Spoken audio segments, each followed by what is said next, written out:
for keyboard. I'm not 100% sure how long each segment goes, but apparently they're about 10 to 15 minutes long each. Yeah, and these runners in particular, I don't think either of them have ever run this category before. So, and I think that's the case for a lot of these runners. So they're kind of giving it a try today. I hope they like it. Yeah.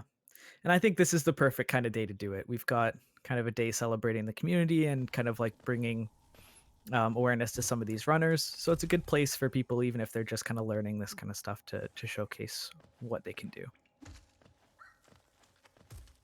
Um, and then also for some of these players who haven't done the category much, I'm pretty sure the start of this run is mostly similar to the other categories.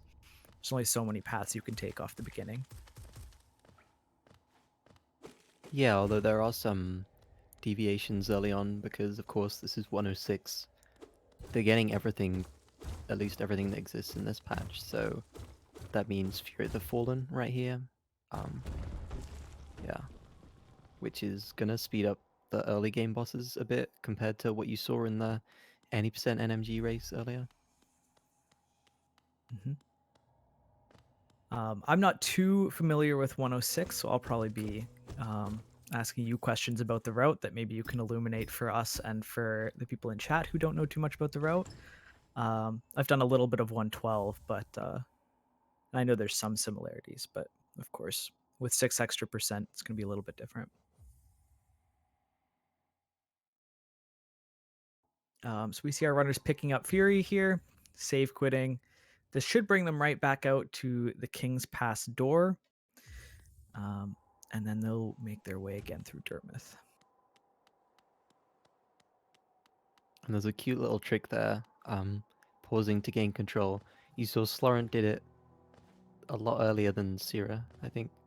Syrah, oh my god, he's talking to Elderbug. Okay, you love to see that. I respect it. I respect it. Oh, and so is Tira. Okay, so maybe Did both they have a teams being pact going honorable. on? They Yeah. they might have.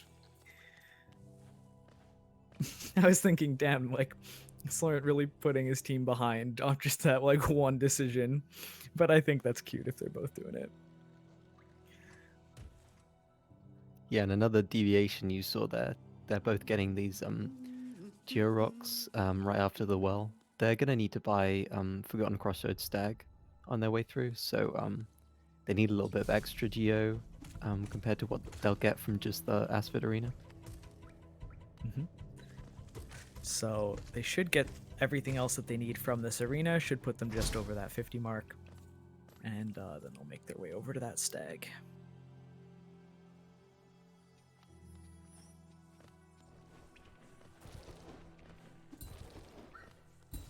Ooh, just about on the double spike from Sierra.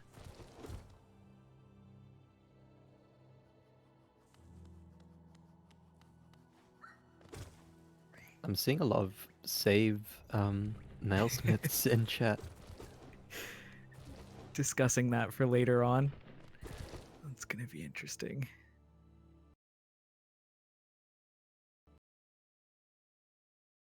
Oh no, we're starting a poll. I'm guessing that's for Neil Smith. Let's see. Oh, which input device is better? See, I'm kind of in between on this. I play on controller, but my controller's coded as a keyboard. So I don't know if I can really stand for either group. That technically counts as controller, I think. I'm gonna claim you. All right.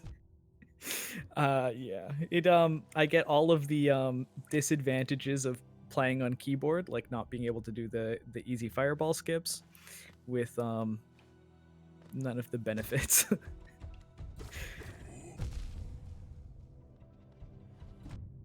I really like this strat here from Slorent of using the big husk guard to hit you to get you fury, but also to break the wall that goes to glowing womb, because the runners are going to need to go back to glowing womb later on. Well, not these runners, but their friends in the relay are. It was interesting seeing Slurrent go down to 1 HP and kind of proc that Fury. and then heal one, and then walk all the way through, and then take another point of damage. But I guess he just didn't want to potentially die making it through some of these husks here. Yeah, the Fury fight can be a little difficult to get perfectly. I wonder if either of these runners will Oh look, Soren looks like he's been practicing the damage cycle here. And Sierra too. Nice. Yeah, this looks clean from both of them. It's really interesting. I remember like some of my first casual playthroughs. Like it took me like 5 to 10 tries on this boss, and just seeing how like with Fury you can just stand there and slash, kind of hurts a little.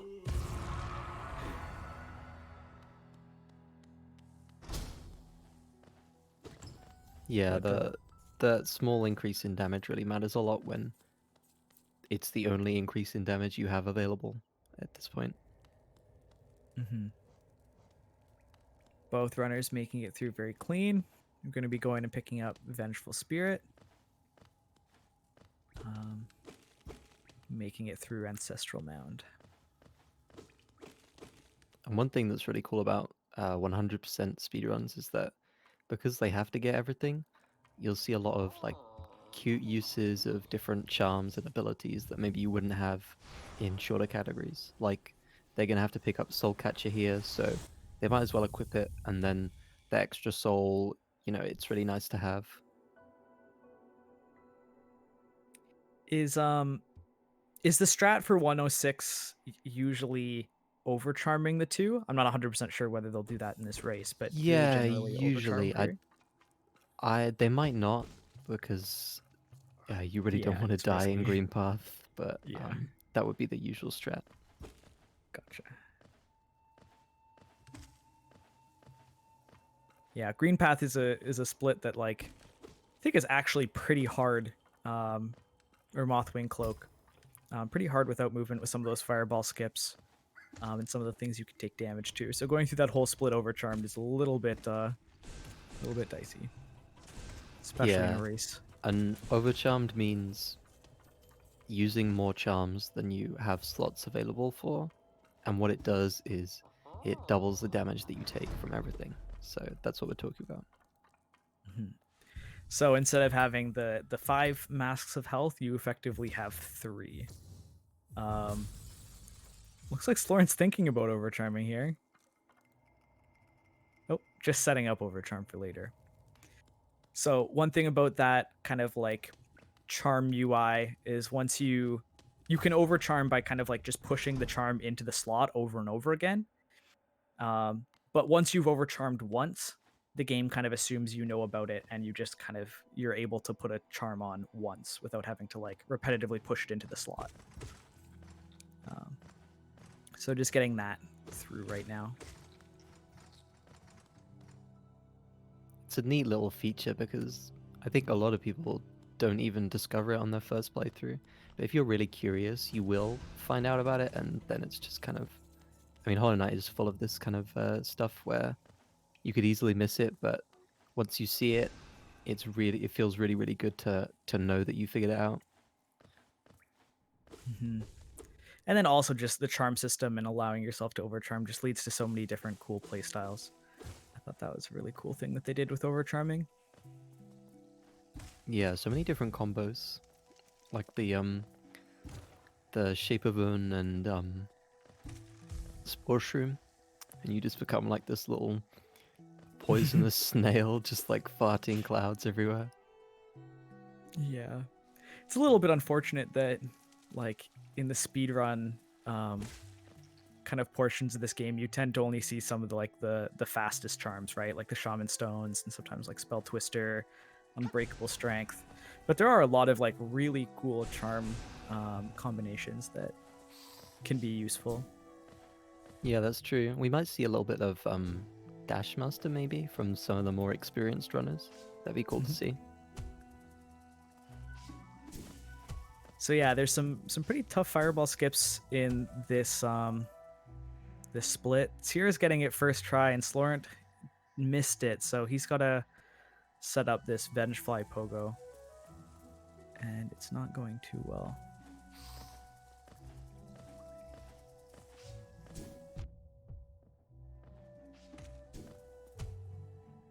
Or not Vengefly, Squid.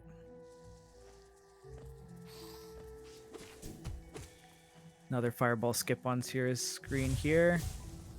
Gets it. I think that was second try. Yeah, So that's a really controller nice. off to an early lead. Yeah, that's a really nice time save for controller game early on. 'Cause that's like I think, I don't know, like 20 seconds if you fail that fireball skip on Sloran's side. So, I mean, the first one. Oh, but Ooh, getting that backup nice. pogo. Yeah, I like that strat. So not super far behind.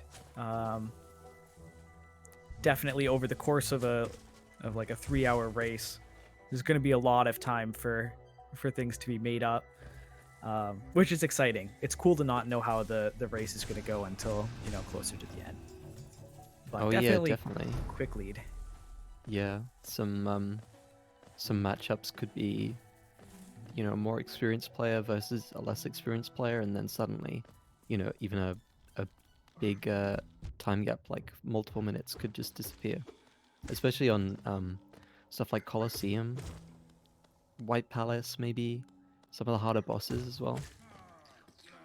Yeah, and although we're getting everything and we will be pretty powerful, there is still like a lot of very hard portions of this run to do fast. So there are definitely places where people can make up time.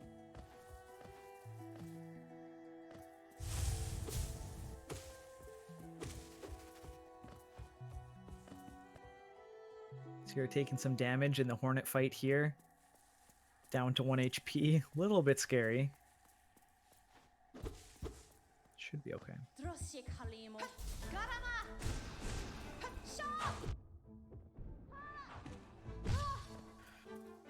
A little bit tense here. Okay, we gotta heal in. We'll be okay. Okay, nice job. Sloran actually got some heals in earlier as well. So he was on 5 HP coming into here. I think nobody wants to be the first person to die in this race. Understandably. Yeah.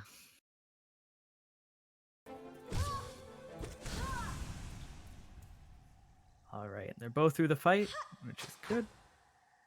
We're gonna be quitting back to Ancestral Mound Bench, and then maybe going to Mantis Claw.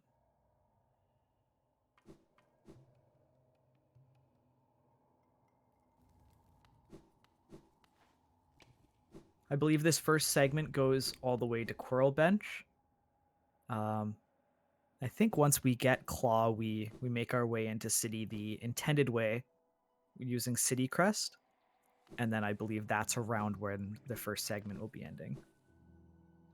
Yeah, exactly. It's quite unique to the 100% categories because most categories just shade skip to Blue Lake, or I think some do like early Deep Nest and use the tram to get to City, but for 100% it works out to go the intended path, which is, it's kind of nice. Yeah, I like from speedrunning and doing streams myself, it's cool to have people come and be able to watch any percent and feel like they're not really getting spoiled for a lot of the game, just because you don't get to see that much. Which is why it's so nice that we get to showcase a speedrun like 106 for a community thing like this, because you really get to see the whole game.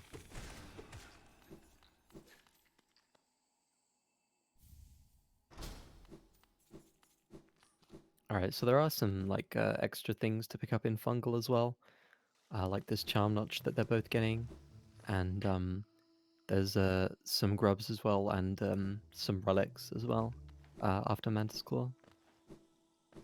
Slorent getting Fury glitch here. Because he was on 1 health at the end of that Shroom Ogre fight, and he has Fury of the Fallen on. When you pick up a Charm Notch, it fills you to full health, but because of the way the game's coded, it doesn't check properly whether Fury should be active or not. So Slorent's going to have Fury active, I believe, until he gets hit. Doesn't usually end up meaning too much, but it is kind of cool to see your character have Fury active at full health. Yeah, it's actually kind of a little bit more detrimental than it is helpful. Because if you still have it up when you're doing the mantis pogo to claw, then those mantises become two shots, which can like prevent you from getting a good backup. Mm.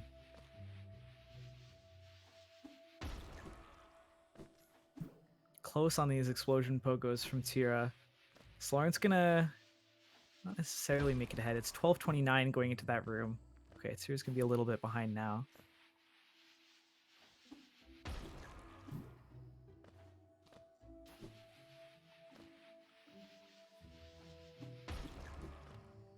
There she Ooh, goes. That was a good one. yeah. Tira makes their way in, and Slorent did Mantis Pogo at the same time. Did have to Pogo the Mantis twice with Fury Glitch. Um, so it looked a little bit dicey, but just made it. Sira as well with another clean mantis pogo. Uh, oh, here Starent is losing the fury glitch from taking damage. Yeah. I wonder how long you'd have to keep that glitch on for it to make any difference time wise. Literally all the way to Soul Master, I think. Yeah, and I'm just imagining trying to go through Soul Sanctum quickly. I feel like that would be not a fun time. Yeah, Soul Sanctum in this category is kind of uh infamous, I guess is the word. Um, People don't like it very much because uh you don't have the Shade Soul that they have in all skills. You don't even have a Shaman Stone, and you're just kind of at the mercy of all these teleporting enemies that teleport inside of you, try to hit you. You have a limited soul for healing. It's just awful. Everybody hates it. Yeah. It's kind of a speedrunner's worst nightmare because the way you don't get hit is just to and see where they teleport. So it's almost like a Schrodinger's cat kind of situation where like they could be in front of you when you dash and they could not be in front of you when you dash. And I feel like most of the time we just kind of decide to dash and pray.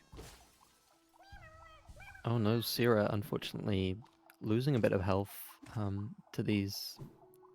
Uh, I don't know what they're called. I The don't little either. the little balloon guys. Um, that's kind of an annoying section when you're like stuck in between the two layers of mushrooms just bouncing around. I hate the physics on the mushrooms. They're called funglings, apparently. Thank you, chat. You're Chat very coming in clutch. brushed up on your lore. I mean, we also got oobles and uwoos, so Yeah, maybe not best to trust chat with that one. oh boy, it's here on 1 health. Oh, just makes that jump. That was a little bit scary. And does take that heal. All right, is this the So, first segment done for Sloran? yep, that is the first segment done. So it's 15:05 for Slorent. With Sierra entering city slightly after. It's going to be pretty close though, for our first segment.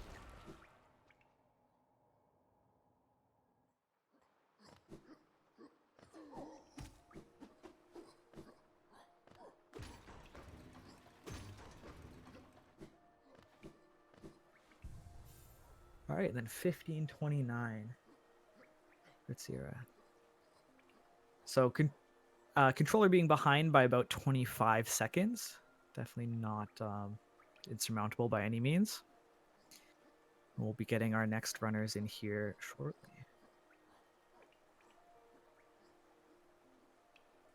Yeah, the next section coming up is Soul Sanctum, so that's going to be the, I guess well, not the decider, but it's going to be a lot more decisive than this segment, I'm sure. Mm-hmm. Yeah, definitely one of the tougher sections. I feel like the early game for these 100% kind of categories um, is pretty tough just because you don't have like the large amount of damage just to blow things through. Um, So this is definitely a split that we're going to have to keep an eye on.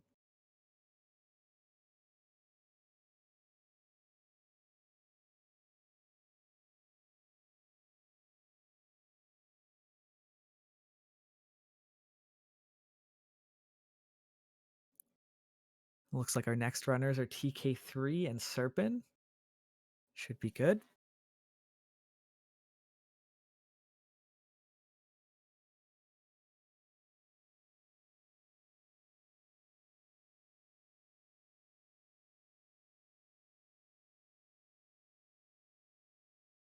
I think Serpin has some 106 experience actually. Hmm. Yeah, having some experience for this split might help. I imagine this split is pretty close to like all skills for dive. Am I crazy? Um, yeah, kind of. Sorry, just Sanctum itself. Yeah, in some of the movement, I guess, but the thing is, like, in all skills you skip the worst room, and you also have Shade Soul for Soul Master and the Soul Warrior fight, so it's very different. I mean, it's some experience, it'll help, but yeah.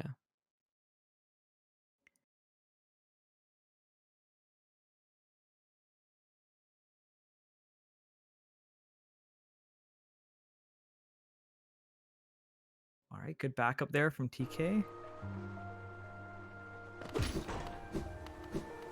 We're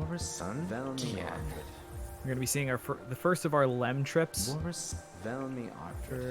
this run. We're gonna be seeing this guy quite a few different times, but we just have a couple relics to drop off here, get some geo before we head on up. Yeah, Lemma's a total bro for this run, because you need to buy a lot of stuff. You need fully upgraded nail, you need to buy the vessel shard from, in Ancient Basin, you need buy out all the shops with all the charms and everything. It's you absolutely couldn't do it without him. But he does waffle on a little bit. We'd really like to have the sell option that they have in randos. That'd be nice. For sure. We're really trading the our thumb health for geo. Or I guess if you're playing on keyboard, you use that finger. Just mash through that. Oh, TK3, where are you going?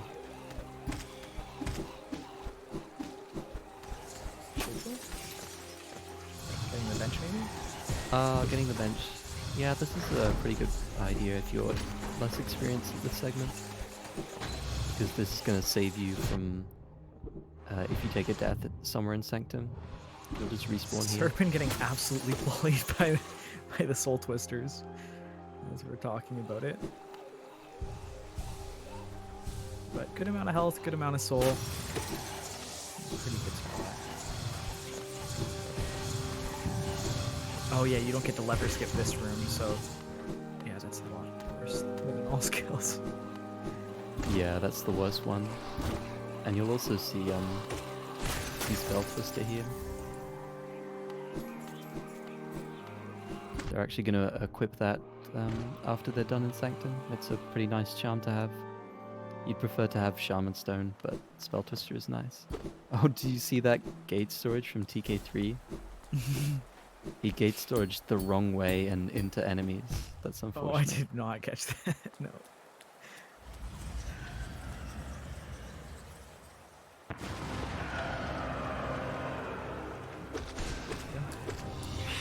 Getting the Soul Master fight started here. Definitely not that much damage yet, just with Fireball and Nail Zero. But with some well-placed Fireballs, you can get Fireballs to hit multiple times right before he teleports and then as he kind of reappears. So you can kind of get some good damage on Soul Master that way. Yeah, it's quite a bit slower than the old skills fight, and so there's a bit more RNG as well, but it's not too bad. I think Serpent maybe choose to heal at some point though, because Yeah, 1 health now. TK not healing here. I wonder if this played into the decision to go for that bench. He wanted to do Soulmaster Fury. I mean, if this works, you'll make up a ton of time. Oh yeah, definitely, but I mean, It's a little it bit doesn't scary. work.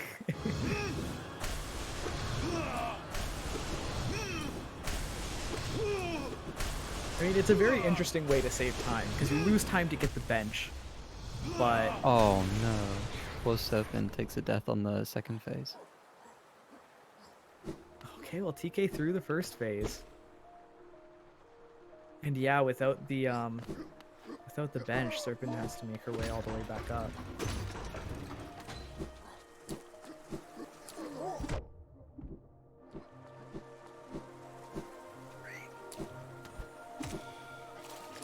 TK's looked very clean in this fight, playing the second phase very safe as well. Just knows that, you know, if he's going to be on 1 health with Fury, can't take anything too risky.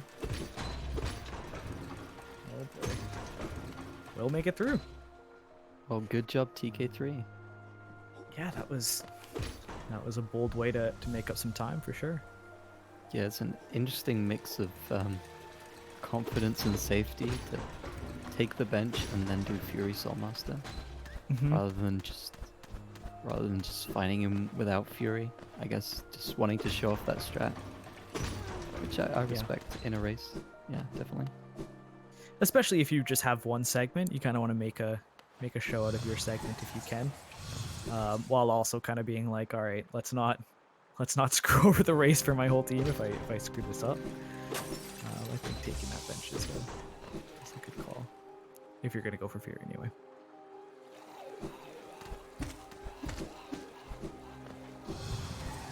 Right, so while there is more stuff to do in City, what the runners are going to go to next is the Crystal Peaks, actually, because Crystal Heart is, you know, a really important movement item to have in a run this long, and also they need to get the Shopkeeper's Key from Crystal Peaks to get the Elegant Key in order to get Shade Soul and, you know, fully clear out this side of City.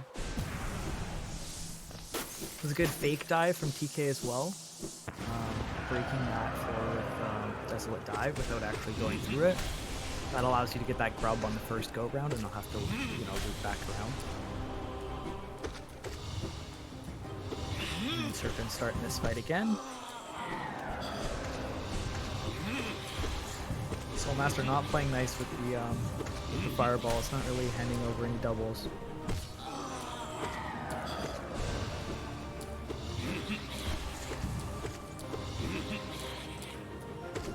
Yeah, this is a very awkward fight to do with this equipment. She's handling it pretty well.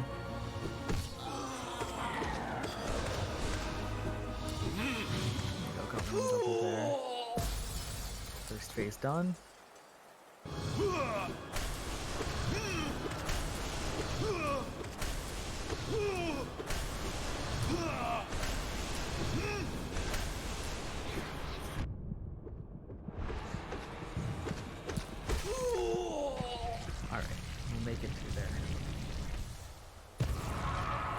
That's probably the most stressful part of this segment over for both of these runners. So GG to them.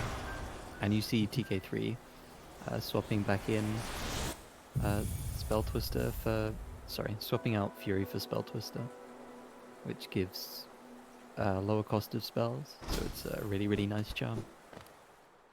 Yeah, definitely don't want to be overcharmed in C peaks. There are a number of strats that involve damage tanks. I don't know how many of those are we're gonna see, depending on runner preference. But if you're going for any of those, being overcharmed is definitely spooky.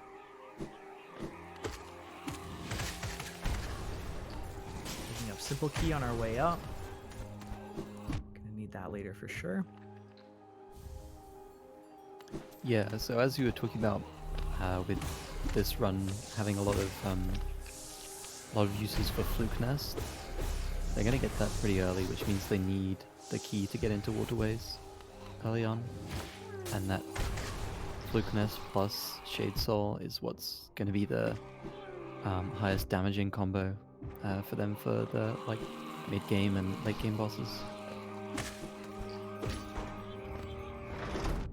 So yeah, Serpent not getting that fake dive there. Oh, and unfortunately dying to one of the enemies spawning on the ground. If I hadn't seen TK just do the fake dive, I'd say that fake dive doesn't exist. Um, I've never been able to pull it off myself. It's extremely tight. So not getting it definitely isn't that big of an issue. Yeah, and unfortunately, if they were in a run right now and not a relay, Serpin could have maybe ignored that grub for later, but you kind of have to tie everything up since you don't have control over the coming segments, right?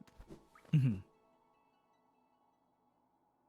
Yeah, definitely a little bit different than just a run situation.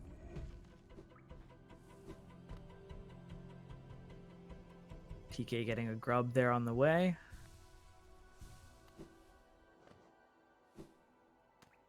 Does use up all of his soul, so he's going to have to hit the soul totem to get some more to use this dive entrance. I'm going to say hi to Mila on the way.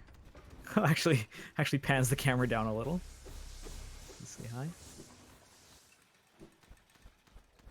Hopefully the last we'll be seeing of Myla this race. Mm-hmm. Maybe we come say hi after. No. After No, the race is definitely over. not. Definitely not. All right, so we're entering Sea Peaks from TK. This is probably my favorite area as far as like speed running goes for Hollow Knight. There's a lot of really fun movement in the splits and Sea Peaks, and it's really cool to see. Gets Pog Axe, really fun trick. A little bit RNG dependent, but makes it through.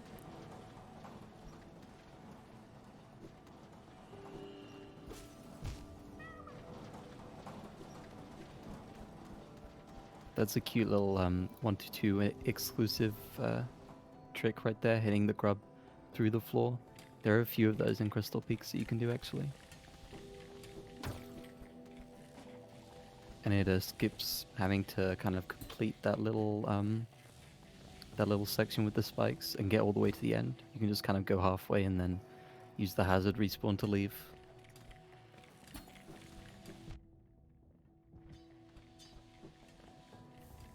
Now, this is a question. Are they going to have to do Sea Peaks Darkroom coming up? Yeah, they are. They are going to do that. So that's something that's a little bit tough if you're not familiar with it.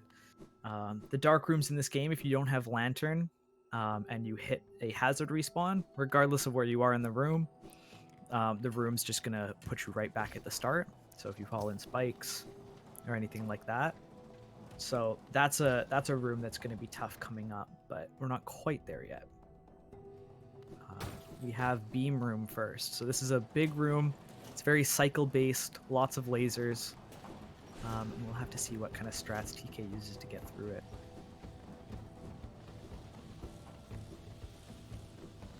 Notably, also the hardest trick in the run is coming up. We'll have to see whether TK goes for it or whether he chooses to. Yeah, I don't know if he's confident. Oh my god, he actually did it! Wow, in the that's race. insane. Oh my goodness, we need some woos in chat for TK. That was fantastic. Can we get a 5-second replay on that? That was crazy. Man. we'll have to create a highlight reel. That'll definitely go. Oh in there. yeah, for sure. Oh man. Yeah, that was brave, but made it work. Gonna see dash on out of there in style. Get this grub. Oh, skipped it. TK, what are you doing?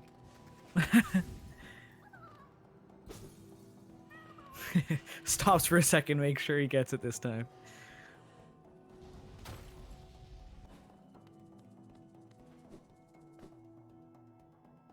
Yeah, we've got clips in chat. Thank you, Palm. we needed a clip of that. So yeah, if you guys missed it, it is there in chat. That's the second little grub skip there. You skip the crushers on the left side.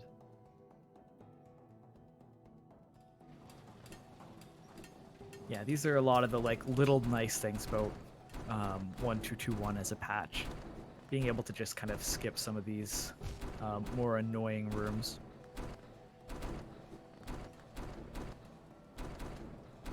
Yeah, TK is looking a little low health for the dark room here. I'm not sure how Yeah. practiced he is at that. There are a couple different strats for this dark room as well. There's the C-dash one that's a little bit more, a little bit slower, but a little bit less risky. This is scary. This is very scary being on 1 HP. Yeah, he's going to choose to reset that room. So you can't see much, but there's a whole bunch of small platforms, and then there are spikes below, and then there are crystal hunters floating around in the air that are going to be trying to shoot at you. So if you start to mess up that room, you kind of have to leave and re-enter just to reset, so you know where everything is. Couple of C dashes here.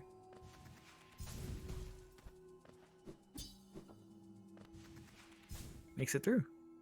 I actually haven't seen that strat for that room. I feel like I usually see a different C dash strat. Yeah, there's like one off the far left wall to start with. That's the one that I've seen.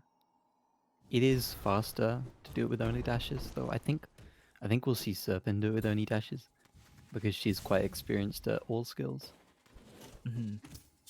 And that is a room that, like, when you see somebody do it with all dashes and you just see it happen in the dark, it is very satisfying to watch. So I hope we get to see that.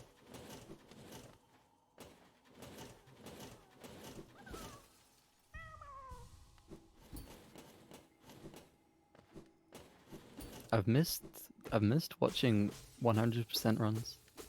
I love to see all the grub saving, especially. Don't get enough grub saving in most runs. Yeah. There's one thing that I like. I like grubs and I like saving them for the most part. I always just get mixed up on which ones are the mimics. Thankfully, the runners haven't run into any yet. So. Oh, Serpent coming up. Oh, Is she gonna? Serpent. Oh my god! Oh, also 2 in a gets it. row. That's Oh my insane. goodness! Like, the runners have kind of been going tit for tat. One talks to Elderbug, the next one talks to Elderbug. One does underplat, another one does underplat. Like, fantastic showing. I mean, the timers may be different, but in my heart, these two races are the exact same. Yeah, and just the guts to go for that in a relays or in a race situation in general is just fantastic.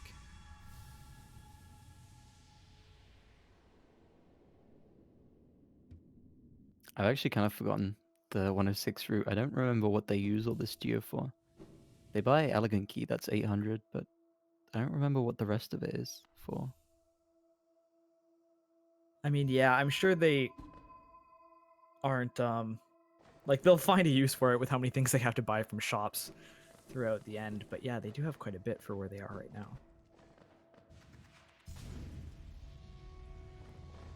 Okay, so TK could go for another underplat here. Oh, and he went for that one too. That one isn't quite as well known as the other underplat, but definitely another kind of cool swag strat.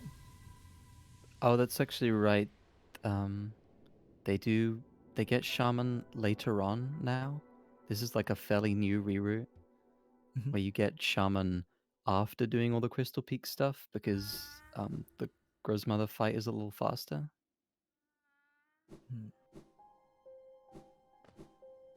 Yeah, doing Grozmother with Descending Dark is definitely a pretty quick fight. Yeah, and as I predicted, Serpin smashed it on the Dark Room. You love to see it. Yep, very, very clean there.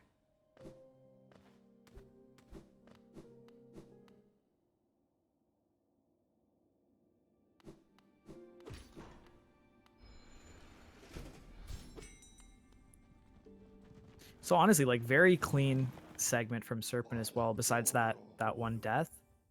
Um, like showing pretty masterful movement throughout Sanctum and Peaks.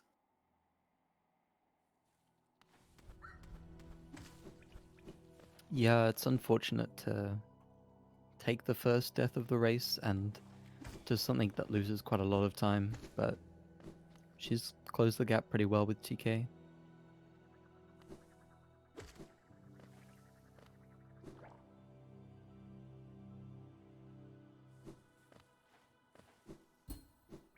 So Serpent making her way into the Dream platforms as well here. Going to be getting her Dream Nail. And then, yeah, TK making his way over to Sly and Salubra. Oh, that's a really cool strat. Doing the inventory drop and kind of like bouncing off the wall. I like that a lot. Yeah, inventory dropping into kind of curved surfaces is really weird. I think you've seen like the Decoration Master mod stuff, right? Mm-hmm. Like some of the custom levels. Oh yeah, those are so fun. Yeah, I think Scurry made like a custom level that's just you sliding around on things. It looks so much fun.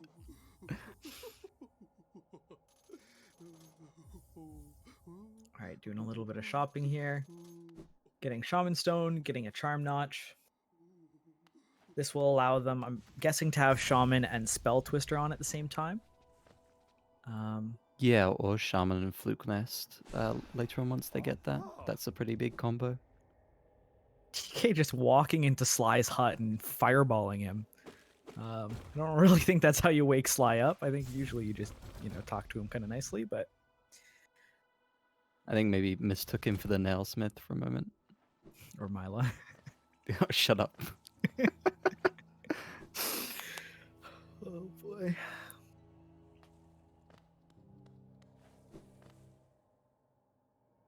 TK making his way up to the bench here. I think this might be... Oh, maybe I'm wrong. I was thinking maybe that was close to the end of the segment. It might end once he buys Elegant Key here. Hmm.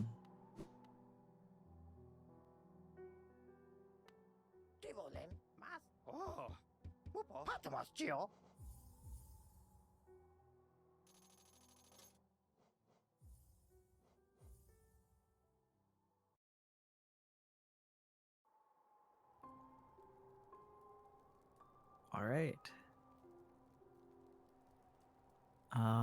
It looked like that was the end of the segment. Looked like the timer stopped and then it kept going. So we'll have to see what we do about that.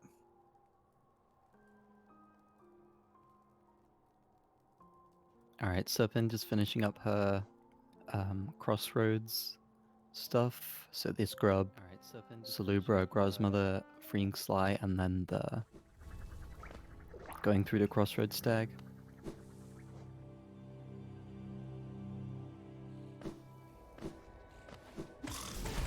And yeah, we saw this fight once already, but if you blinked the first time, you probably missed it. Get the Gruzmother fight again. 2 dives. Cleans up very, very quick. And should just be 1 dive to clean up all the little Gruzzers as well. There we go.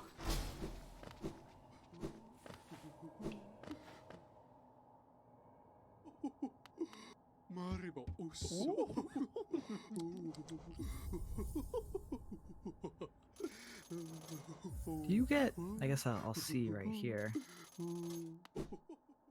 No. Okay. I was curious whether you got full healed from buying charm notches like you do from picking up charm notches. But you do not. You know, I'd never even thought about that before, actually. Yeah, I think the only reason I thought of it here was just because Serpent was on 1 health.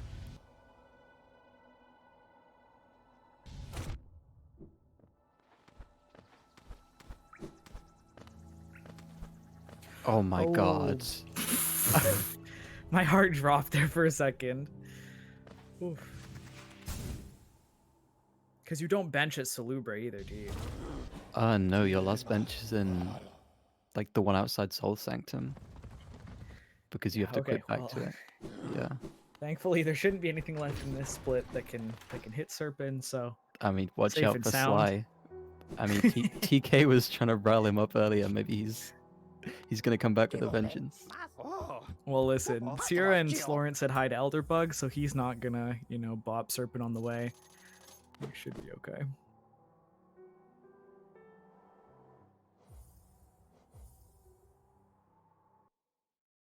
Alright, I think that's exactly 2 minutes between them.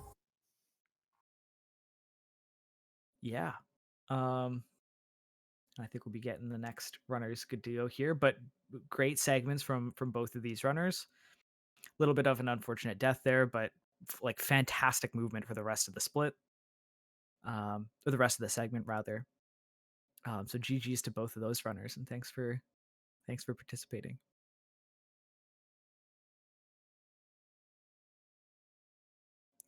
So next we'll be getting Pisces up for Team Keyboard, and we'll be getting Jeff is Epic up for Team Controller.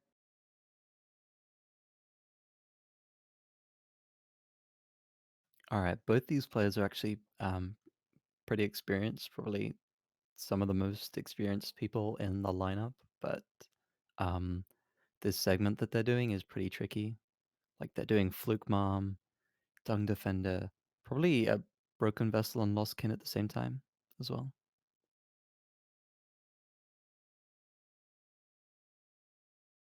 I'm not sure exactly how far ahead that 15 minutes covers, but it's quite a lot of difficult fights in a row. Mm-hmm. And I'm guessing like you don't have any of the absolutely busted damage quite yet. So once you get Fluke Nest, it'll be a little bit easier. So some of these fights just beforehand might be tough. Yeah. So they'll do the Soul Warrior to get to Shade Soul, Mhm. and then they'll pretty much just straight book it to Fluke Mom because you Perfect. want the damage early. Yeah.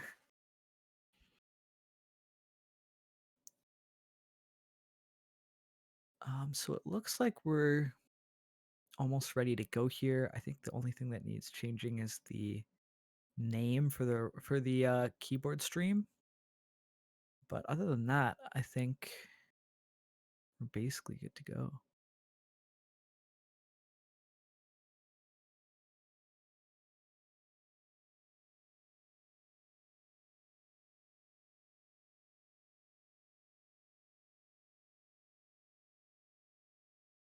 There we go.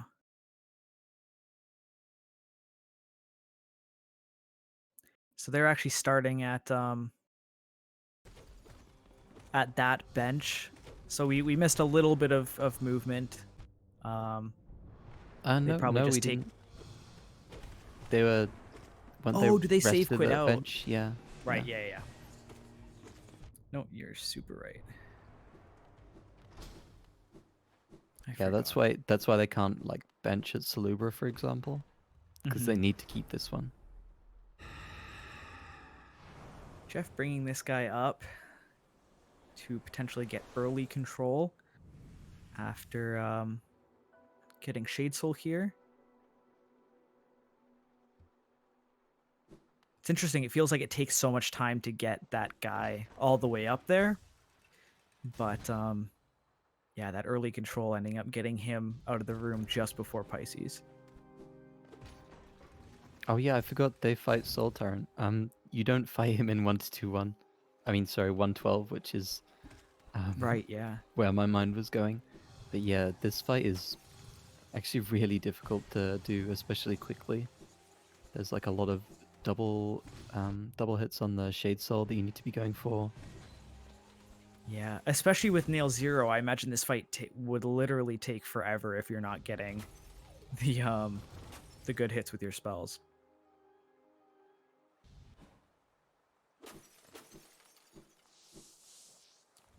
Yeah, thankfully they get full healed when they enter the dream, so the Soul Twisters trying to mess them up beforehand doesn't really make too much of a difference.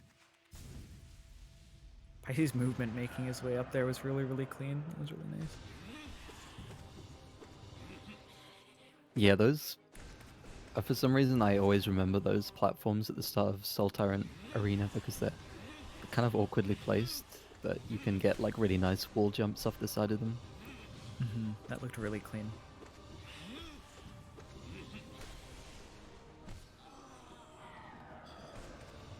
It's hard to keep track of both fights, but it looks like both of them have been getting pretty good doubles with their Shade Souls.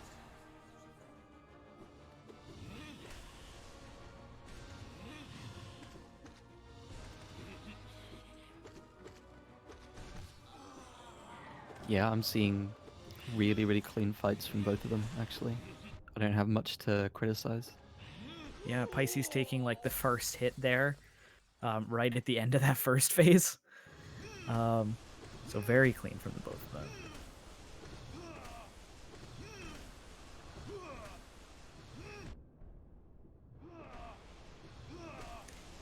And even that, like he's taking like one hit there, but that was just to tank, so he could do another Shade Soul. Like very clean. Jeff's still on full health. And he gets the ground spawn as well. This is really nice because you can just Descending Dark on top of him. Just chain those together. Yeah, and I think Jeff saved a little bit of time in that second phase that he lost in the first phase, just from that RNG. But very quick fight from the both of them. Pisces making up a little bit of time there for sure, which is good for Team Keyboard.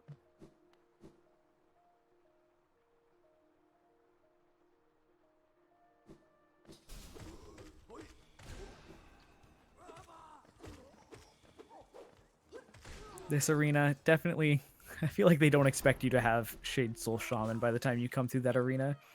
So that city arena kind of just gets blown up by a couple fireballs. Yeah, it's kind of weirdly placed as well because you can just kind of go around it on your first way up, you know, like through Soul Sanctum. So I don't really get why it's there. Yeah, I know at least for my casual playthrough, I didn't even find that breakable wall in Sanctum. I don't know if I was a little bit blind, so I definitely had to go through there, but see our second Lem trip here. Just one Hollow Nest seal to sell here. Yeah, this time they need a little bit of Geo for the bench before Broken Vessel and also the Hidden Station Stag later on.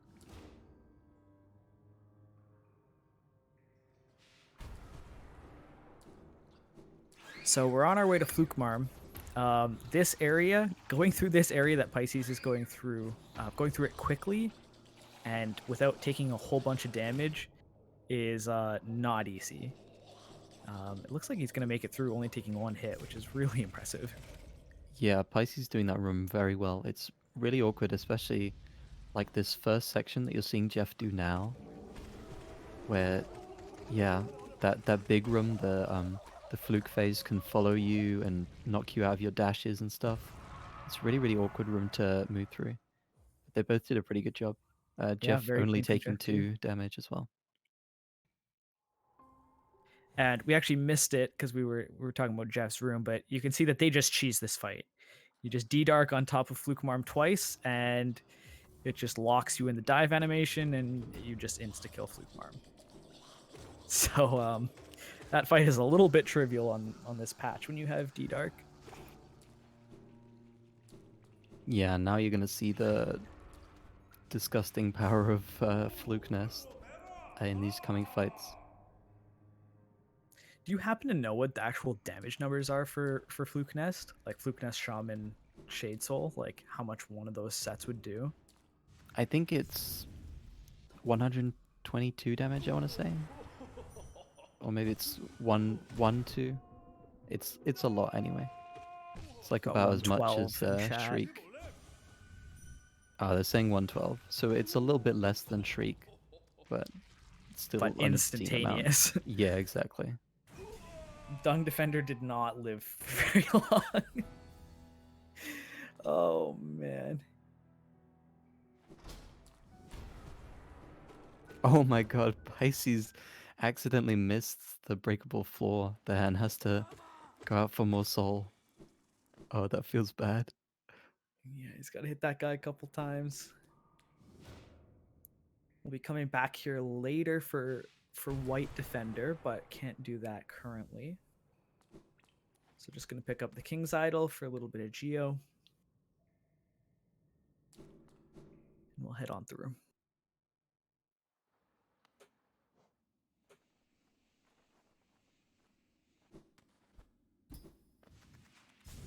Clean Spike Tunnel from Pisces. Yeah, Pisces showing off his all skills practice.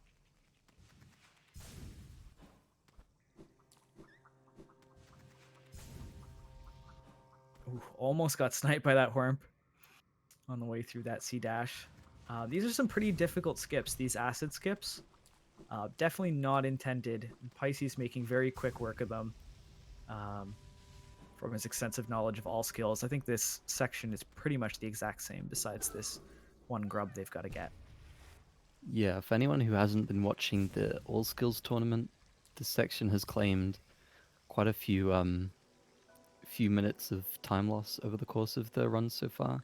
It's a really annoying sequence of skips, very difficult to get, but Pisces got them all pretty nicely. Jeff taking a bit of a safety strat here. You can dream nail that Blug sack that you get the rancid eggs from and get some free soul off of that. Just puts you in a position where you have a little bit more health.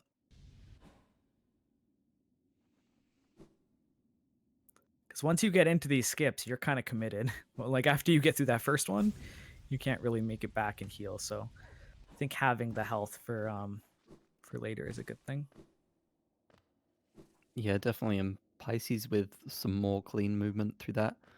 The room at the bottom of the broken elevator shaft, the C dash all the way through there. It's a little RNG. Sometimes the flying sentries will appear in front of you, but it's really nice to see it when you get the good RNG and you just clean zoom all the way through.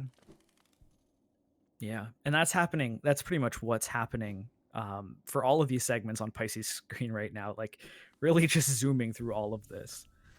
Um, Definitely showing mastery of this route. Yeah, it's a really I guess quite a nice segment for him to get, especially considering where his expertise is. Mm-hmm.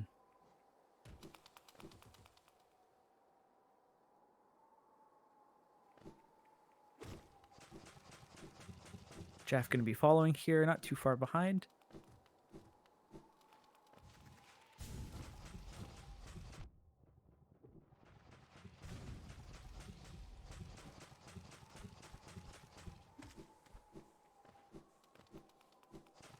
Pisces making it through these. Well, I was going to say very cleanly. Still pretty clean. Only taking 2 hits there is not bad at all. With how many of those Maulerks you have to get through. Yeah, and he gets the skip on the other side the first try as well. That one's really awkward. It uses something called like a dash jump or a dash cancel, some people call it. It's when you like dash into the side of a wall and jump out of it in a way that you somehow get the rest of your dash off after you jump. It's really weird and very finicky to get right. Yeah, and that broken vessel fight doesn't last too long. For those of you who don't or haven't seen much of Fluke Nest, what's happening when it looks like he's shooting a fireball is he has his whole hitbox like inside the bosses. So when he shoots a fireball, you don't even see all the little flukes come out. They just all get like smashed right into the boss. And also for some reason that damage, because I think it's because all the damage of each fluke is so low, it just doesn't knock them out of like stagger. So Uh, he can just fire a whole bunch when they're yeah, staggered. flukes just like they don't hit enemies in the same way that other things hit enemies. That's part of Yeah. why they're so like bugged on earlier patches. They don't really count as a hit in the way the game tallies it. Yeah. So that's what kind of leads to that broken vessel quick kill where you just kind of stagger him and then just fluke nest over and over. Pisces getting into Lostkin here. So going straight into the dream version of this fight. Strategy looks pretty similar. Just get those staggers, and then once they're staggered, just blast them full of full of flukes. Yeah, I like the kind of like prepare and then damage them, and then prepare them and then just unload. It's like a really nice rhythm to it. I guess once you've seen this fight with Shade Soul doubles, and it's kind of a completely different fight because they're, in the true ending fight, you're kind of trying to like knock him from side of the room to the other. So yeah, it's And kind of Pisces cool to taking a see. death there. No, that's intentional. He keeps that little blob around. It helps get out of that dream cutscene a little bit earlier. Definitely intentional. So I think there's actually like only around a 20-second difference now between the two. Pisces is just gamed that hard apparently. Yeah.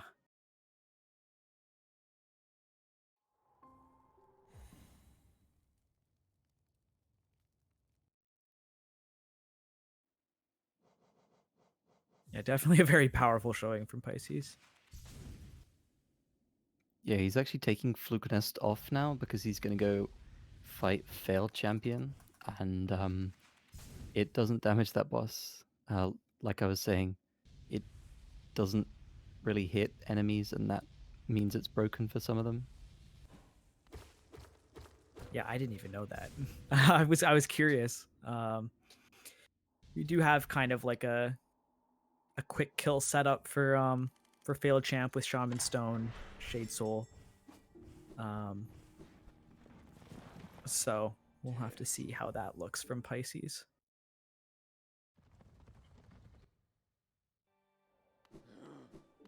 Yeah, it's a really, really nice fight to see done well. Although compared to the true ending fight, the the f- the sorry, like the second and third phases can be a little bit easier if you do the descending dark on top of him strat. Whereas on true ending they have to like position very carefully for the triples. With descending dark, you can just kind of stand on top of him and spam the button, and he dies. It's quite nice. Gotcha. Close. There was a very close moment there from Jeff on 1 HP at the end of that fight. Managed to clutch it out. Unfortunately, there were still flukes on the ground, so he couldn't kind of keep that last orange bubble guy alive. So he couldn't do the same kind of like cutscenes sort of skip.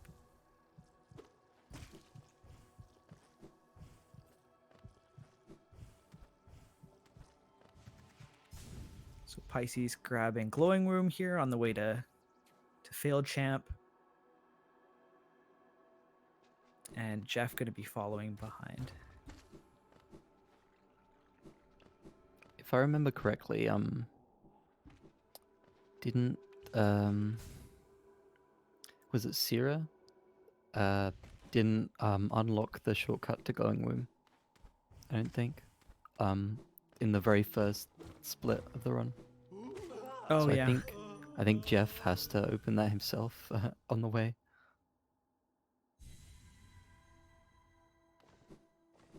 Interesting. No, it's fine, Sierra. I'm not calling you out. I'm just trying to make conversation. It's fine. You did a really good job. I guess I'm not 100% sure how this is working. Are they just passing save files? Oh right, I thought they would trade the save files in between them, between the segments. But I guess it's like pre-prepared ones. Yeah. Save file set. Okay. Oh no, Jeff. I've never seen someone mess that up like that before. He like slid down the wall and then hit the spikes on the ceiling after going through the spike tunnel.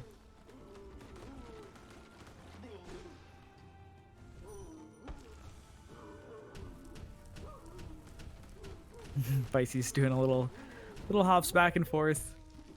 Not much to do while you're waiting for failed champ to finish having his tantrum. And yet again, a cool little cutscene sort of skip there. If you fall out of the dream, like right after killing failed champ, you don't have to wait for his whole like body explosion kind of cutscene at the end. So very, very clean from Pisces.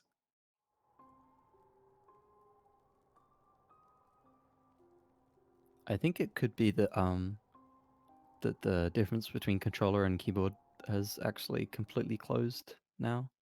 We'll see what Jeff's time looked like at the end of this fight.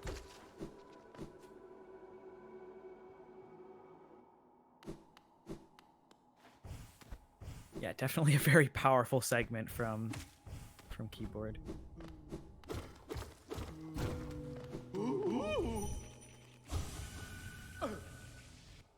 I like that we're seeing it seesaw back and forth a little bit, rather than having someone be in the head, ahead for a long period of time. Yeah, it always just makes for more enjoyable races when things are close. I like that a lot.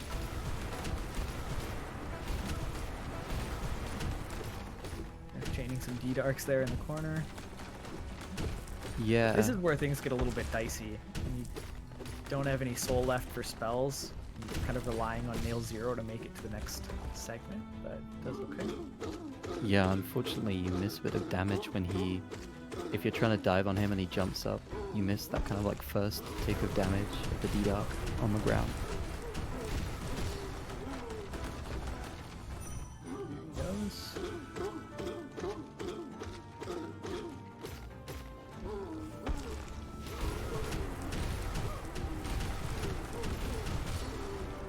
I'm curious what those split times would have been for Pisces, because those seemed ridiculously fast.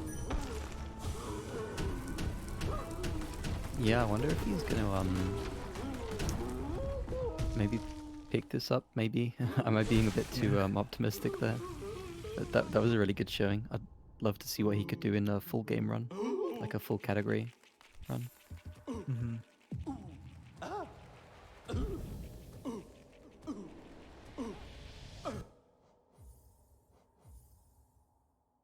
Dang, so very close. 49-45 quit out versus a 49-38. So keyboard completely closed the gap and then a little bit, but only a 7-second difference. Like you can't ask for a better place to start the next segment.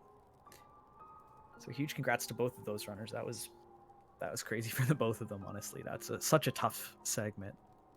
Yeah, they both handle that really, really well, I think.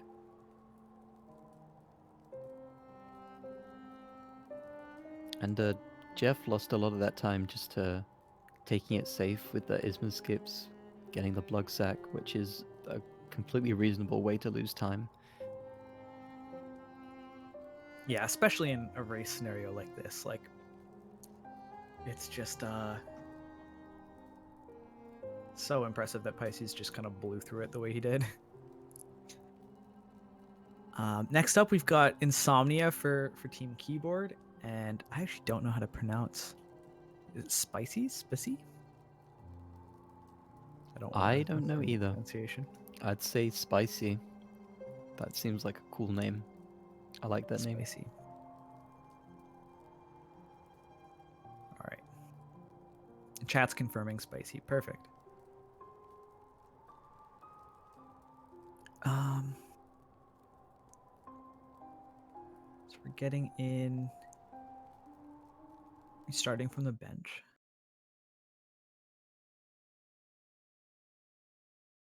I'm glad we didn't have a spicy versus Pisces matchup.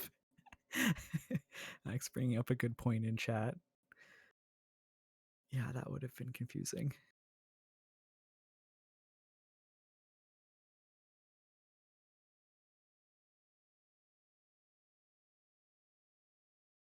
Alright, I'm pretty sure this next section, they get Dreamgate, and then they go to Howling Cliffs to unlock the Grim Lantern, and they do some of the Grim side quest stuff. I'm pretty sure that's what happens now. Perfect.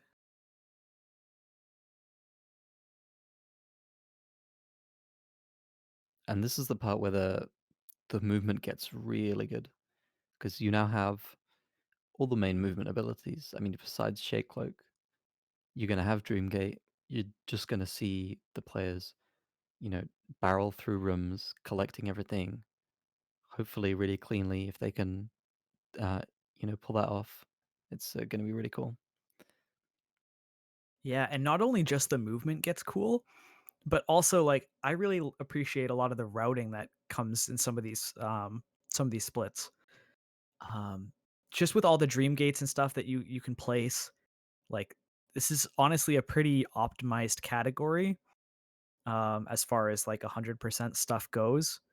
I'm sure there might still be some optimizations that could be made, but it's really cool to see all the different places where like I'll watch and I'll be like, wait, they didn't get that thing, and then like 20 minutes later they'll just swing by and just like grab it really quick.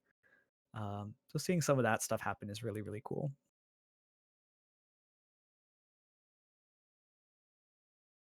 Another cool thing about everyone having their own segment is there's some motivation for people to learn the harder stuff just because it's the one section, and then you can show off a little bit. You can prove to everyone that you know how to do the hard strats. Yeah, I wonder if that was the thought with doing Fury Soulmaster earlier as well. Yeah, yeah, probably.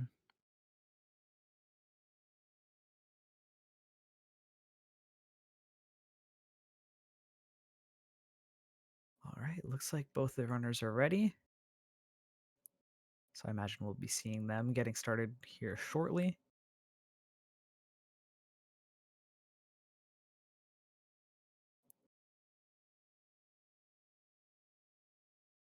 Yet again, Team Keyboard with a slight lead, but not by much.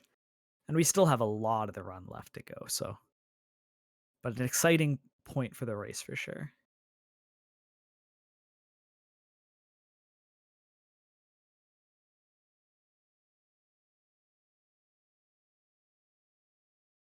I just want to say this is a really cool concept, and I'm loving watching it. It's been so much fun. Yeah, I feel like it's a cool way to showcase the run and also just to showcase so many runners. Um, like just honestly like a perfect fit for kind of the end of or one of the ending runs of kind of a community day.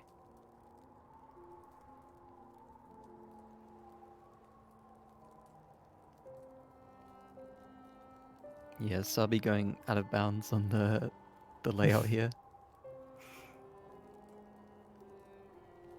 It's appropriate for him being one of the people who does a lot more of the glitched runs. Yeah, definitely.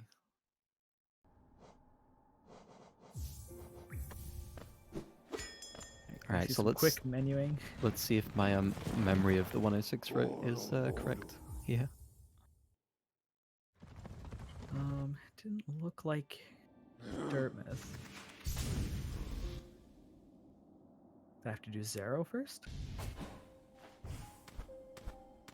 Oh, it's just getting Dream.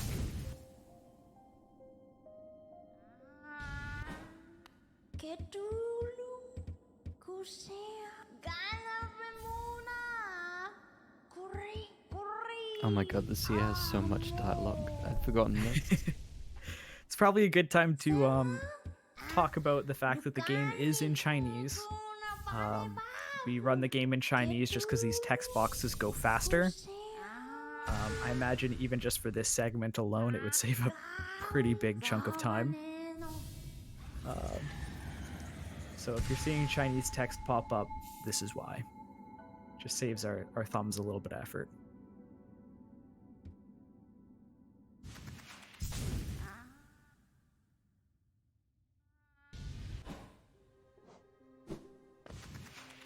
All right, so Dreamgate is kind of like a god skill for routing 100% because you can place a gate any way you want to.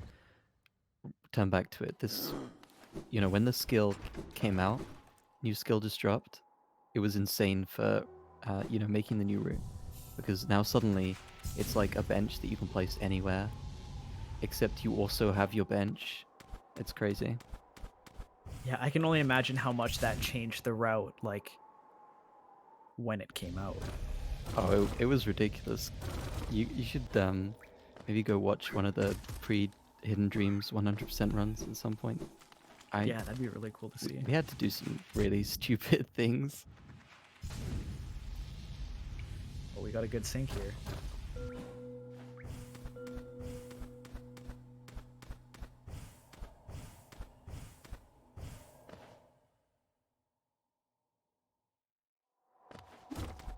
I imagine it was probably similar to like a new game routing almost. Like that changes so much.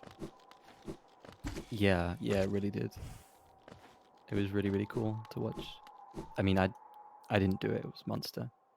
You know, he routes everything, but it was fun. It was fun to be there. You know, watching it happen, I guess. Yeah. So both of our runners here getting Cyclone Slash. Used a decent amount in the run. You can use it for some cool drops. You can use it to break through walls faster, and then also to generate soul off of enemies. I think are the main uses that they're gonna use it for this run. Yeah, it sees some use in colos. I really like it in colos. And the nail arts in general are just kind of, I mean, they don't blow your mind, but they're just kind of really cool to have around, just as a, And oh, I thought I saw a boss happen there, but I missed it. I don't know. yeah, there must that's have been a Fluke boss Nest. there.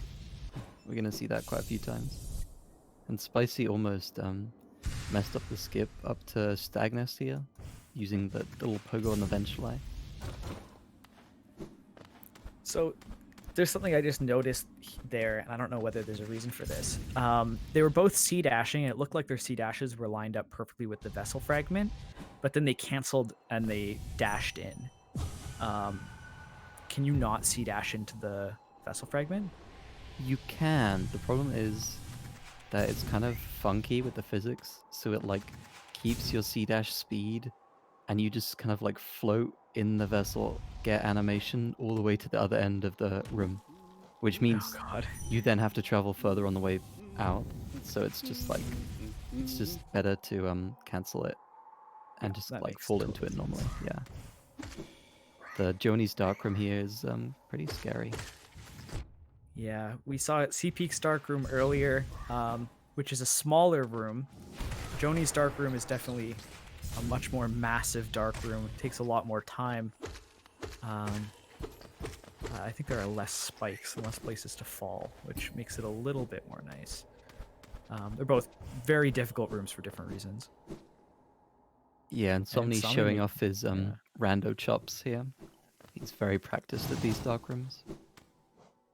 And then also showing off a little bit of a cyclone drop there as well. First one we've kind of seen. Spicy just a tiny bit behind here.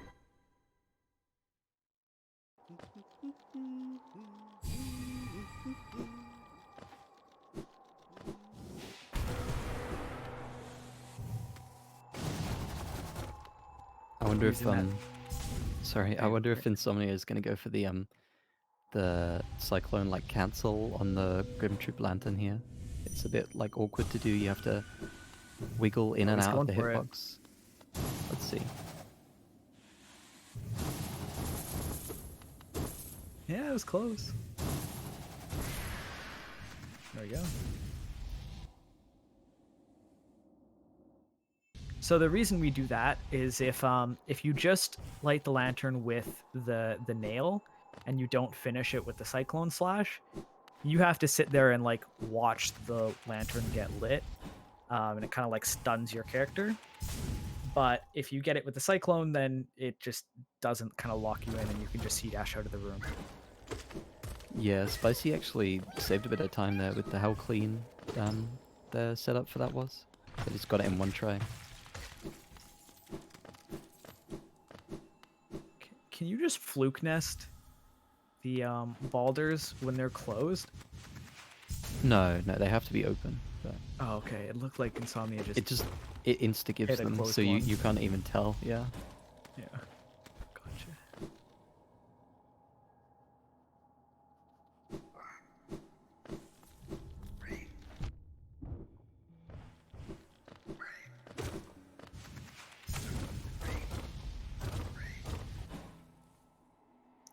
So Insomnia just a little bit ahead here. Just one room. Gonna be picking up a grub here. Oh my goodness, Moss Knight just disappears.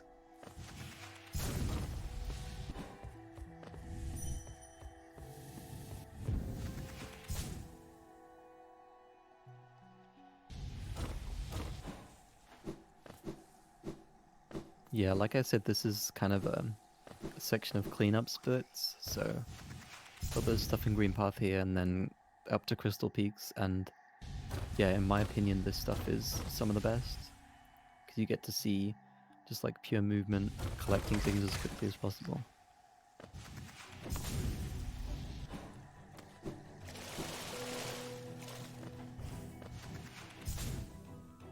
Yeah, and definitely some areas that we haven't got to showcase too much yet. Like this kind of cavern for Shape of On. Definitely a really cool area in the game that doesn't get to be seen too much.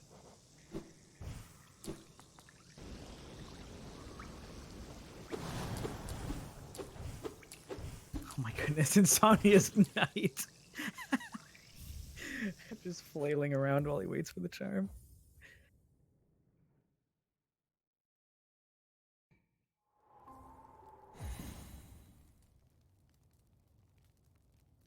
So for 106%, the Grim Quest is a pretty big route.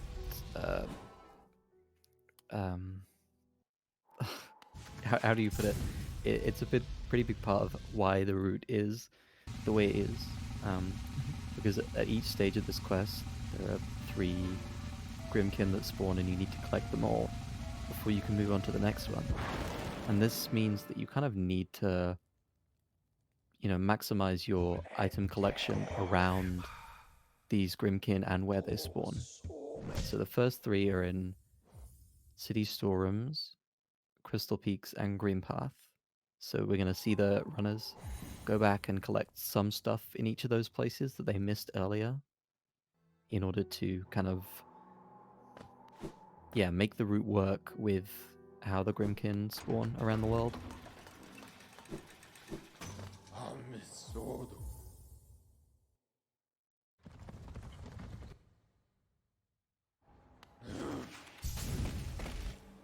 And these first Grimkin, not too big of an issue. I imagine they'll kind of get broken through real quick. But they do get more powerful after the first 3. Insomnia quitting out does Insomnia not forget have to equip the Grim charm? Child. Oops. That, I think, does that put Spicy ahead now? Maybe?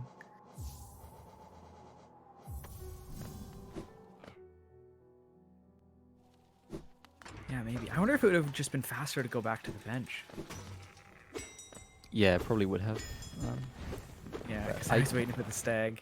I guess you don't want to make too much of a route divergence, because if he quits back later and he's not where Right. he expects to be, it can just be a bit awkward for your brain.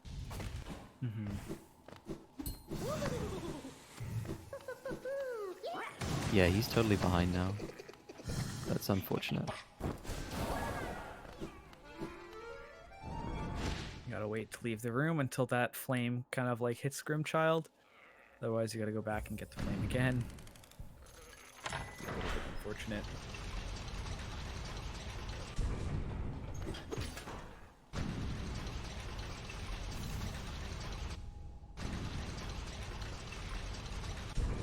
I'll have to pay attention to the time here. I don't think that puts keyboard behind, but we'll have to see. We'll be very close now. I think it is behind just barely. Oh, maybe not. The quit out was like at 58.40 something. Okay, keyboard might actually still be slightly ahead, but it's like a second between them or something. Yeah. Let's see. It was 53 going through this transition coming up for Insomnia. Yeah, so keyboard's behind by like 1 second. But like, oh my goodness, being an hour into this race and being 1 second off. Holy, like we are really in for a treat here. Like this is fantastic. Yeah, and I especially love this because it's later on that you'll see a lot of the kind of the scarier stuff. So if we can keep things pretty much even throughout the kind of like the first half of this run, then that means that the stuff like the Colosseum is going to be really, really, stressful but also fun to watch if, the runners are neck and neck for that section. Yeah, it definitely puts the runners in a, kind of a scary situation with, pressure on. But definitely a treat for the spectators.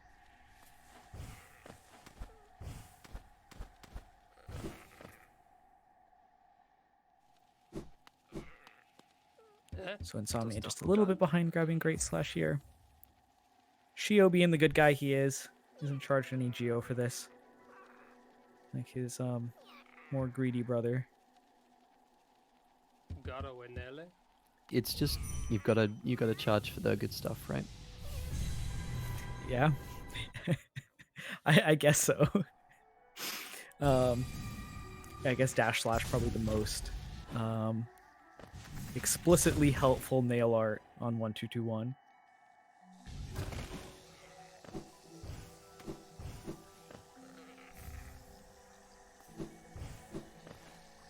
Ooh, just a little bit too low on that platform for Spicy. Taking a quick dunk into the spikes.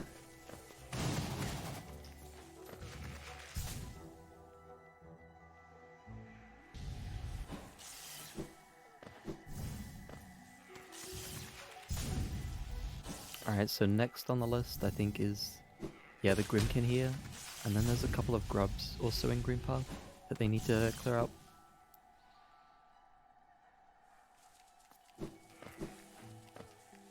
And yeah, these early Grimkin really melt to Shade Soul, but the second and third rank have a lot more health. And especially the third rank, they deal 2 damage, so they can be really, really painful to deal with. You'll see that later on.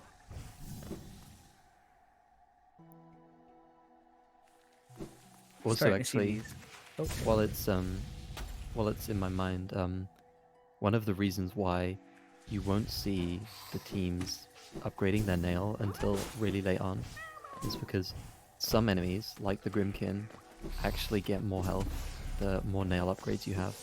So it's actually detrimental to upgrade your nail until later on. Mm-hmm.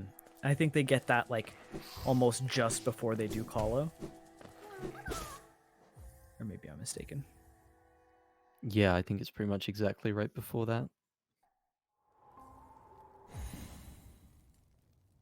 Alright, Crystal Peaks. This is maybe one of the best segments in the run to watch. I love this one. So we have a room coming up. We can do a quick little side bet in the chat. Press 1 if you think the Mimic Grub's going to be the first grub. Press 2 if you think the Mimic Grub's going to be the second grub. We'll see who gets it closer. I'm always wrong on these.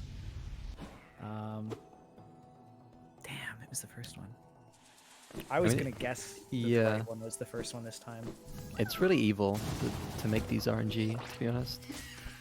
I mean, hats off to Team Cherry. Sometimes the design that looks the worst is actually, what makes the game kind of scariest for the players. Yeah. They do a really good job of evoking emotion in their players.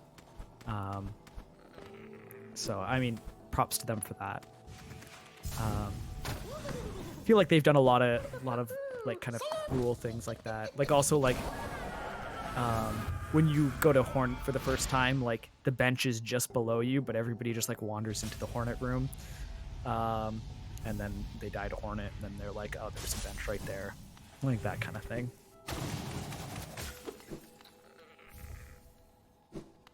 Or like forcing you to fight Crystal Guardian 1 to get the bench when it's right there. Yeah, I love that actually. That's really cool. And you're gonna see it right here. I think fighting Crystal Guardian 1 might be a little bit of a um, a little bit of an overstatement. I mean, it's technically true. Well, just barely. Yeah, we'll have to see how it looks when they get there.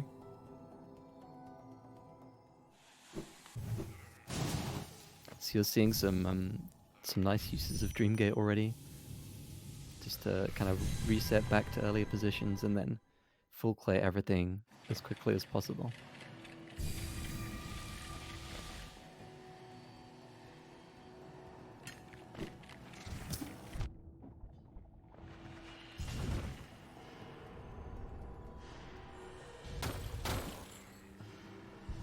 Oh no, we actually kind of fight it in this category. I thought they were just gonna do the Oh, that thing doesn't exist on this patch. That's a current patch exclusive thing. Wow, that's actually backwards from what I expected. I actually thought it wouldn't have been a thing on current patch, but it would be a thing on 1.2.1. That's interesting. Yeah, for anyone unaware, Crystal Guardian doesn't wake up just from spell damage on current patch. So you can Dreamnail him, dive, Dreamnail him, dive, Dreamnail him, dive, and just kill him while he's sitting there. It's really sad, honestly. He Poor doesn't guy. get a chance to fight back. No, he doesn't. Wow, Spicy was on 2 health and like underneath one of the lasers, and I think it was just D-Dark iframes, but like, oh my goodness, that no, was scary. Somni takes a death to CG2. Oh, and he gets bench storage on the way out. Whoa, Nice. we got some scan lines and a D-Dark. It goes into the... Thankfully, Insomnia is experienced enough to know how to fix this. You have to like leave the room and then come back and then rest again. It's pretty weird.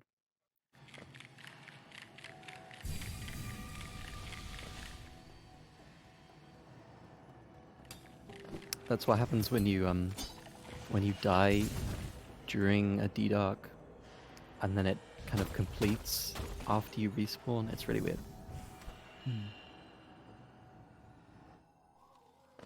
And yeah, yet again, for those in chat who don't know, this is a scenario where the runners are trying to keep that bench in Dirtmouth so that they can just save quit back there later on. I think it might be after they get the Paylor at the top. Yeah, I think so. So I really that's like why this. Insomnia's not taking that bench. Yeah, I really like this Paylor movement section. There's, not that many rooms which are kind of like mostly vertical movement up. I really like this sequence. Mm-hmm. It's cool to see, like, it's very obvious to see, like, when people are good at moving horizontally. But, like, vertical movement is a little bit harder to tell when people are doing it, like, really, really well. But, like, watching some of the wall jumps up that section from Spicy, like, you could tell they were going pretty damn fast with it. Did you see that cyclone on the blood sack through the wall from Insomnia? I've Yeah. never seen that before. That's so cool. That was That's, some Random knowledge for right sure. there. Yeah. I was thinking about that too. I was like, well, he can't bench to get health back, and he has no soul after that fight. So how is he going to do it? But that was a very clean way to get some health. And now he's in good shape for this climb up to peak. Or crown, rather. Some clean pogos too, to make it up that. Yeah, that movement in the kind of the big room up to here is really scary to me every time. I just don't trust crystal hunters at all. I hate those enemies. I think when people talk about the worst enemies in the game, they sleep on Crystal Hunters quite a bit. I think that they are awful. Yeah, what's up with the Aspid meme? Because they're Um, really not that bad. yeah. Oops, Insomnia taking a hit Oh, there. and That then was also the almost Crystal scary. Hunter dying like right above him as he was jumping Yeah. up. Okay, we'll get the Paylor. Save quit out. It's So a still little, it's still 30 seconds even with a death. yeah, with a death and then also the like forgetting to put on Grimchild. Like we're still very close. Um, so this is very exciting. We've got Wasabi coming up next for keyboard, and Aprilamat up for controller. So this is very exciting. So yeah, GG's to both runners. That was fantastic. Keeping it very close. It's exciting.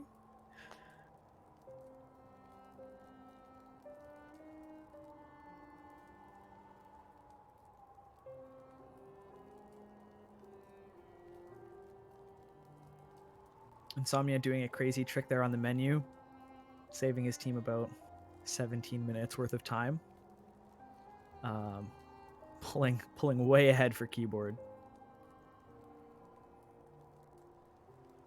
Yeah, I think that might be a major glitch there with the timer. Oh, yeah, we might have to give him a penalty of like 16 minutes or so for the major glitch. Plus maybe a little bit of time for the bench storage. Don't worry, guys. We'll get it back to where it needs to be. And so one cool thing about a run this long is you get to see a lot of weird memes. This game has just kind of throws weird stuff at you sometimes. Yeah, especially on 1221, I feel like you just get some strange interactions.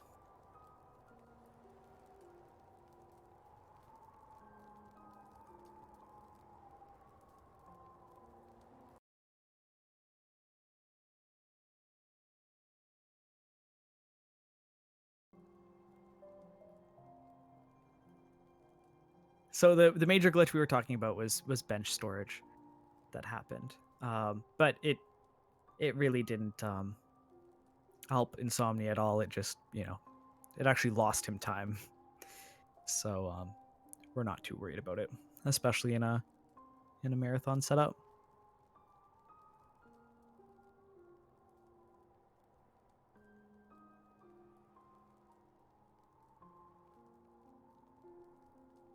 All right, so coming up, they've cleared out, Crystal Peak and all the first tier of Grimkin. They're gonna get Lantern, I think, and the second tier spawn in. Let's see if I can remember. Do you remember? There's one in Resting Grounds. There's one in Kingdom's Edge on the way to Hornet 2. Yeah, and there's one in King's Pass as well. So we're gonna see the runners clear through the parts of Resting Grounds that they missed earlier, and down into King's Station area and out into Kingdom's Edge and fight Hornet 2 as well. That's gonna be cool to see. In the couple of like 100% runs that I've done, I always forget that King's Pass Grimkin. Oh yeah, it's so forgettable. Yeah, I mean, you're not really going back for anything else. You've kind of cleared out cliffs. You've already gotten fury, so just going back for that one just always kind of throws me off.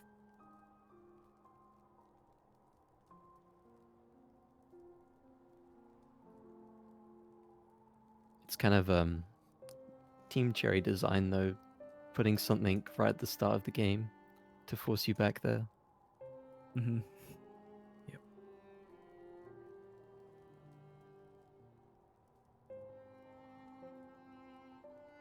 Okay, timer's looking a little bit more accurate here.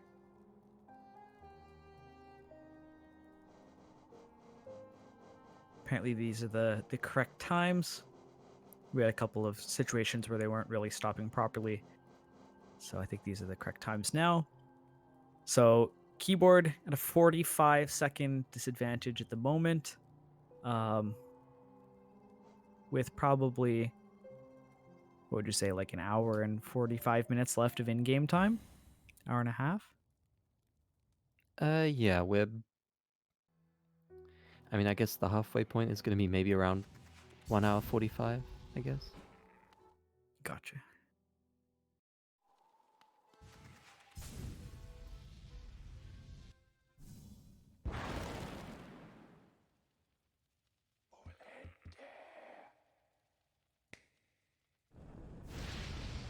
This is actually an interesting segment because, as far as I remember, when they get to Kingdom's Edge, they're going to have Grimchild equipped to get the Grimkin there, but then you have the Hornet fight to deal with. So I think maybe one of these runners or both of them will choose to take the bench outside Hornet and switch their charms out, because it can be really annoying to fight Hornet with With Grimchild, Grimchild. because he hits her out of her staggers and it's the worst thing and I hate it. Yeah, especially in a marathon setting where you might want to try and play it like a little bit more safe. If you're ever trying to heal, like, that's just not going to happen with Grimchild shooting little pellets every single time Hornet staggers. Yeah, he's like not good enough to help you, but then also helps you just enough to annoy you. Yeah. All right, that first Grimkin out of the way for both runners.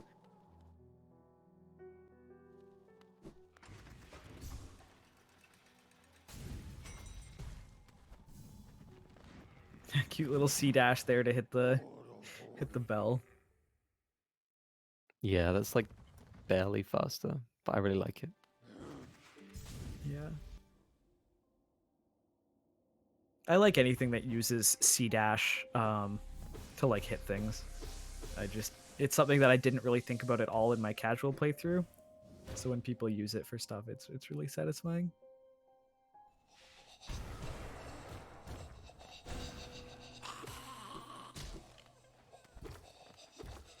All right, there's some little crypts area under resting grounds.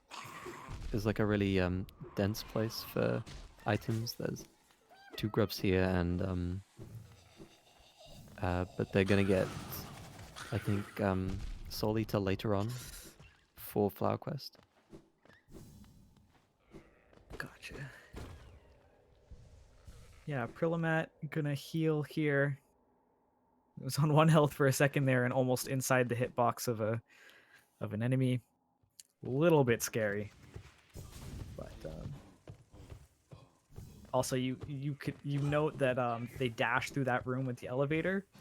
We're talking about C dash hitting things. If you try and C dash through that room, it will hit the lever in the elevator, and the gates will close and just trap you in the elevator, and you'll be forced down. So you can't really C dash through that room. Yeah, also, I think you mentioned it earlier, but you can't leave a room too soon after collecting a Grimkin, or it won't count. So you have to kind of like awkwardly hang around the upper load there in that room, just kind of waiting around for the Grimkin to come to you. Mm-hmm.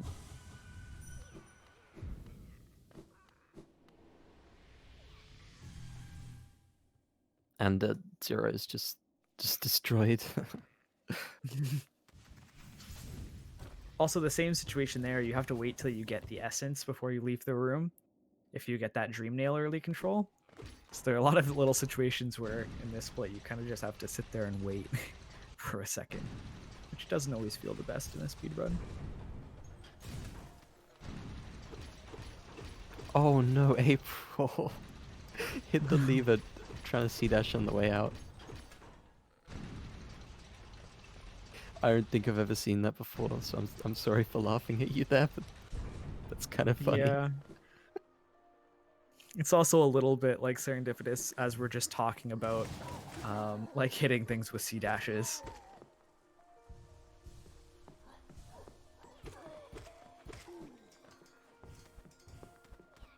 Yeah, exactly. There's some little arena here. Is the There's a little bit of optimization that goes into this.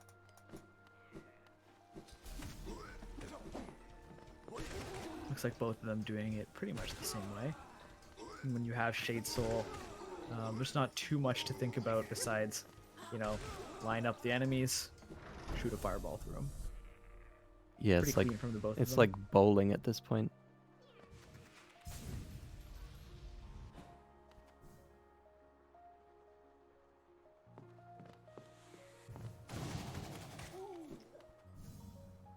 Alright, taking the bench here from Sabi. Alright, to get the stag. I wonder if he will take the bench. They need a Dream Gate here because Hornet to when you get Kingsbrand, it hard saves you, so you want to be able to Dream Gate out of it. Expecting April to get the bench here as well. The climb up to Hornet 2 on 1 HP would be a little bit scary. Yeah. There are 12 people on each team. This is the fifth person from each side, I think. Can confirm.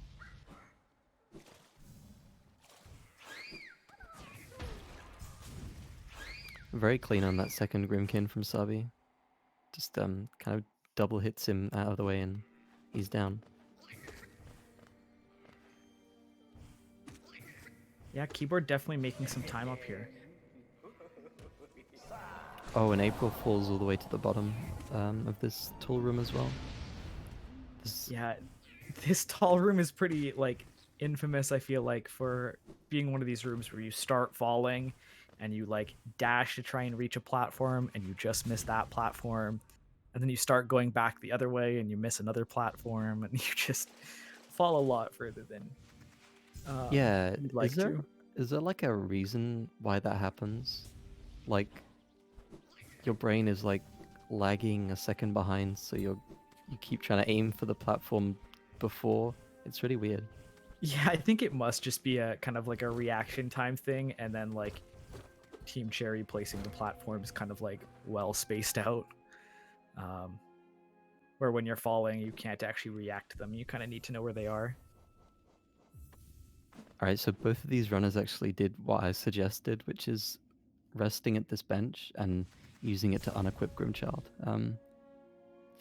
Very much worth it.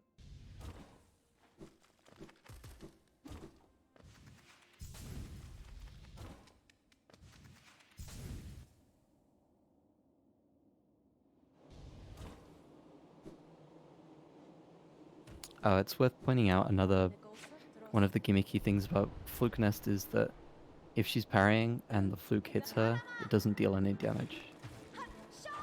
But it also doesn't knock her out of the parry, so you can just like lose an entire Fluke to her parrying. It's very annoying.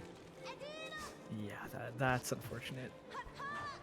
Especially because Hornet 2 is pretty hard to hit with your nail properly. Like, even getting soul sometimes on Hornet 2 feels rough. Very clean fight from Wasabi. April taking it a little bit slower, just playing it safe. I think that's totally reasonable. This is a tough fight. Yeah, I think probably from this segment, Hornet 2 is going to be the thing that they practice the most. And April takes her down as well. The end of that fight was kind of funny, like watching Hornet like just walk back into the rest of the flukes and then die to them. Yeah, it's a bit it's not exactly like a noble death for our Hornet, is it? No, it's Kind of not at like all. walking backwards and tripping over some black slugs on the ground and just just eating the floor. I'm just imagining like the citizens of Hollow Nest, like watching this like tiny bug come through their kingdom and just destroying them all with like these little black slug creatures. Like, that has to be demoralizing. Oh, for sure, yeah. Who even is this guy? He doesn't even talk. Yeah, the knight is like the equivalent of like 4 foot tall as well in the bug world. Yeah.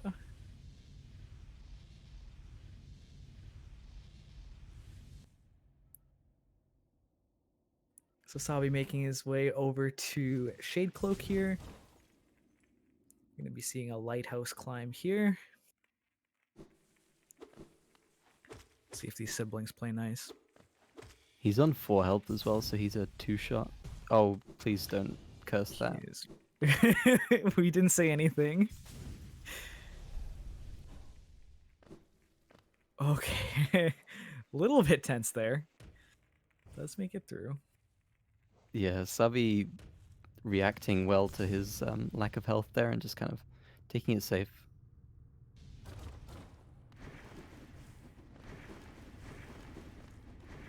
You can tell he has some experience, even if it's not in this category, just because, you know, the way he responds to a bit of an awkward situation there for him. Mm-hmm. Definitely composed there. No, siblings are not cooperating with April here.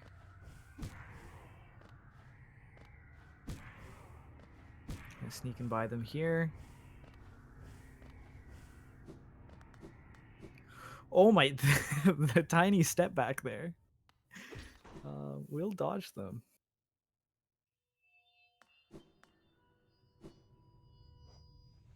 All right, you saw Sabi quit out from the Shade Cloak goo there. Just kind of skips the animation there. It's quite a long animation of the knight kind of getting overwhelmed by the void. And picks up the arcane egg as well. Even though they're not going to visit Lem for a little while, just collecting these relics along the way to sell to him eventually.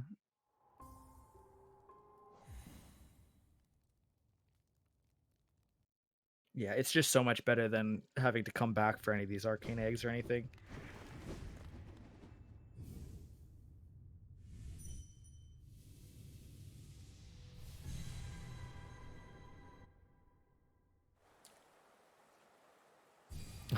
Nice C dash cancel from Sabi.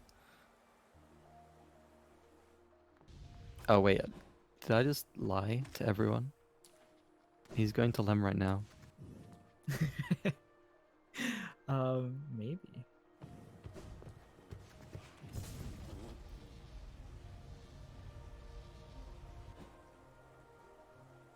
Alright, I never claimed to be an expert. Okay. No, that's totally fine. I was just building suspense, you know. Yep.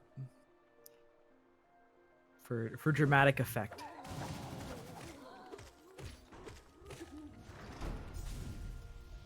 Oh no. Chad is a little bit angry. Oh boy. Taking a hit to the spikes on the top of that elevator there. Way up to Lem. So now that they're gonna take quite a cool route through waterways to Fungal here. Clean up what they missed of Fungal the first time. So saving Retta, Mantis Lords, and then Fungal Core. Yeah, it's a very cool route through waterways. I feel like my first couple times through waterways in my casual playthrough, it gave me a lot of trouble. But like watching this route, I'm just like, oh, this looks so clean. Like this looks so right. Yeah, it's kind of like an interesting area because it like joins up city and then the elevator on the one side and then Fungal Waste on the other. But the way it kind of slots into this route is really neat. Oh, and you see another lever skip here from Sabi. Mm-hmm. Yeah, it's hard to tell because of the desync timers, but it looks like keyboard's making up a good chunk of time here. I wouldn't be surprised if we were almost evened out by the end of this segment. Sabi went for a little skip there. but it requires like a very precise wall jump on the side of that, and oh, he gets hit by the spikes as well. I was a little bit scared there with the Sporg following. I thought maybe he might get comboed as he spawned, but he was okay. Yeah, you can fall all the way through that spike section in one go without touching the walls, but I wouldn't recommend anyone go for it if they're new like this.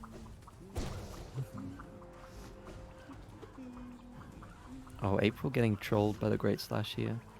I think this might be why Sabi chose to do that skip with a Cyclone, because if you do a Great Slash, you have to get quite close to the wall, and then if you touch the wall, it obviously turns you around to face away from the wall, so it's like a little awkward to do. Whereas with the Cyclone, you just kind of Cyclone, yeah, like that. Yeah, Like you doesn't just, matter which way you're facing. yeah, exactly. It's just a little bit easier to do.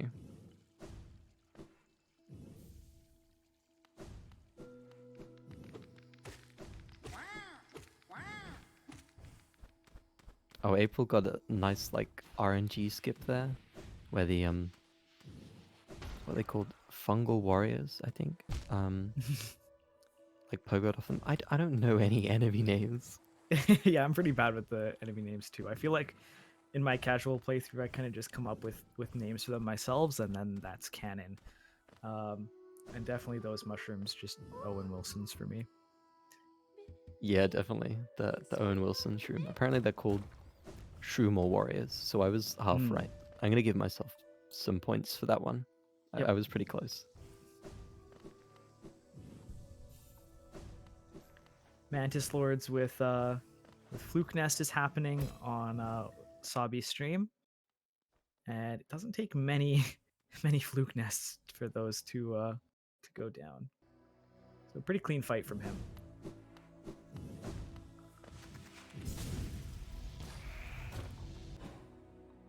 Yeah, I'm a little sad that like an early Mantis Lords route doesn't make any sense, because that is a really fun fight to do with minimal equipment.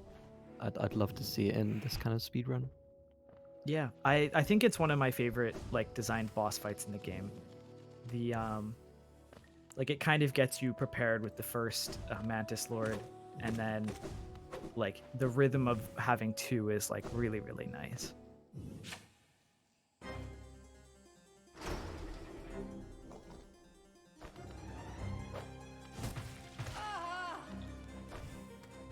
So something to note from Sabi is that coming up after this fungal core section, you dream gate out to go to Troopmaster Grim. So he's actually trying to conserve soul in this section, trying to gather a little bit of soul. Oh, April. That's a really unfortunate death, yeah. Because the bench is... Oh, no, actually, April got the bench here by Bretta. That was a smart choice, because otherwise they'd be going all the way back to King's Station, I guess? Yeah. Or Shade Yeah, I Cloak think even, King's... actually. Yeah, I guess they'd be at Shade Cloak and they'd have to Dream Gate.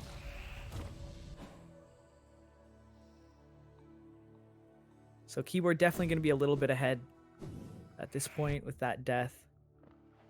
But very back and forth race. Like we've really been going back and forth almost like every segment. Which yeah, is just a fantastic spectator experience. Yeah, what it really means is that the controller players are just you know, giving Keyboard a little bit of an advantage just in this section, and then you know they can come in with the big win later on. I think it's. I mean, it's all fake, really, isn't it? It's just content. Listen, I wouldn't go quite that far. Not quite as far as it's all fake, but. I mean, have you ever seen a controller player die? Have you? Listen, I don't even know if I've ever seen a controller player. Oh, shut up. You don't even watch my stream? Is that what you're saying? No, I just mean I haven't seen you holding the controller while playing, right? You're on thin ice, Lucas. all right. Listen, I don't know if I've ever seen a keyboard player either. This isn't. I'm not biased here. Is this what quarantine does to us? I haven't Travis, confirmed the existence of a human in quite some time. Yeah, really. That's a good way to think of it. Okay, April is gonna make it through here without There's a little bit scary there. He's gonna make it through. Take this bench right now.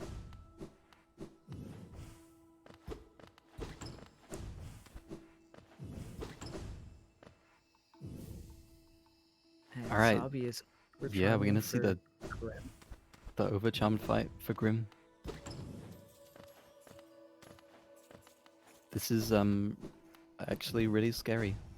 So I hope you do a good job, Sabi.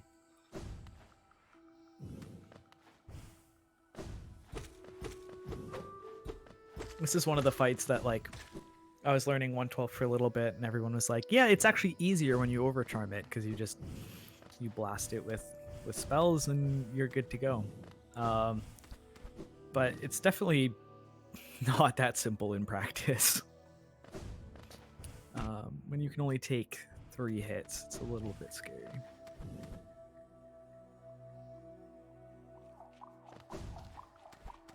I just love watching this fight, to be honest.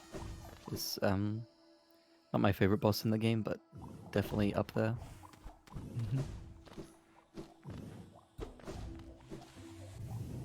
I just remember finding this boss for the first time, like after I was done most of the base game content, and just the music and the like. I don't know, the atmosphere of the fight is just fantastic. I think the fight's really good. It's one of my favorite designed bosses. As far as gameplay, I don't think it's my favorite, but the design and the atmosphere, I think it's probably one of my favorites. Yeah, I think that's a pretty fair take, actually.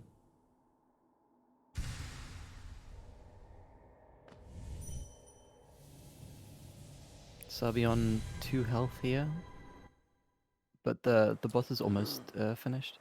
I think you can close it out here.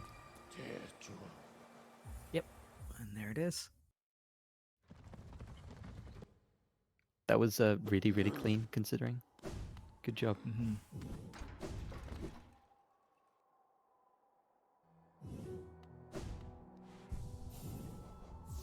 So we've been seeing some pretty like nice boss strats from keyboard, like Fury Soulmaster earlier. Seeing Overcharm Grim here. Looks like we're seeing Overcharm Grim from April as well.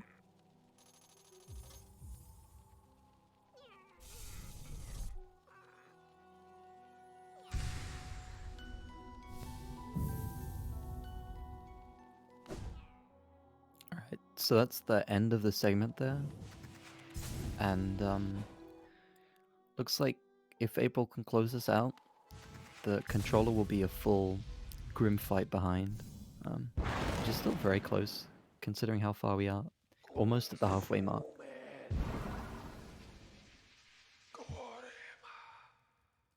Yeah, which isn't bad at all. And as we've seen multiple times already this race, it's going back and forth. I would not be surprised at all if we saw this shift back and forth a few more times before this race ends. Unfortunately, April messed up the kind of initial damage cycle, and if you hit Grim before the fight properly starts, he'll get really angry and you get an extra balloon phase, which is pretty bad for timing, because you can't damage him at all during this balloon phase on 1-2-1. On current patch you actually can, so it's not so bad.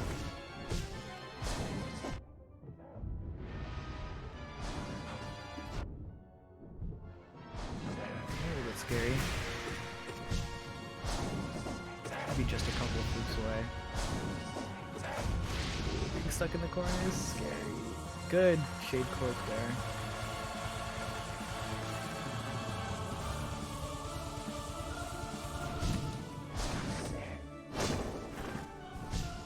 Okay, gonna take a heal. I think that's totally fine. And you're one hit away from dying.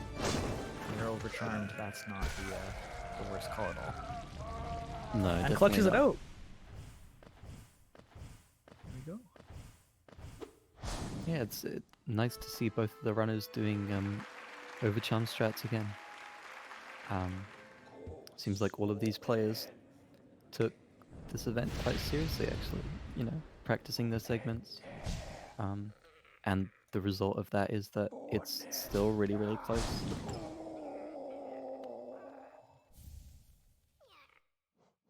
Yeah, so after this save quit, we're about 2 minutes,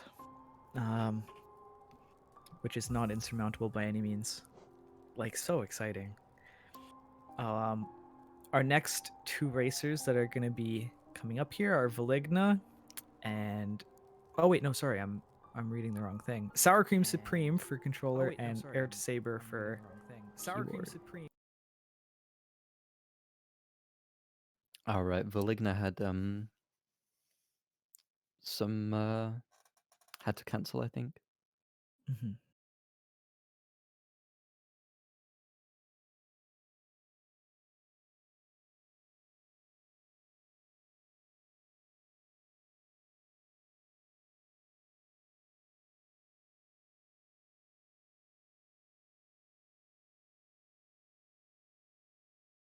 All right, so this is going to be segment 6 out of 12.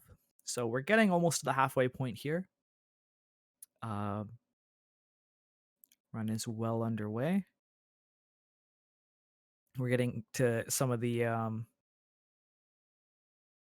was gonna say some of the harder bosses, but we've already done like Failed Champ and Soul Tyrant, so we've already got a couple of the hard ones out of the way.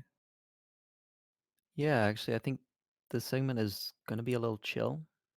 They're going to go through Brooding Molech and down through Fog Canyon and all that stuff. Start clearing out some of these areas for all the charms and grubs that they've got. Yeah, and you're going to see the the legendary Umu one cycle tutorial, yeah, on 1-2-1 with Fluke Nest. Yeah, I mean, I'm guessing it's just 3 flukes, right? Oh, is that your assumption? Is it Lucas? Okay, listen, I actually don't know if I've seen this in a while. I feel like I saw it at one point. A little bit.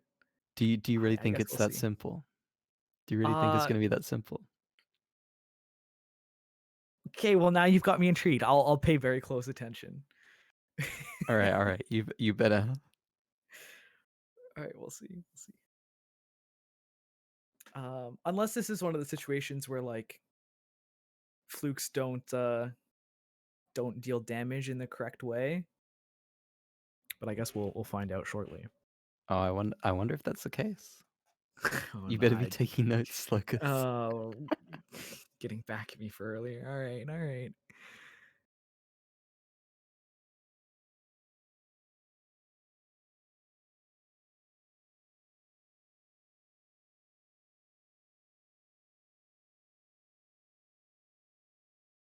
we've got a important bookmark.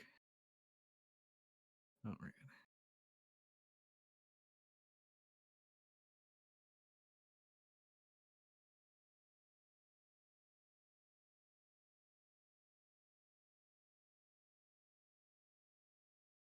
Oh, it looks like Sour's name is a bit misspelled.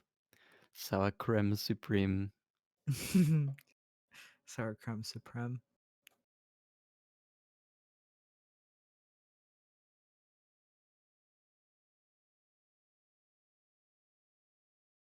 Whenever I see a white screen now because of Hollow Knight, I think that somebody is soft locked. Which I know isn't what has happened on the right side here, but yeah.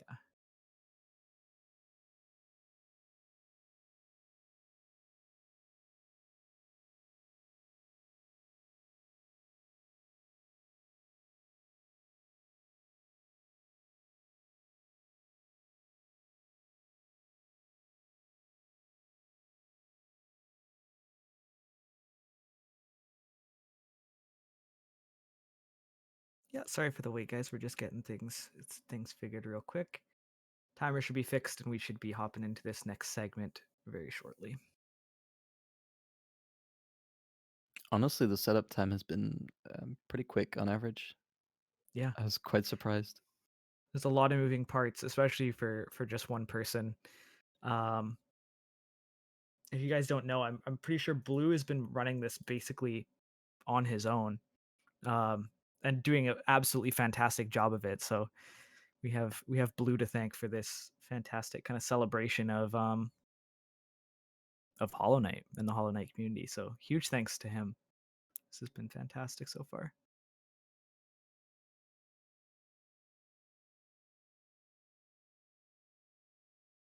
Yeah, it's been a really fast turnaround as well from the him coming up with the idea of it to having submissions and then organizing everything.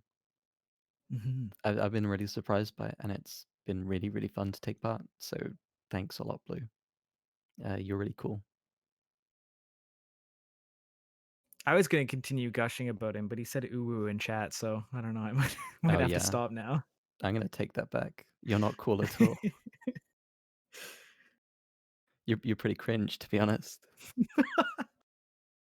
No, go easy on him. Not the cringe. All right, getting this segment started off. Going to be making our way down to Moloch. Oh, you heart. Blue firing shots back. Through the overlay.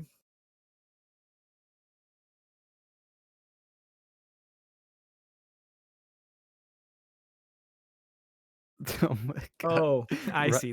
Typing a It's in paragraph. response. Yeah, it's response to us being nice and to chat being nice.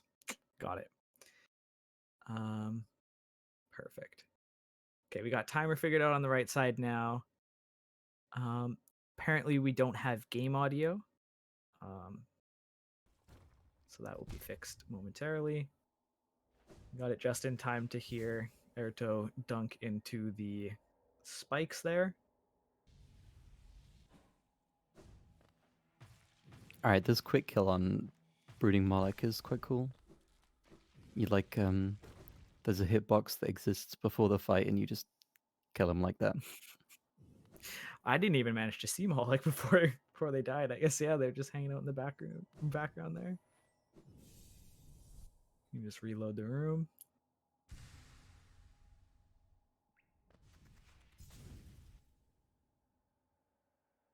Yeah, that's another thing that's not in current patch at all.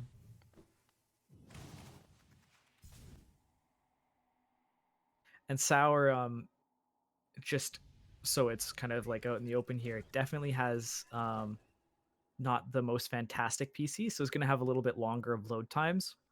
We'll be seeing a bit of desync there as a result, but that doesn't necessarily mean that Sour is behind here by any large stretch. I'm gonna have to kind of keep an eye on timers to try and figure that sort of thing out.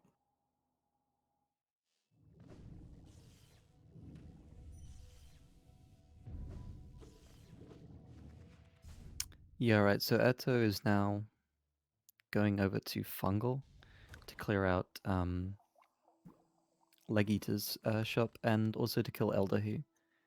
These are kind of two things that we couldn't really do at any point before when we visited Fungal. But it's pretty convenient to use this shortcut in reverse with the Dream Gate as well to get back. Both of them using that kind of like inventory drop down that fungal room and getting a couple bounces, which is yet again pretty satisfying to watch, pretty satisfying to do as well.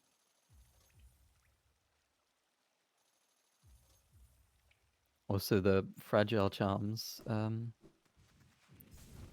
think every casual player thinks they're the coolest thing in the world, but we don't actually use them much. Fragile strength though is going to be used a little bit, I think, in the Colosseums. The problem with this game is just that spell damage is so much higher than nail damage that the the fragile the the fragile charms just aren't that good, especially until you get nail 4. Oh, okay, Valigna calling me out, saying that fragile strength isn't even used anymore. Wow. Okay. 2014 strats, damn it. He really called you out. Oh boy. Oh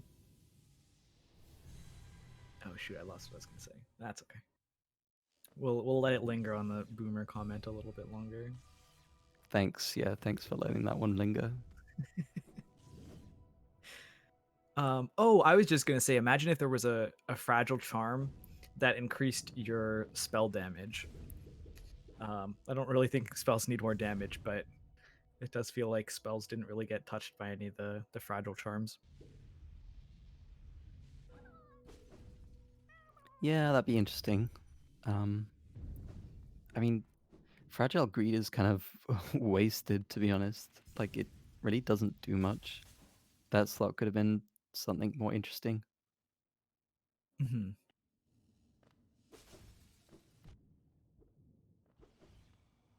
Yeah, as a casual player, I was always just way too scared to use any of the fragile charms. Yeah, I'm Yeah, paying attention are you to paying Fumu. attention now? Yeah, no, I'm listen. Eyes peeled? Eyes locked and loaded. I am not looking away from the screen. Okay, we Dream Nail twice. I noticed we're using Dream Wielder. Pull Umu around a little. Avoid damage.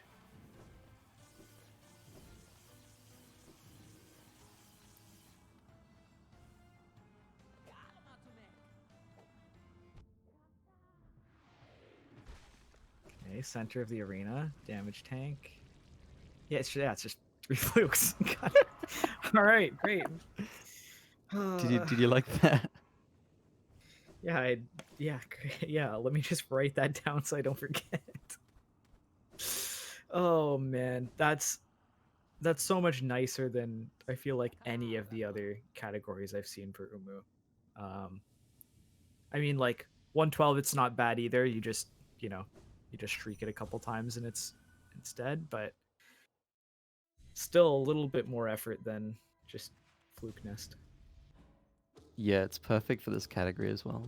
Just to see the boss kind of deflate like a balloon. Oh man, poor guy. No, I take it back. He deserves it. He deserves all of it.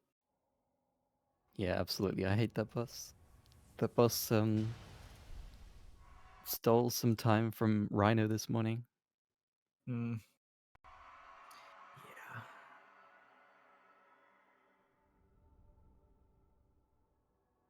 So I'm trying to diagnose where they are based on their timers because they are still about 2 minutes apart.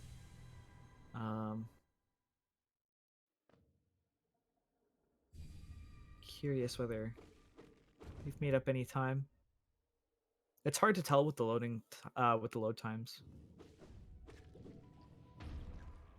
Yeah, they look like they've kept it pretty even, which makes sense. I mean, nothing big has really happened yet this segment.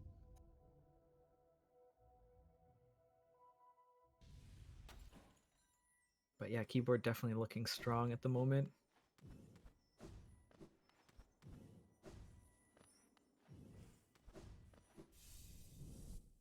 Playing that little movement gauntlet in Queen's Station safe from Erto. I think you've got a lead. Don't want to just face plant into any spikes or anything. I think that's super reasonable.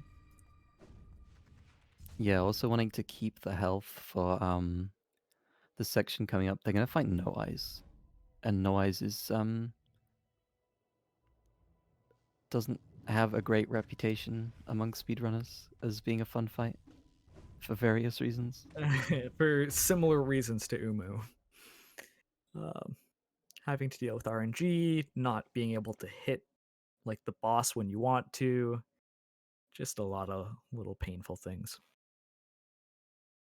Yeah, thankfully, Fluke Nest makes the fight more bearable than it usually would be, but it's always annoying.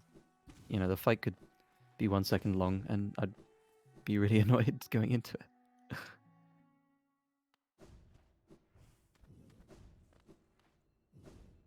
All right, we're gonna see how No Eyes treats Erito here. Oh, yep. Yep, I took notes on that one too. That one was just 2 fluke nests. So that was great.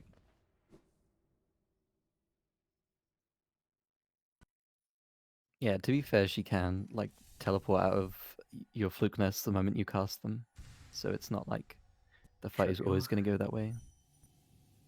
Although it just did for Sarah as well, so Yep, playing nice today.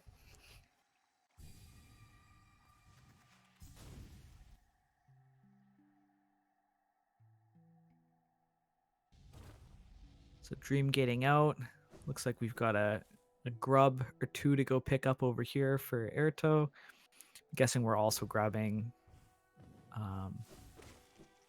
the vessel fragment.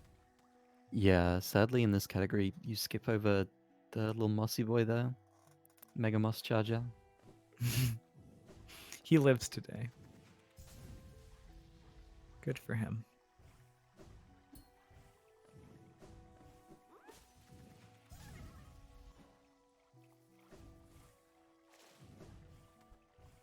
And so in general, this kind of section of the route is they're just kind of going anti-clockwise through the game world, collecting everything. So right now they're in Fog Canyon and Green Path. Then they're going to go to Queen's Gardens, then later on to Deep Nest, and then around the right side of the map and up into Kingdom's Edge later on.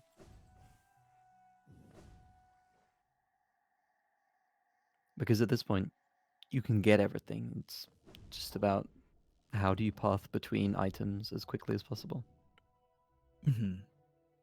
Yeah, we get through all the movement quite quick.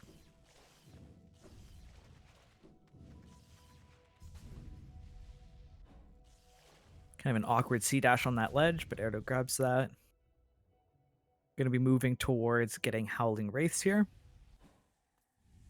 So we're almost going to have all of the spells as well. You're going to have to wait for a little bit for Abyss Shriek, but it will come eventually.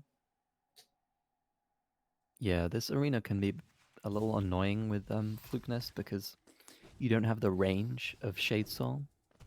So if the squits fly off in all different directions and try and run away from you, you kind of just have to chase them down.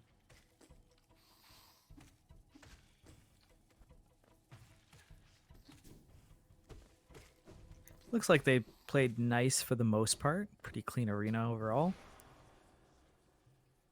Erdo grabs Wraiths.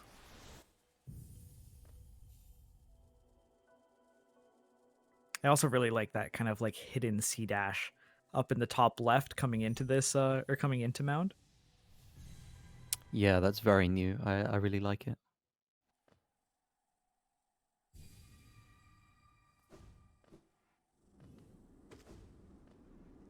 Nice, pretty clean arena from Sour as well.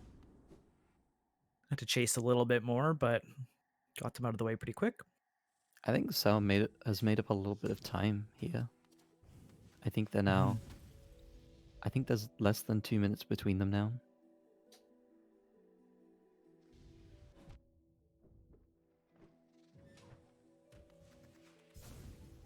All right, and then QG. We'll be getting Love Key here momentarily. Yeah, I also imagine for the combat there will be pretty quick too. yeah, it will.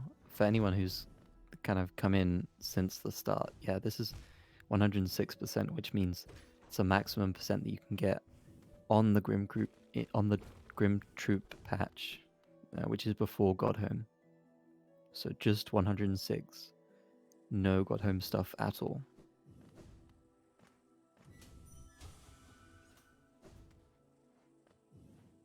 That was a really cute dream nail on the platform as it fell as well.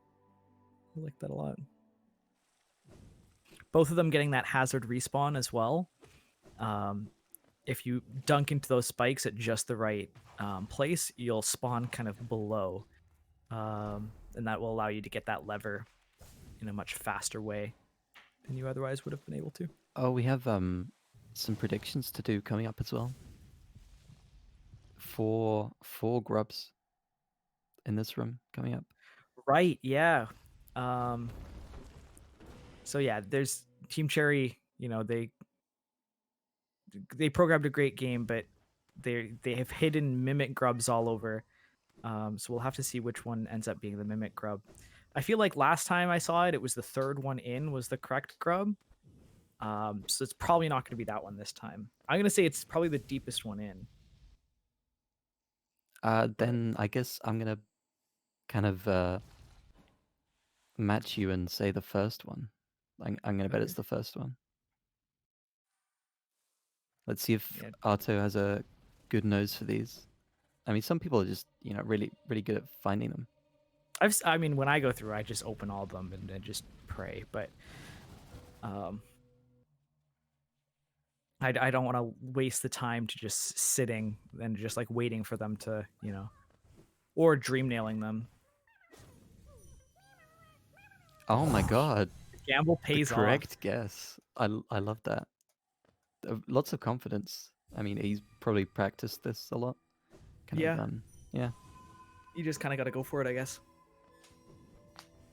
Sour coming into the same room.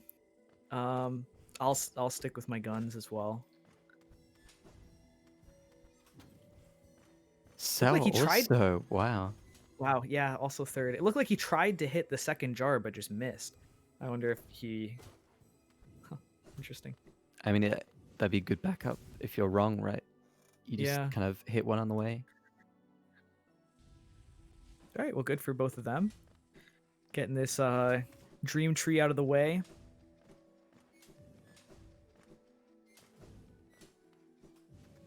Just a little bit of extra essence here for all the dream gates that they take throughout the run.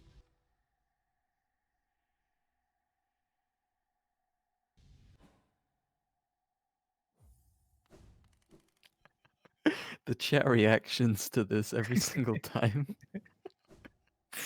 Sorry, chat.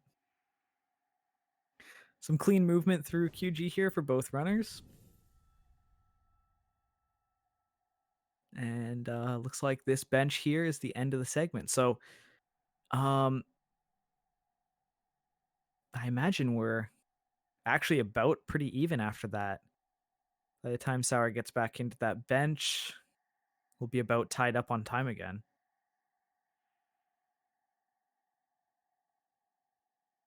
Yeah, that's pretty much exactly 2 minutes between them again. This Yeah, is really so close. very even segment. Wow.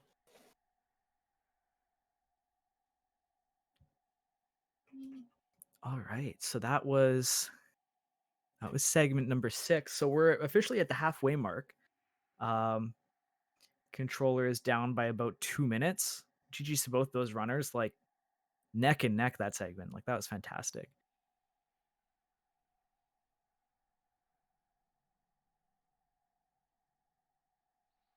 And we've got some pretty scary runners stepping into the ring too. For the next segment, we've got Palm and Guanqui, both fantastic runners, with some pretty top level times in different categories.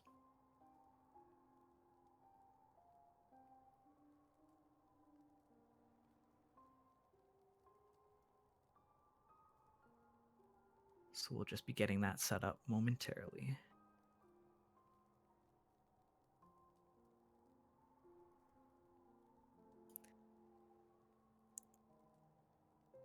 And I believe this segment we're finishing our trip through QG. So we'll have the QG arena, we'll have Marmu, we'll do Trader Lord.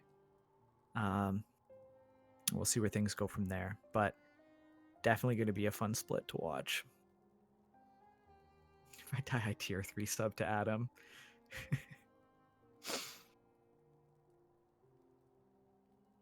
Well, that's kind of what keyboard might need to come back here. Or sorry, what controller might need to come back here. Controller needs to play really, really careful, and keyboard kind of just needs to make sure that they're holding their lead. not doing anything too risky, and see I where mean, things go from there. at this point, the current separation is not really significant because Colors and Flower Quest still exist in the game. They're still yet to come. So yeah, I guess if you're on team controller, you really want Wonky to die here. Maybe if you're Adam, you especially want Wonky to die here. For the tier 3 sub. But if both of these runners have spectacular segments, then it's still going to be incredibly close at the end of it. Mm-hmm.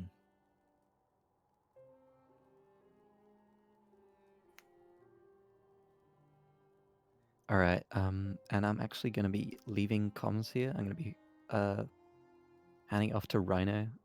It's getting a bit late here, so thanks everyone for watching. Thanks the runners so far that I've seen. You've done an amazing job, all of you. And I hope the race continues well from here. Yeah, and thanks for commentating with me. That was a lot of fun. Thanks for helping guide me through this. Chat, No, everyone say bye to Zero. You're really cool, Locus. Great. It was a pleasure. Thanks. All right, bye. Alrighty, and then we've got Rhino in here. Am I coming through all good? Is my audio good? Yep, I can hear you loud and clear. Awesome. I Cool, think you cool. should be coming through the stream as well. Nice. So how are you full doing? I'm doing all right. I just got off work actually, which is why I was able to do this. But full disclosure, I know like nothing about this category. I have decent game knowledge overall, and I've run a lot of categories, but I don't really know this run, so this should be fun for me. All right, cool. Well, we'll manage it together. We'll figure it out. I believe in you, Locus. I believe in you. You're gonna carry me. All right, so we've got Palm and Guanqui. Looks like they're both pretty well set up here. We're going to be going through QG for the majority of this segment, I believe, and we'll see where things go from there. Yeah, looks like starting off with Marmu for this split. I know I just said I don't know anything about this run. I just have the notes up next to me, but it looks like we're starting with Marmu for this split, which is a I imagine with flukes every boss in this category is fairly easy, but I'm curious to see what strats people take in. Yeah, we'll have the QG arena beforehand. Okay. But should be kind of a breeze with Fluke, like we mentioned. Fluke makes everything easy, doesn't it? It sure helps.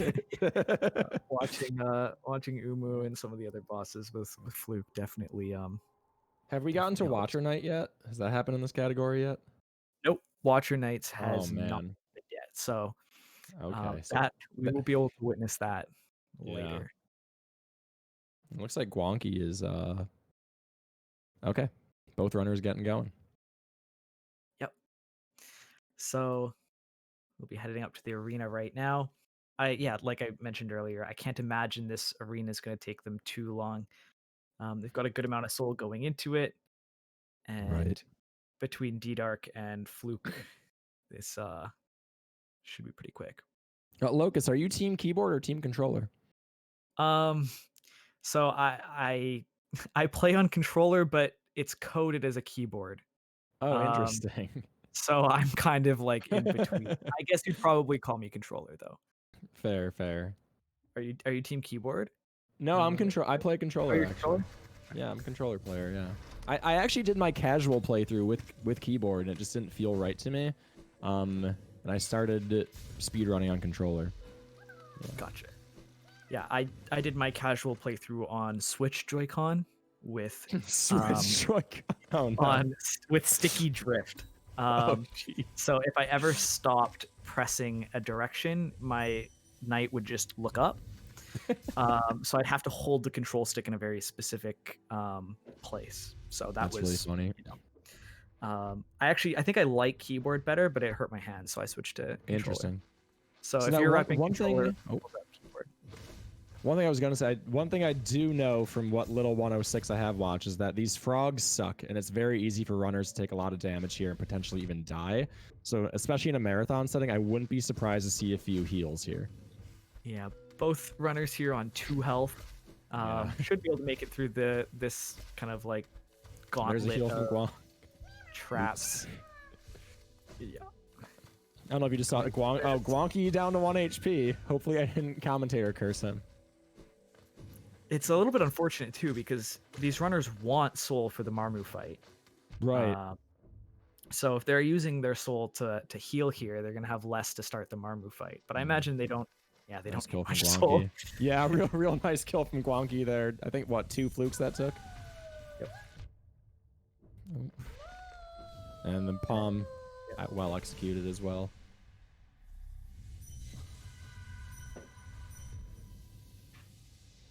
All right. So next, it looks like they're going to be heading to Trader Lord, according to my notes here. Very fun. Now, I believe for any like current patch runners in here, I think Trader Lord is a bit easier on this patch. I think it does less damage. Gwonky Not on one sure. health. Oh yeah, Gwonk. Yeah, gonna heal up there. Definitely smart. You might have missed it, but as we were setting up the race, Gwonky put on his overlay that if he dies, he's tier 3 subbing to Adam. Oh no. So there's some people in chat that are kind of cheering for Gwonky death, and he's I would definitely imagine Adam is one of them. yes, Adam is most definitely one of them. So That's we're, fantastic. kind of holding out for that. But his movement through this room has been fantastic, and this is not Yeah, easy really. Palm getting kind of bullied by those Petras and really not trying to die here. So he's trying to get to a place where he can heal. Yeah, I mean, Palm, from what I know of these two runners at least, Palm definitely a more experienced runner, been around the community a lot longer. Gwonky, I think he's even newer than I am in the community, but you know, he has some really impressive times in what he's run. So it's interesting to see these two go against each other in what I think is a really difficult segment here. Also, this might come up a little bit later, so I'll mention it now, but Palm was kind of sitting right beside one of those spike launching enemies to heal, and to people who were kind of like, who have just played it on the current patch, that might look a little bit scary. But on this patch, those spikes just don't have a hitbox. I guess Team Cherry just forgot, but yeah, they don't have hitboxes. Yeah, I remember when I actually learned this game like speedrunning on current patch, and I watched a couple like 1-2-2-1 runs just to learn the route, and that completely messed with me. Like, wait, why are those spikes not doing any damage at all? Oh my goodness! And Yeah. I thought the Trader Lord fight was fast from Gwonky, and it That's was crazy. Yeah. but then it was even faster for Palm. Yeah, Palm is just really going to work on this segment. And judging by the times, it looks like that's what Team Controller needs right now. About 2 minutes behind-ish. Yeah, for sure. So we're going to be making our way through Deep Nest next. We're going to go say hi to Brum and get his flame in preparation for NKG eventually. And then... Or do we just banish in this category? In this category, I believe we fight NKG. Okay, cool. I think the decision for that was just a community vote that it's kind of boring to just banish NKG instead of fighting it. So, Cool. yeah, somebody in chat asking why banish. As far as I understand, and from those I've asked, the reason is literally just that it would make the category less exciting. Whereas in 112 we banish because we fight NKG in the Pantheons anyway. Yeah. Yeah, I'm Ray in chat answering the same reason as doing True Ending. It's just more exciting for the category. So. Yep. Yeah, I think that's really cool. Yeah. Yeah, There's no like logical reason for it. You still technically get 106% even without Grim, but just more fun.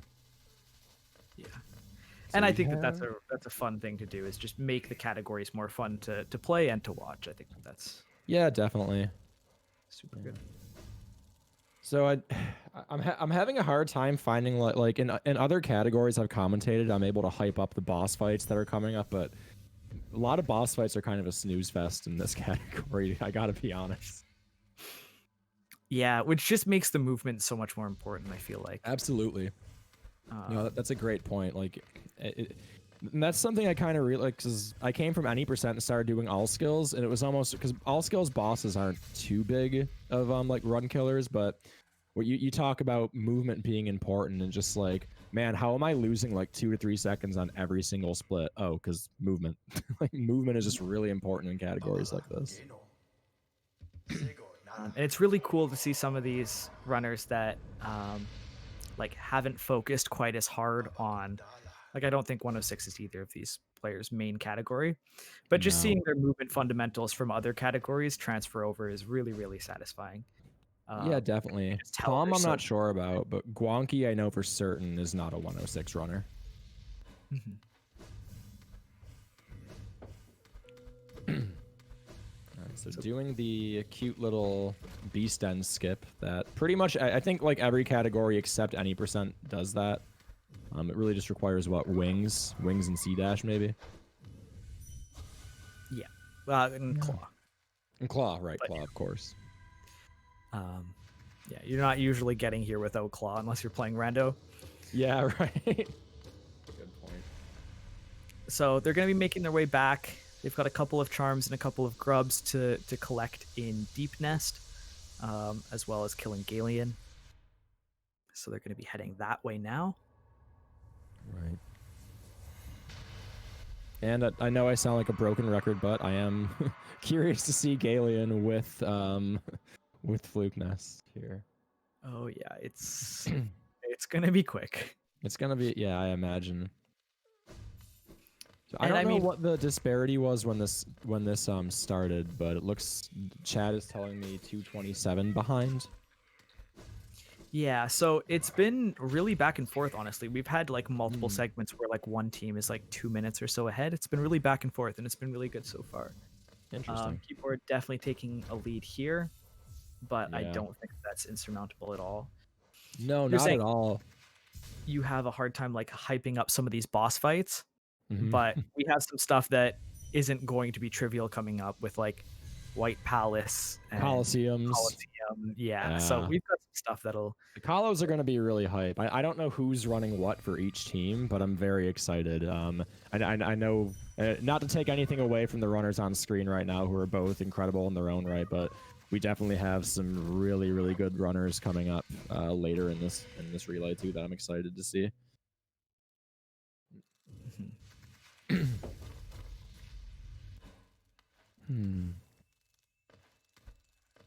All right, so dropping a Dream Gate here. Have you run 106, Locus? I've done a little bit of 112, so Okay. not a ton.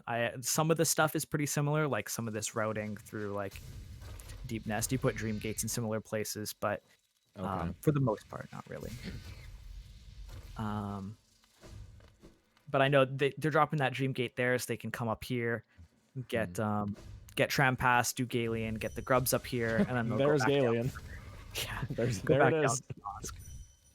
Okay, and then they got it. They do Nosk after. Gotcha. Yeah, that was a quick 3 flukes taking Galian right out. Common foe.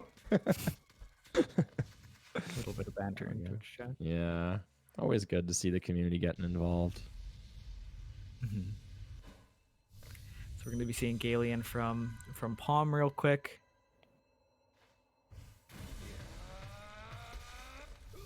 There we go. Real quick fight.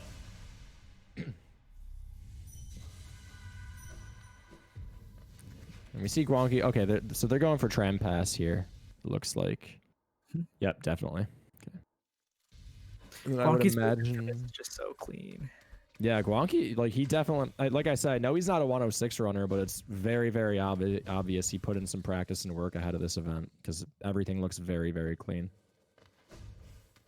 And again, I mean, Guanqi's got what, like a 34.08 something any percent run. You know, if you have that kind of time in any percent, your movement is at least good enough to transfer to other categories in a basic sense. So.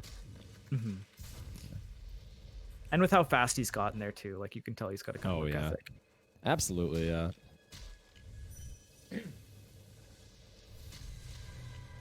some Dream Gating out here, and now they're heading over to Nosk, I think we were saying, right?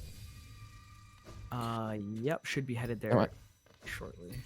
Now, if I remember correctly, I think you can actually, I think Nosk's hitbox is actually present before the fight starts, so I think the runners actually get some flukes on Nosk before they actually trigger the start of this fight, which probably makes it go even faster. I don't think it can quite kill Nosk before the fight starts, but I'm pretty sure they get some damage on him before. We'll see. My my only knowledge of 106 comes from watching Viz's stream. That's about it. Mhm.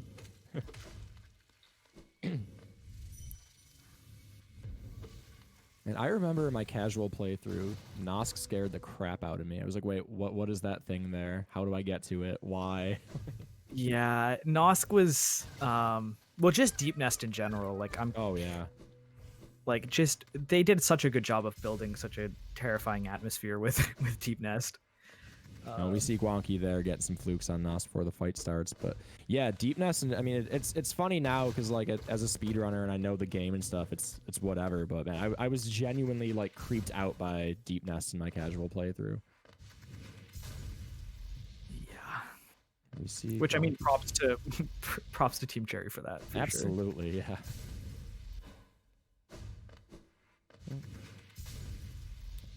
All right, so Nosk not seeming as trivial as other bosses have been in this category. Like, okay, that was still a lot quicker than normal, but it's definitely not as free as we've seen in other fights like Marmu and Galeon and whatnot. Mm-hmm. Enough health that you can't just like completely cheese it. You can kind of. Right, yeah. Yeah, you have to care a little bit about how you're performing. Right, so Guanqui dream gating out here looks like 148.08-ish.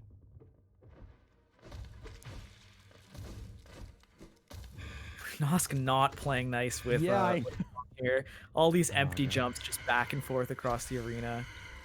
Poor but Palm. we'll go down. Yeah, poor Palm. You don't like to see the empty hops across the arena when you're trying to get the opponent to walk into your flukes. No, empty hops are like the worst thing that can happen for most boss fights even. All right, so about 150.35. So about 2.5-ish minutes, I think, if I remember my numbers correctly, of a lead for Team Keyboard here. Yeah, I gotta say, like, because I know that Team Keyboard had a lead, but we're still syncing the start of each segment. Very impressed that Guanqui is not only keeping pace with, but staying ahead of Palm. Like, that's really, really impressive to me. Mm-hmm. I mean that because Palm's a very, very good runner. A very, very good runner. So for Guanqui to be keeping up is really impressive to me. And do we know where we're headed to now? I think once we get this this soul fragment, that's pretty much it for the segment. Okay. I think this segment ends at Tram. So once they make it over to the Tram after getting this, I think that's going to be the end of the segment. Gotcha. So pretty close overall.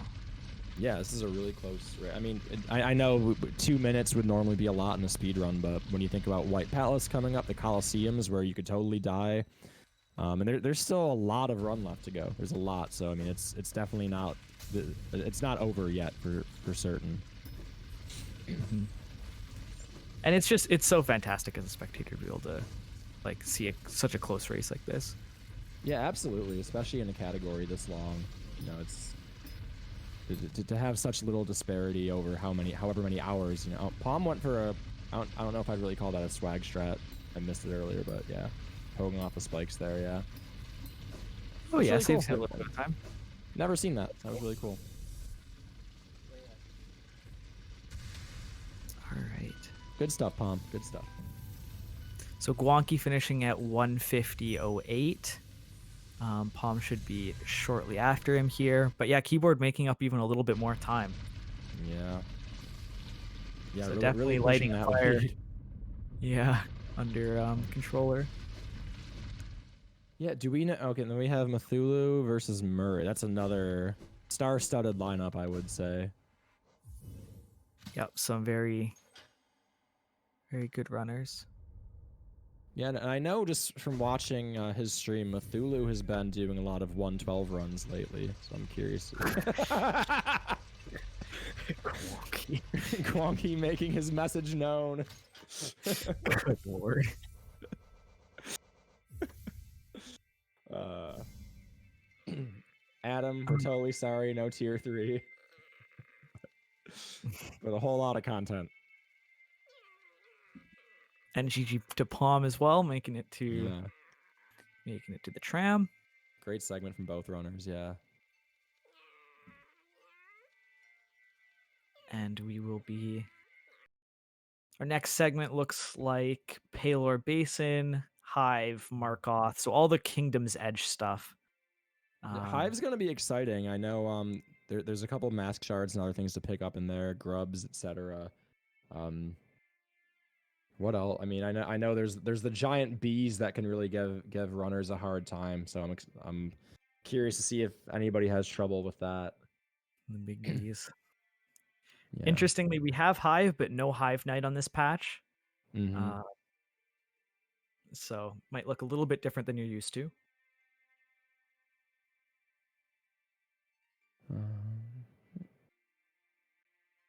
Yeah, so another runner in the community actually gave me like a quick text file of notes before I calmed this, because I was like, hey, I don't know this run at all. Can you help me? And one of the notes was just Hive is scary. So, yeah. I'm excited to see what happens there. Hive is definitely scary. Yeah. I have to step away for one moment. I'll be right back to help you out. Yep, no worries. I'll cover for now.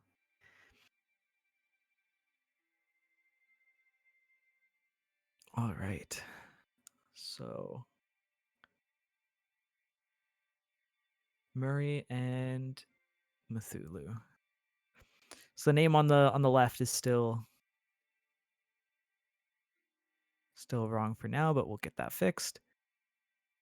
And then controller is almost 3 minutes behind now, which is scary. Controller's definitely gonna have to kind of like kick it into gear.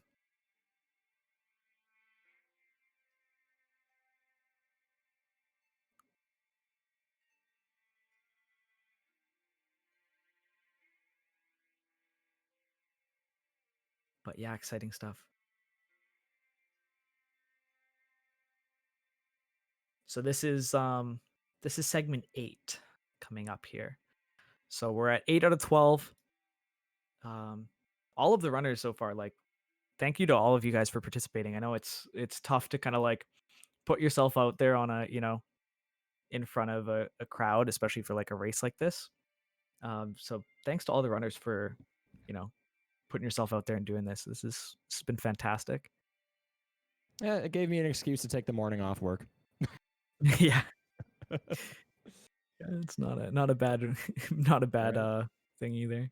What I thought was really cool actually was I actually told like a bunch of my coworkers that this was going on, and that was why I was taking the morning off, and I know at least 3 of them tuned in to watch the race this morning, so that was kind of cool. Oh, that's awesome. Yeah, right? Yeah, I love that. Super cool. Also, yeah, I know I've said this before, but huge thanks to Blue for setting all of this up. It's been fantastic so far, and I'm excited for everything that we've got left. This has been super cool. Yeah, definitely. I mean, Blue's I MVP. definitely haven't been keeping this on in the background at work all day, but yeah, I mean, yeah. From what honestly from what little I have been able to catch here and there, it's been a really fun event. I got to watch the 4 mass shards race a little bit because that's a really short one. I popped in and out of this race a little bit. I saw some of the rando. It's been a really good event, and I'm very impressed Blue was able to organize all of this and get it going so quickly. Yeah.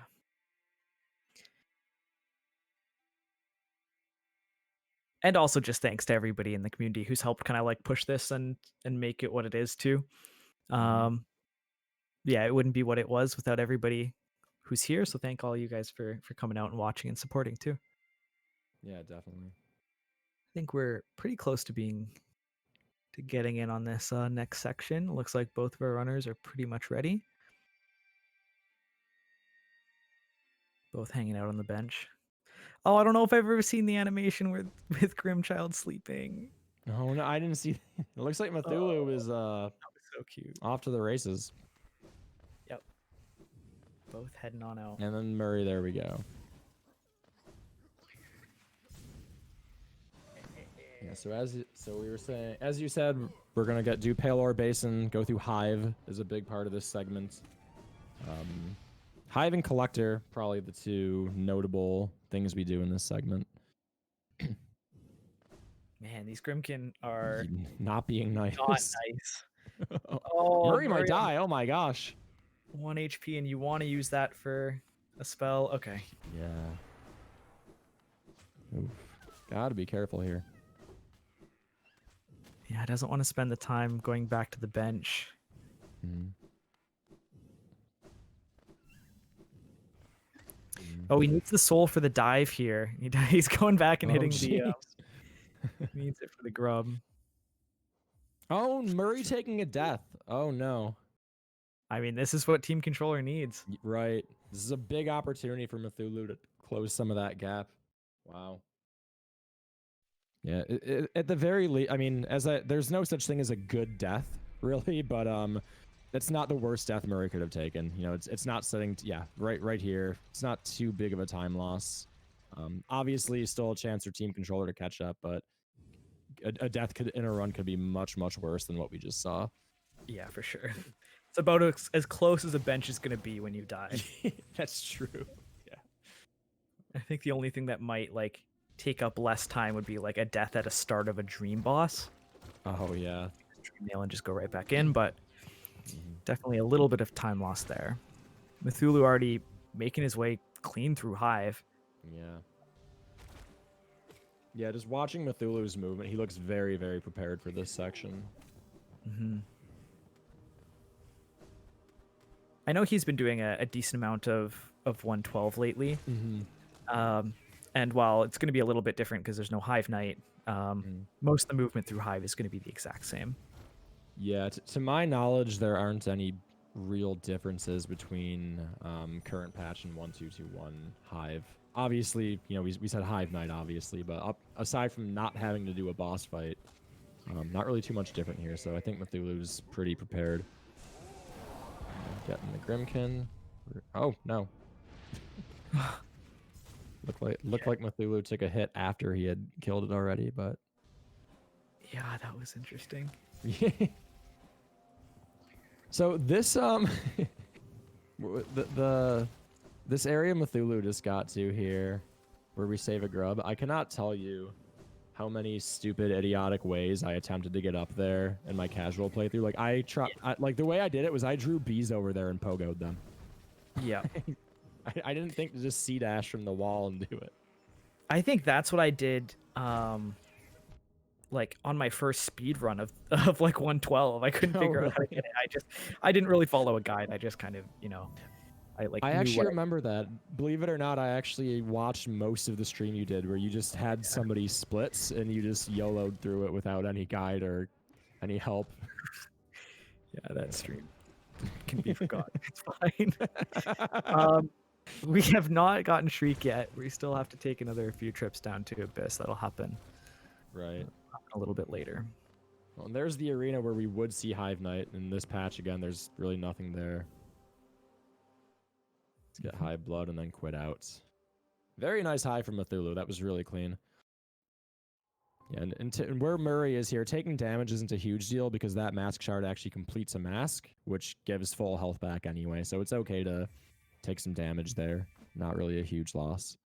Yeah, it's a very nice way of routing out this section, just knowing that you're going to have the full heal at some point, just because Hive is not very nice sometimes. Yeah, definitely. So now going through Kingdom's Edge, I'm told that the routing in Kingdom's Edge, I don't know specifically what, but I've told the routing that they do is fairly new. Somebody in chat may know more than I do, but that's what I'm told. But I do know that while here, we get Dash Slash, we get Mark Off, all the fun Kingdom's Edge things.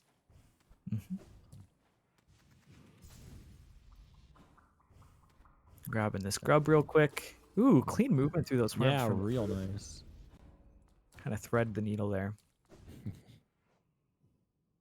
And honestly, any precise movements like that or any tricky skips, I give so much more credit even in a tournament / marathon setting, because there's just so much. There's so many nerves that can go on in a tournament setting when you know how many people are watching you and you know that you can't reset if things go wrong. So it's super impressive to me to see some of the movement here. Mm-hmm. Cthulhu making very good time through here. Yeah. Murray having a little bit more trouble with these Whorms. They didn't really play quite as nicely for him. I don't know why, but Whorms just make me laugh. I can't put a thumb on why. Something about the way they look and the name Whorm just makes me laugh. Yeah, I think it's just, yeah, I don't know how I feel about them. Enemy. They they're Hollow Knight enemies. Yeah, right. They have a lot of character. Yeah. Oh man. So I haven't been paying close enough attention. Have they put Fluke Nest back on for Markoth, or did they do this fight without it? Good question. I imagine they still have it on, but it'd be hard to say. They have it for Markoth, is what I'm told. Okay, cool. Perfect. Yeah, real clean climb from Murray there. Wow. Yeah, I gotta say, even with the death, Murray is still keeping pretty good pace behind Cthulhu. Yeah. Yeah, very, very good. Getting some soul there for Cthulhu on those mini hoppers. And yep, Markoth goes down. 3 Real well-placed quick. flukes. And that's all she wrote. Yep, and it looks like we'll be collecting some nail arts here. / here while on Kingdom's Edge. Getting looking at my notes. I gotta be honest, I saw slash for quick slash on my sheet and just my brain just assumed okay, slash equals nail art, but no, that's a charm. So we're getting / here, then quick slash, then heading to collector. So real clean segment from both runners so far. Mm-hmm. And then after collector, I think that's basically this segment. These guys have kind of barreled through their segment. This has been very quick. Yeah. But the collector fight will be one to keep an eye on. One thing to note about the collector fight for those people who don't know, unlike a lot of boss fights in the game, you can't actually get soul from hitting the boss with your nail. So he spawns a lot of like little enemies and you have to get soul off of them. That is correct, because unlike Hornet, collector is void. I don't know whether we should open that can of worms, but you know. But that's always an interesting fight to see. There's also kind of some quick kill setups with him, where you can skip the kind of like scream at the start. So we'll have to see how those fights end up playing out. Yeah. Oh man, there's some people in chat big mad at me right now. I love it. I could have just as easily said, just like Hornet, collector is void, but I have no opinion. For what it's worth, I have no opinion on the matter. I just wanted to stir some, or ruffle some feathers here. But...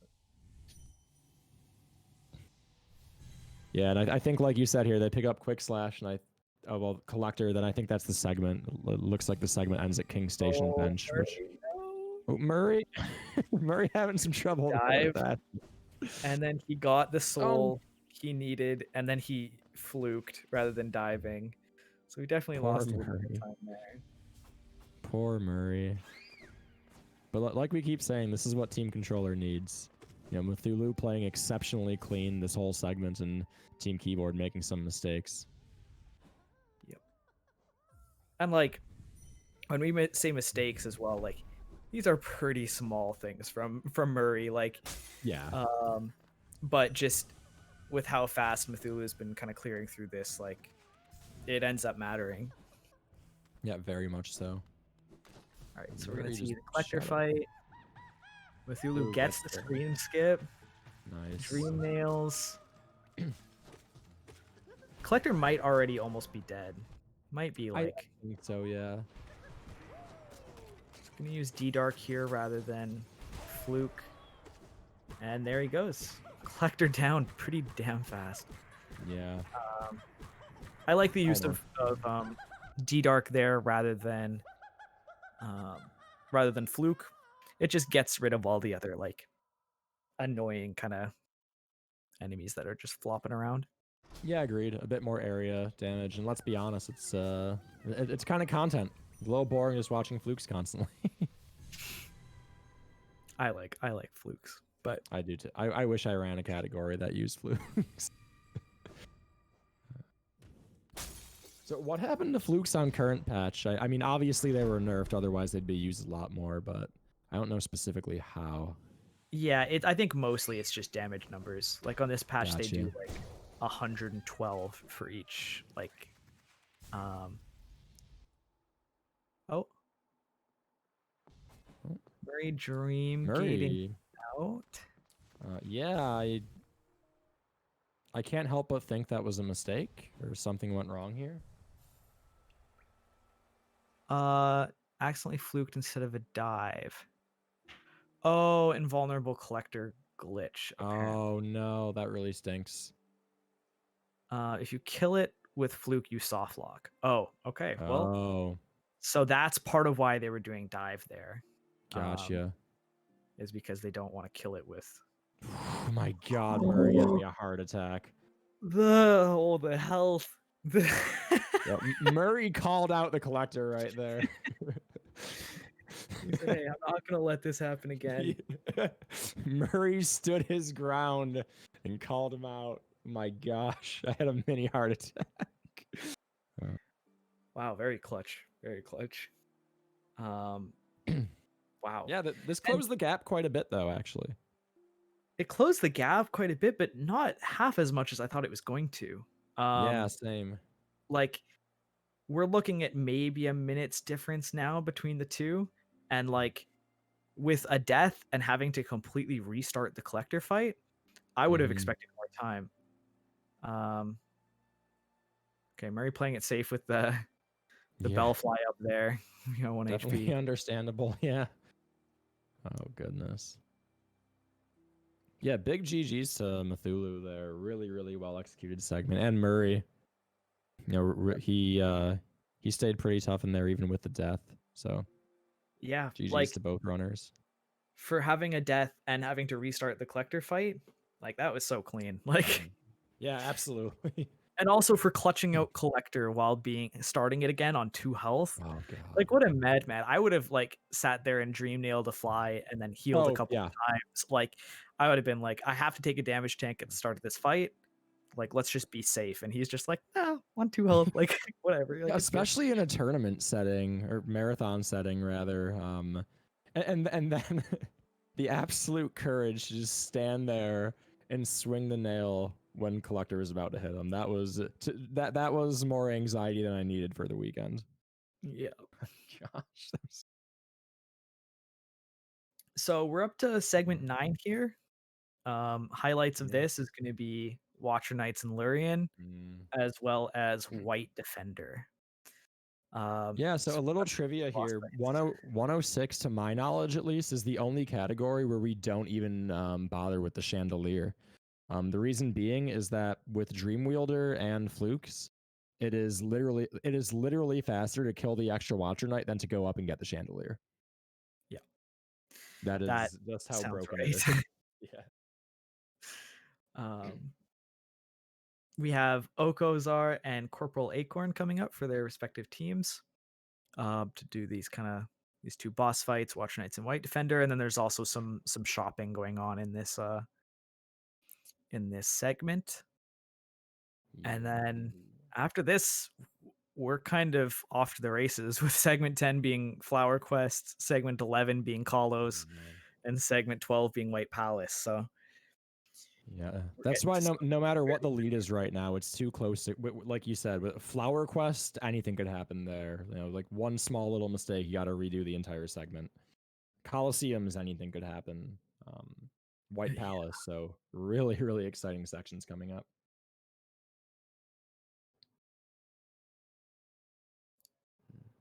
So Looks what like. is the shopping section? Is that with Grubfather?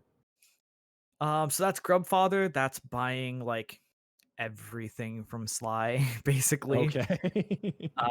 And then also like um I think some of the shopping happens during the Flower Quest. Like I think Salubra gets bought out during Flower Okay. Quest. We've already got Leg Eater done. So I think it's mostly just buying out everything at Sly. Um, Makes and also sense. just getting everything from Grubfather. Um, Cool.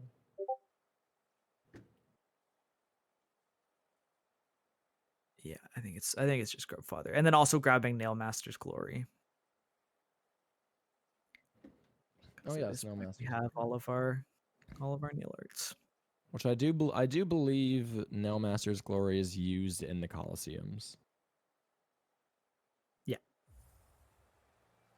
All right, looks like both runners are ready to start. Cropping looks good. And they're off. Okay. Yeah, so about a minute and 15 seconds difference now. Already seeing a tiny bit of divergence. Oko taking the Yeah. bottom path, Acorn taking the top path, both of them collecting some soul. Both going to the same place, getting this grub. Nice. Now I'm stuck here thinking which of those routes is optimally faster, or it might just not make enough of a difference. Yeah, it's interesting. They're both taking different paths here, just as Mhm. far as collecting soul, but they look functionally almost the same. Right.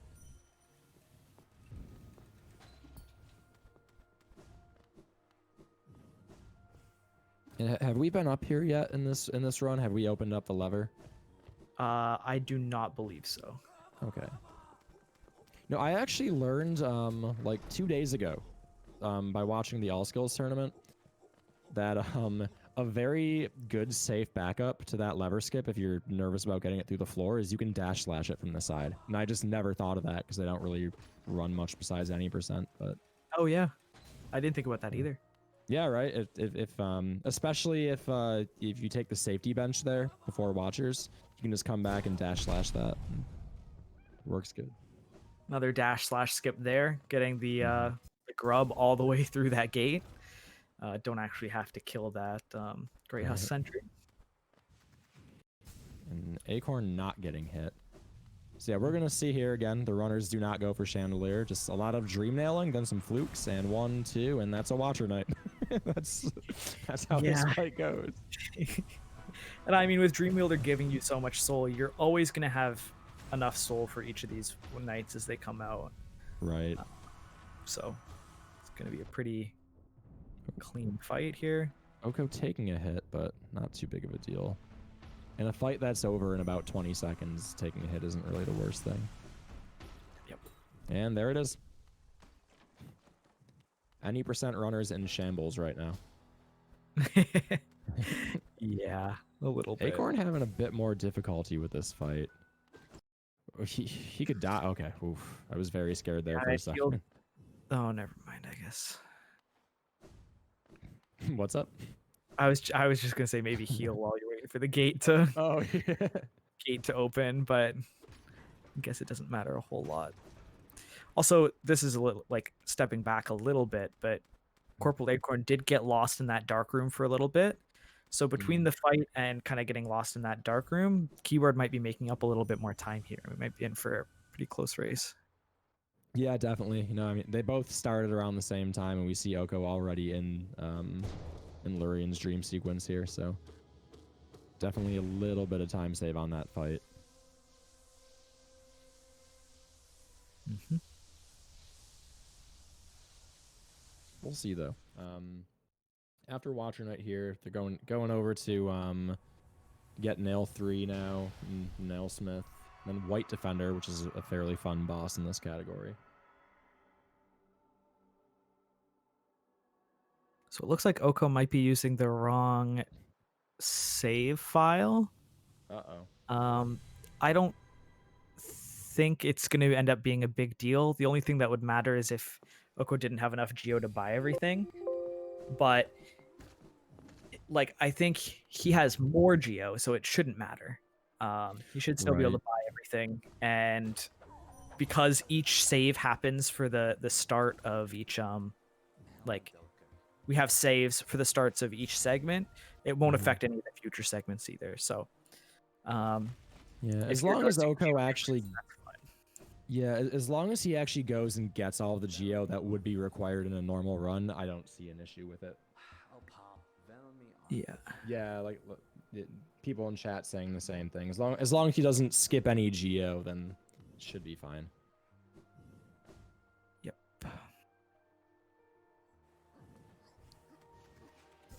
Not seeing any not seeing any discrepancies as far as route goes, but we'll keep an eye on it.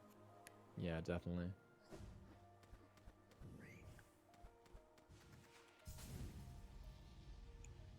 The first time I was doing 112%, doing that C dash that Corporal Acorn just did through that whole room, Yeah. I didn't realize that I had to send that elevator back up. So Oh, did you hit the you just try and spikes? C dash all the way through that room. Yeah, you hit the Oh, spikes, no. and then it spawns you at the very start of the room again. Oh god, that's So you awful. have to go back up to the wall and C dash all the way across again. Oh, yikes. um, Acorn a little bit more informed by me or than me having the elevator up. Right. But yeah. Yeah, so runners are going to be heading to White Defender now. Now, from what I know, it is possible to get a scream skip on the second phase of White Defender, but it's incredibly difficult to pull off. So definitely something to keep an eye on as both these runners do that fight. And also another I'm totally a monster. In my casual playthrough, I totally killed the shit out of Nailsmith.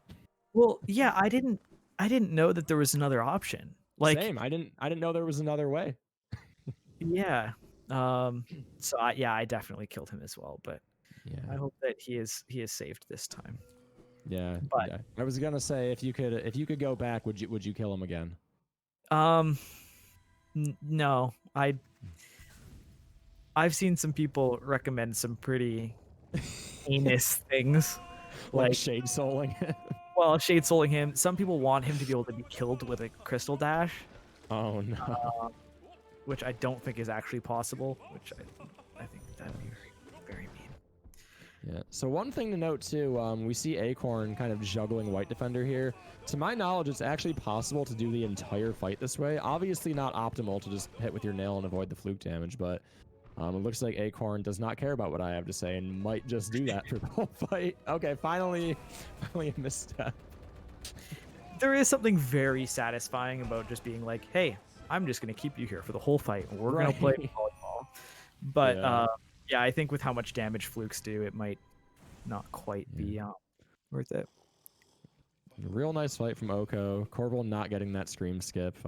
Unfortunate. But again, it's a very, very difficult scream skip to pull off. Okay, and a nice clean fight from Acorn as well.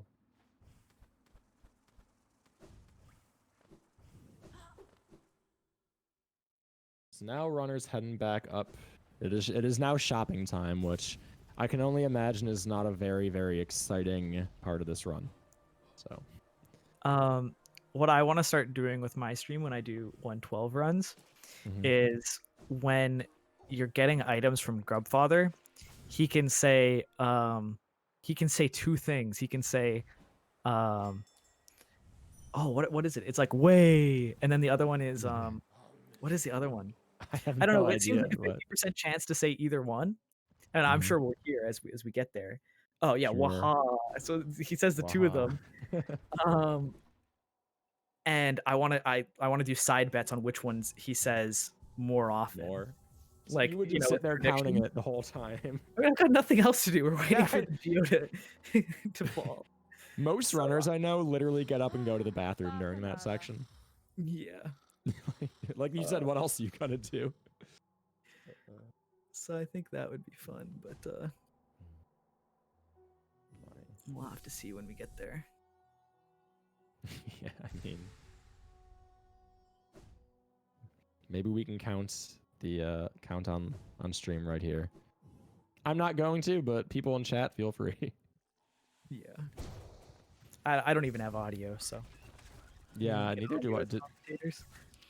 Gotcha. Sad. But that's okay. I was gonna say, very sad not having audio.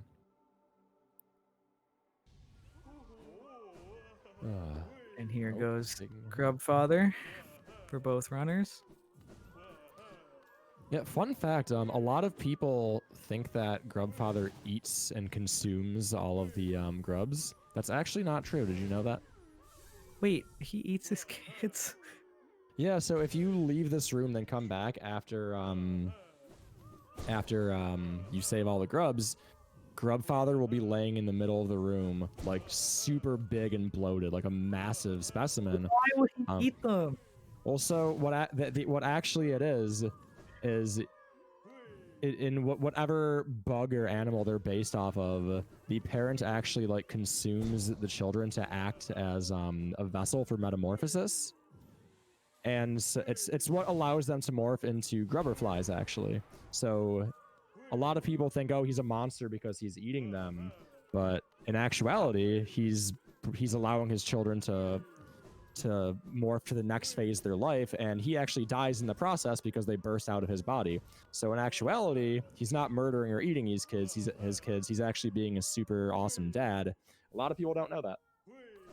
I think that's sad. I don't think you should eat your children.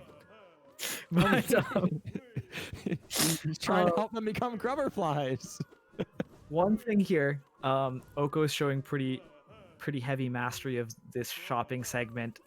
He's not allowing any geo to be sitting on the ground for longer than like half a second, and that's for lag reduction. So Right, lag reduction. Is a big thing. So this is gonna save his team a ton of time.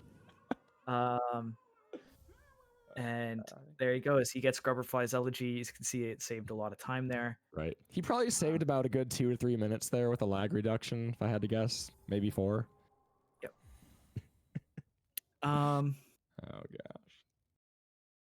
In all seriousness, I do think you're right. I do think it actually can cause a little bit of lag.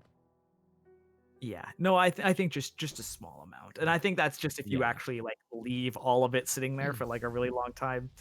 But Right. yeah, it's not quite that big of a deal.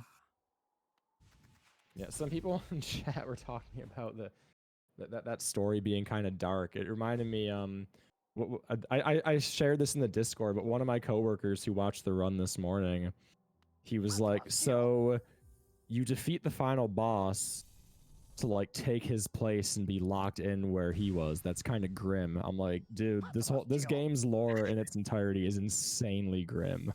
Like, Yeah. that is the game. Why did they have to make everything so cute? You're right. Yeah. All right, we're on a shopping spree now. Buying out everything. we can. And then I think that's the split then. I think they bench at Dirtmouth, and then we're on to the 10th segment. Yep, which is going to Flower include Quest. which is Oh yeah. scary.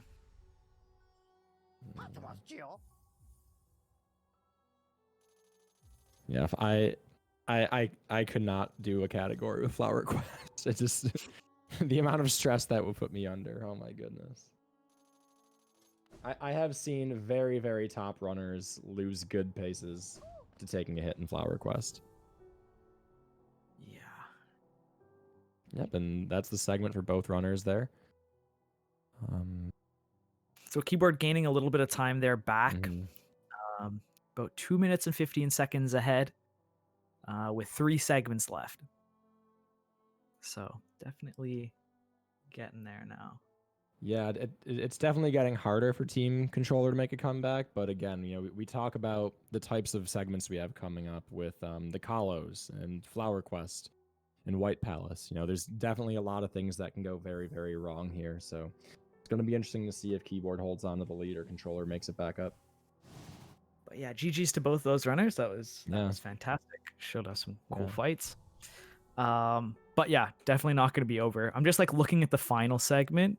The final segment has White Palace, NKG, THK, and Radiance.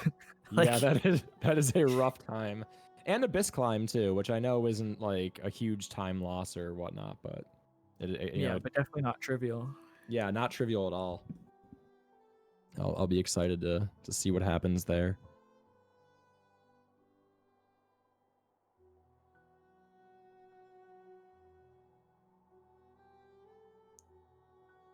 All right. So we're getting Edimo and my pet cactus in here for this one. Nice. And then the remaining runners on each team are Axe to You and Doveless for team keyboard, and Emre and Visuals for team controllers. So Ooh. some killers coming up for That sure. is a very strong anchor to both sides there. Axe, obviously, the current world record holder in this category, and Viz at number 2, and Emre, obviously a very experienced runner in many different categories. So this is, I'm expecting some really high level gameplay here in these last segments.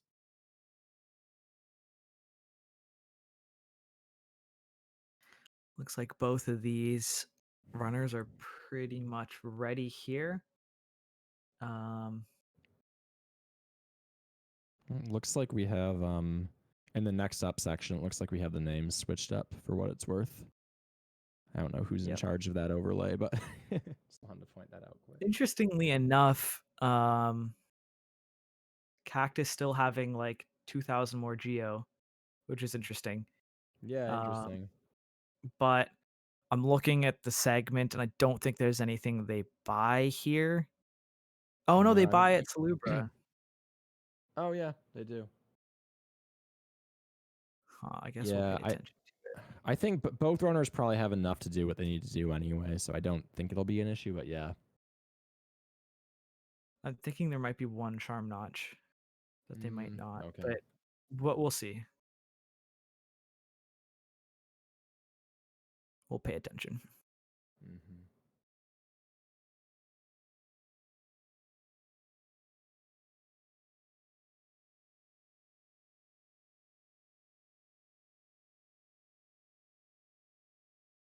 All right. There's Cactus's timer.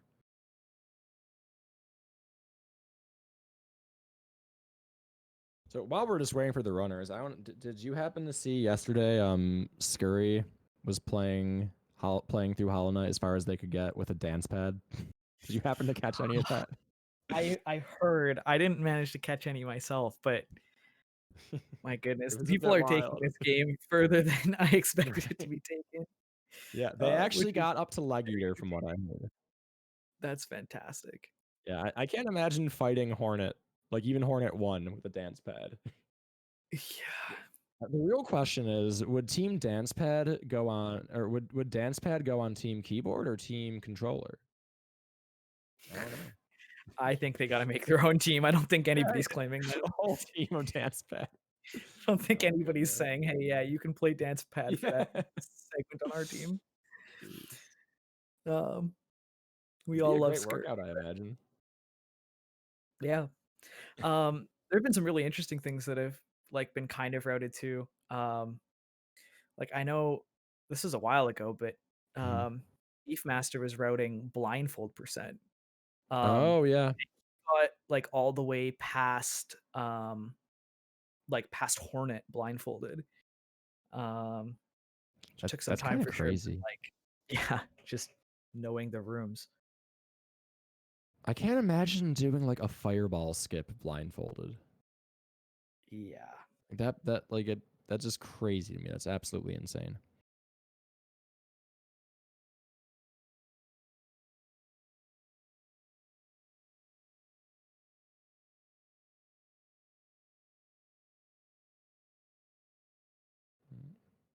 Looks like just trying to crop the runners' names and times.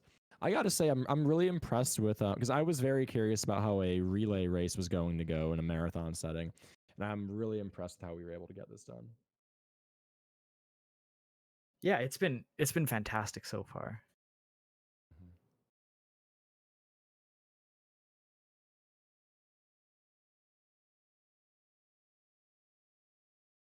Mhm.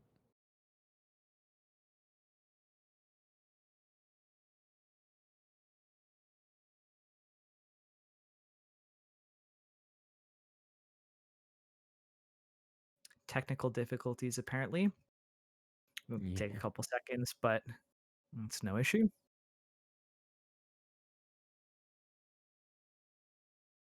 Mm, Looks like we're getting back into it. There we go.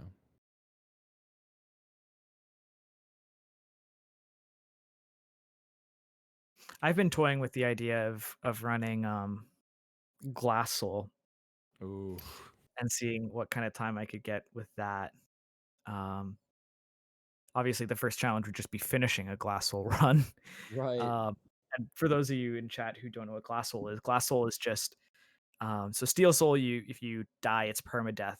Glass Soul is if you hit, you get killed, like you die. Yeah, you have 1 Uh, HP max and you can't get any more at all. Like, even if you try and pick up lifeblood, it doesn't give you more max. I think it just it makes your nail more powerful, yeah. I think so. Yeah, you can't have more than 1 health at any time. So So I 1 think hit that would equals be fun. permadeath. That would be content. I'd watch it.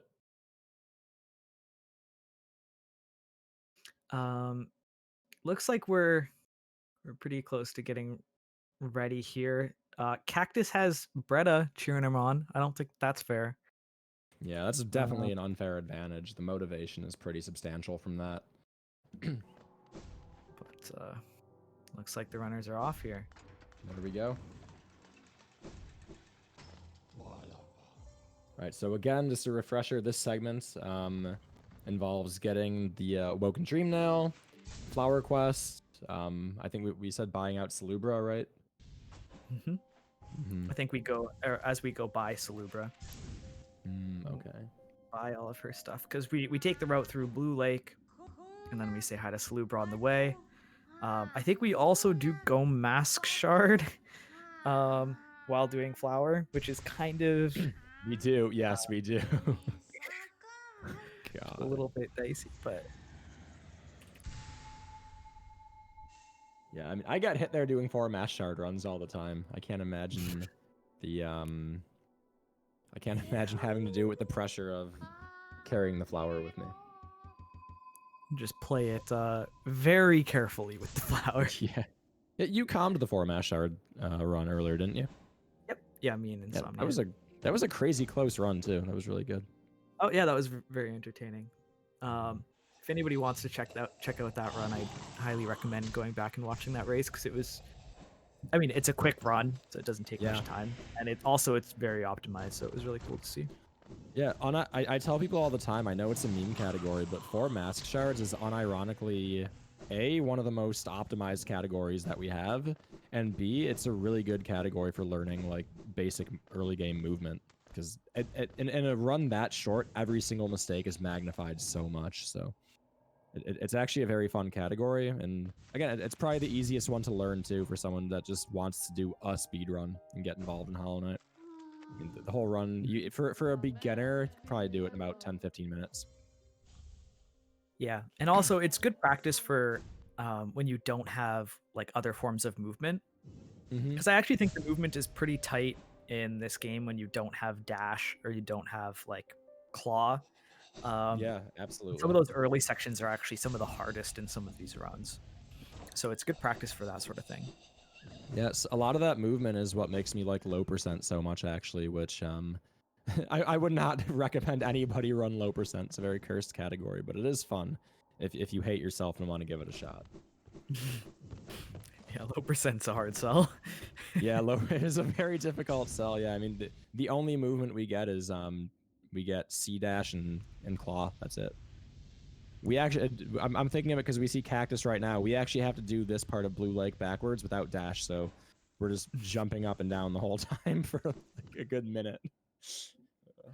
Both Edemo and Cactus making it through Flower like pretty cleanly so far.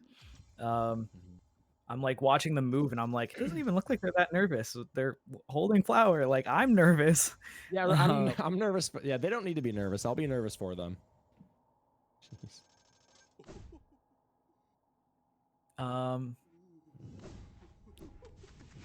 So Cactus left 2 charm notches. I'm just curious whether they're gonna buy the same amount of charm notches. Yeah, looks Yep, like it. Okay. Cool. Yeah, I don't think charm notches are actually a percent in this game.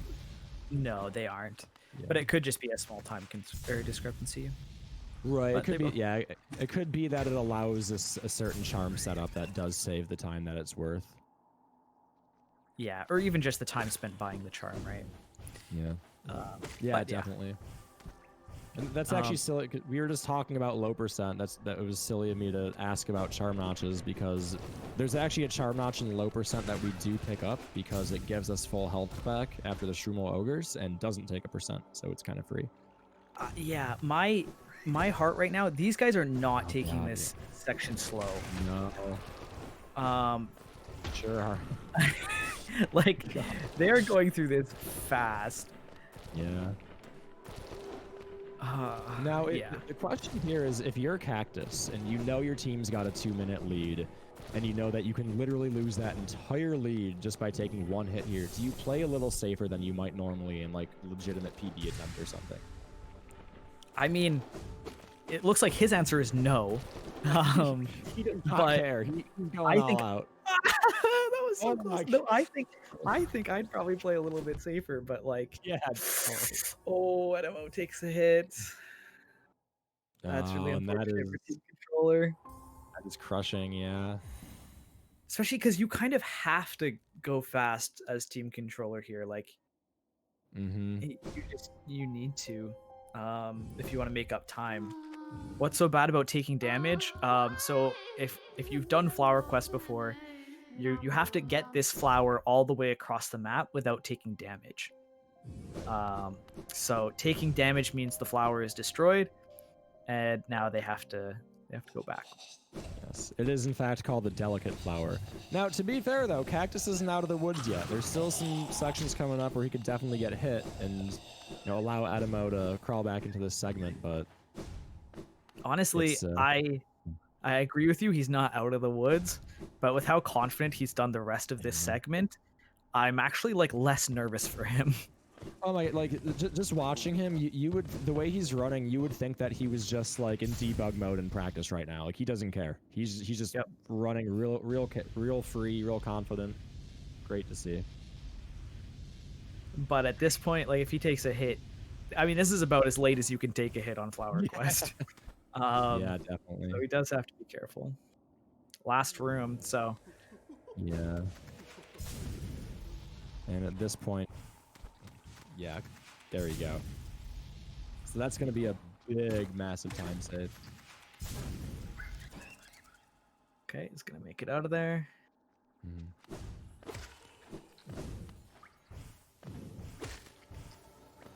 Enemo taking it a little bit slower this time. These kind of sections are just so punishing because you don't want, like, you want to go fast, but then there's the risk involved with going fast. And then if you take one hit, you want to go less fast because you don't want to get hit again and lose even more time. So it's just like there's such an inherent like snowball effect attached to this. Definitely a very well. I don't know if I need to do golden master. Yep, Adamo now realizing he doesn't need to go back. There we go. So I think this was the room he got hit in last time. I think it was around here. Yeah, I was watching Cactus when Adamo got hit, unfortunately. Yeah. There you go, Cactus overcharming with that Nail Masters. Where do they head now? Oh boy. They just headed to the Coliseum bench. Yeah. And that segment's setting up for a fun showdown between Emre and Axe, two incredibly gifted runners. Very excited to see how they attack the Coliseums. Yeah, I've seen both of these runners literally just walk through the colos. Yeah, so I'm excited to see them. yeah, definitely. And I gotta be honest, especially with those two, I don't expect nerves to be too big of a factor, knowing that they both of them have done many events like this. Blue. Blue, mute your mic. Somebody's gotta tell Blue, we're trying to get in contact with Blue. Yeah. There we go. Yeah, no worries. It's all good, Blue. That's just Blue, the organizer of this event, forgetting to mute his mic a little. But Very good. it happened. Yeah.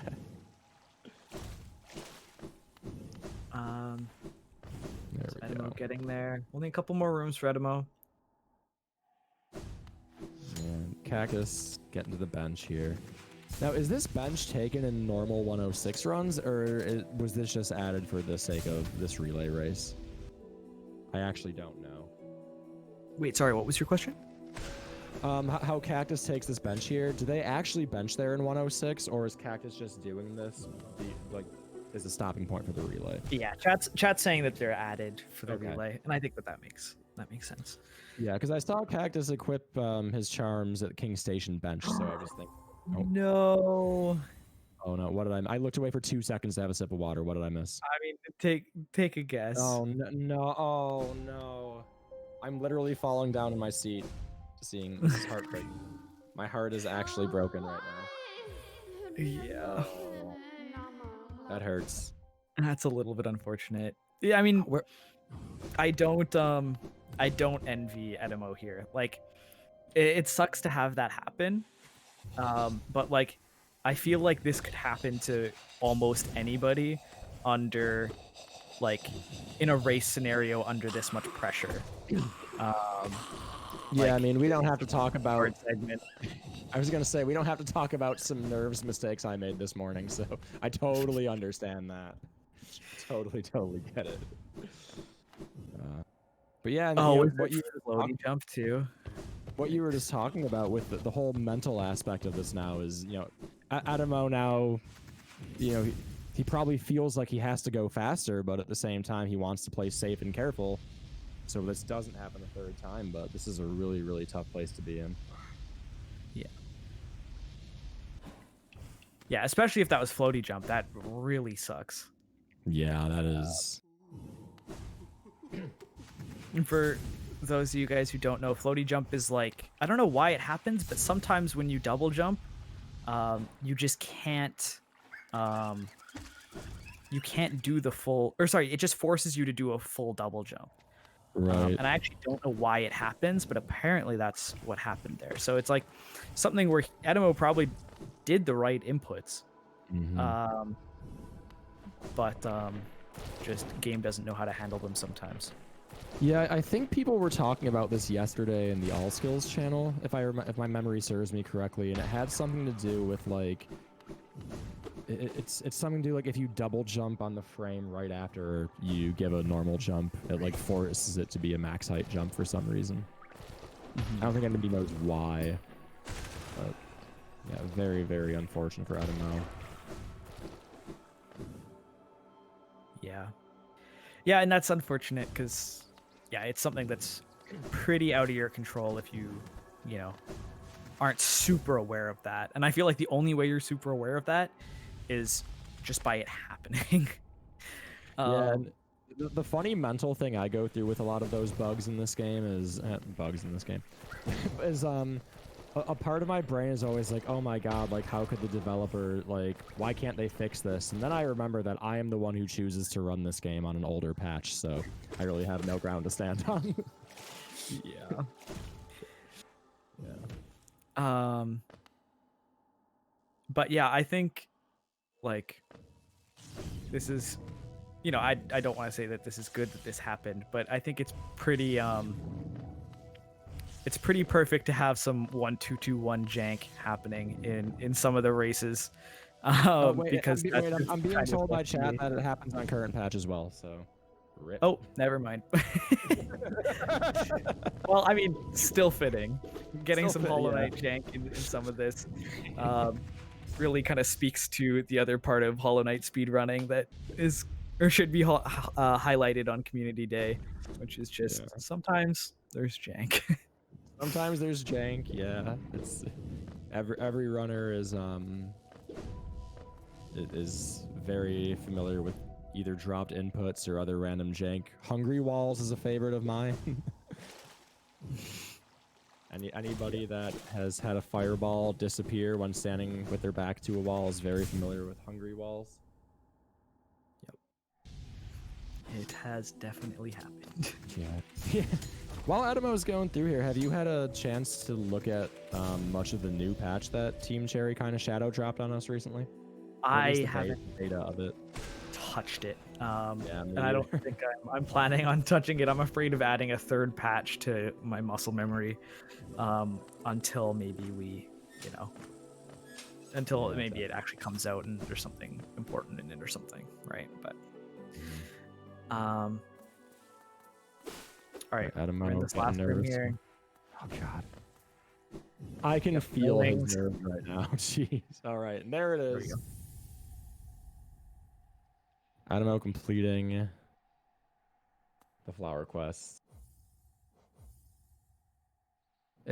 I gotta say, it takes a lot of mental fortitude to keep going strong like that after two failed attempts. So bravo and GG's from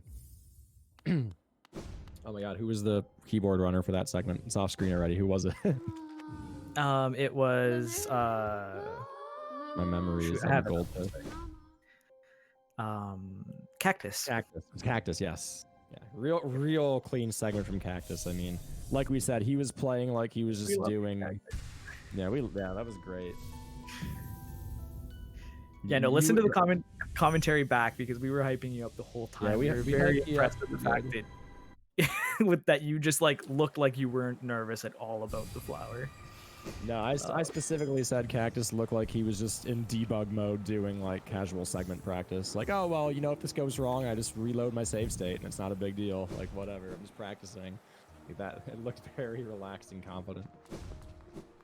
Yeah, I mean, regardless of the time difference, this is the segment I've kind of been waiting for, honestly, is the Colosseums. Like, this is where a lot of time can be gained or lost in a 106 run. Yep.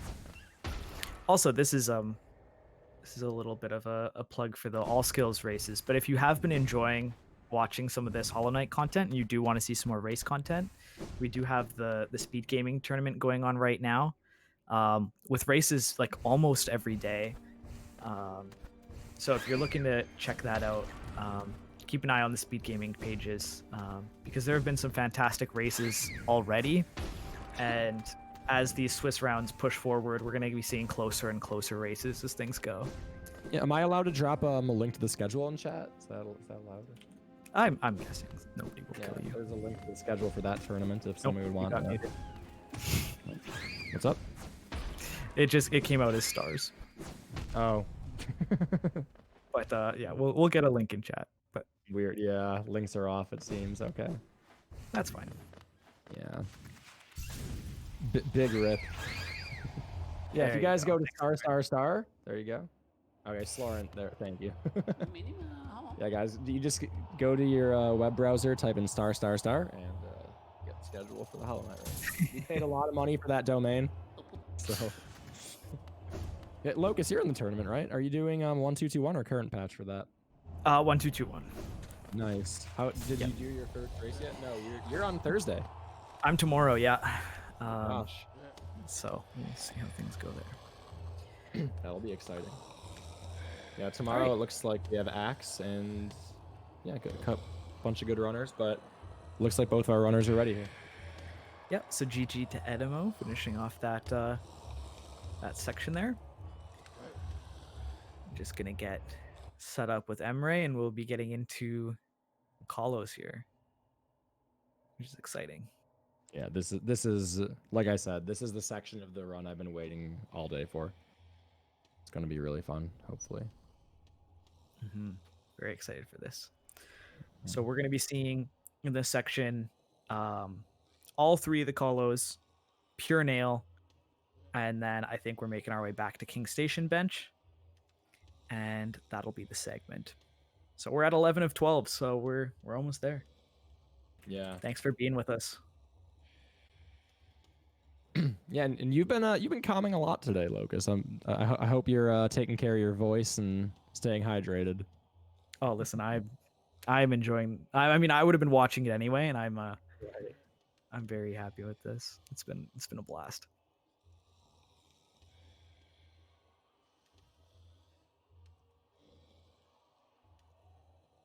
All right, and controller just made the craziest comeback. They're up 2 hours, 2 hour. 17 minutes and 39 seconds. Congrats to controller. It's So gonna be it hard just to come occurred back to from me this one. that when we were telling Blue to mute, I don't think he was being picked up on stream, only in our Discord call. Yeah. Yep. So yeah, so for those who were wondering why we were telling Blue to mute in our Discord call, we could hear his voice coming over the mic like he was having a conversation with somebody in his house. So definitely didn't want that going over the air. All right, we're getting started here with the Kalos. So buckle in. This is gonna be a show. I I'm hyped. think both of these runners are fantastic at combat. So we're in for a real treat getting to watch both of them doing Kalos. Yeah, absolutely. Did you just notice the message on the bottom of the broadcast? Oh no, I didn't even see it. Oh boy. All right. If like while we kind of watch them blast through Kalo here, if you kill Mila or if you save Mila but you kill the nailsmith, like how can you be morally consistent? Like that's yeah, I was awful. gonna say that's not morally consistent. You can't do both. Yeah. Like I kill Mila and I save the Axe? nailsmith, but What is it? Axe turning. all of his sound I up. don't- Yeah, there we go. Okay. I think he probably needs it for audio cues for things opening up. That makes sense. Yeah, I know. When I speedrun, I use a lot of like audio and music cues for some of my things. But Yeah, I'm guessing what happens is he turns off the music and stuff for stream so he can play his own music when he's doing any percent. makes sense. And audio cues are less important. But my only real experience with Kalo 1 is I run Zote percent. I don't know if you're familiar with Zote percent, but it's a really fun meme category. and Emre making a real quick work of the first section of Kalo. Yes, you can definitely.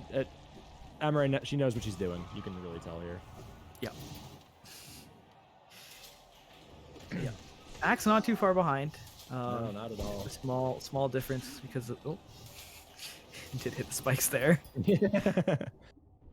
Yeah, and that's the other thing to note, that in 106 the Kalos are done overcharmed too, which is, a lot easier to die, very dangerous, and there are no checkpoints in the Colosseums here. If you die, no matter where you are, you're going back to the beginning. So, again, we talked about the time loss for team controller in last segment, but any death here could really, really close the gap, just like that. If you die in the game, you die in real life. Oh yeah. It's like the Matrix. Sorry. Yeah, with that quote. Yeah, I think in 112 we do them overcharmed as well, at least the first one, and then we pick up the charm notch from the first one, Gotcha. and then we're no longer overcharmed. Cool. There. So Emre making it out of Kalo pretty dang quick. Yeah, both runners real close there.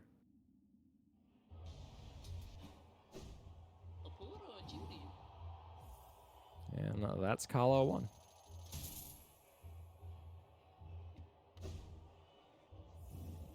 All right, Kalo 2 getting started. Yeah, Axe just trailing. Yeah, just barely. And I think Axe started like a second after Emre for this segment in real time, so they're probably incredibly even right now. Mm-hmm. I love the use of nail art in Kalo. I was it's just gonna like- say that. Yeah, just like some of the getting the reverse hits of Great Slash looks really, really cool, and just I feel like this is one of the only places where we use it just for the initial burst of damage compared to using Quick Slash or something to get consistent damage.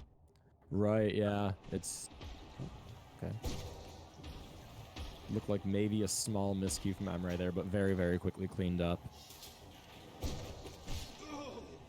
Yeah, at some of these points with a little bit more RNG where the things just kind of wander around and fly. Right. Probably a little bit more room for error there. But very cleanly through it. Yeah, I mean, it's amazing to me how both of these runners, like, they have every single enemy spawn memorized, and they know exactly where they need to be, how much soul they need to use, etc. And it's incredible to me. I think Emre missed that great slash. Okay, there it is. Great Hopper not playing nice. Yeah. That's such a clean kill. Great slash my nail, D-Dark gosh. nail. My gosh. All right, so is this a... Oh, yeah, it's a mimic. Yeah, I don't know that's if I've a ever mimic. seen that grub be real. That one might just be set. Yeah, I think that one's set. Yeah, that's always a mimic, I believe. Okay. Or at least if it can be real, I've never seen. Yeah.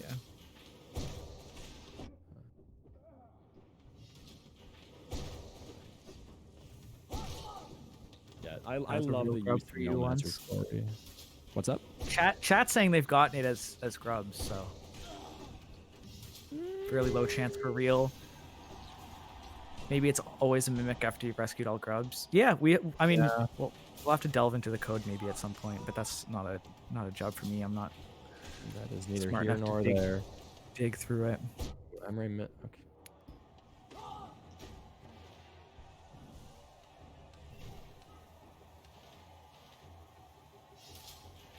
And it looks like they're perfectly the synced right sync. now. My gosh. Yeah. Axe having a bit of trouble here, taking 2 hits. He's gonna have to use a D-Dark there, yeah.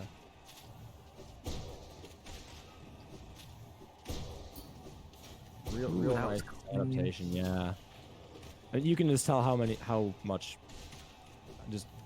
practice and how many hours these runners have in this game, and how much work they put into adapt to seemingly anything that possibly goes wrong real quickly.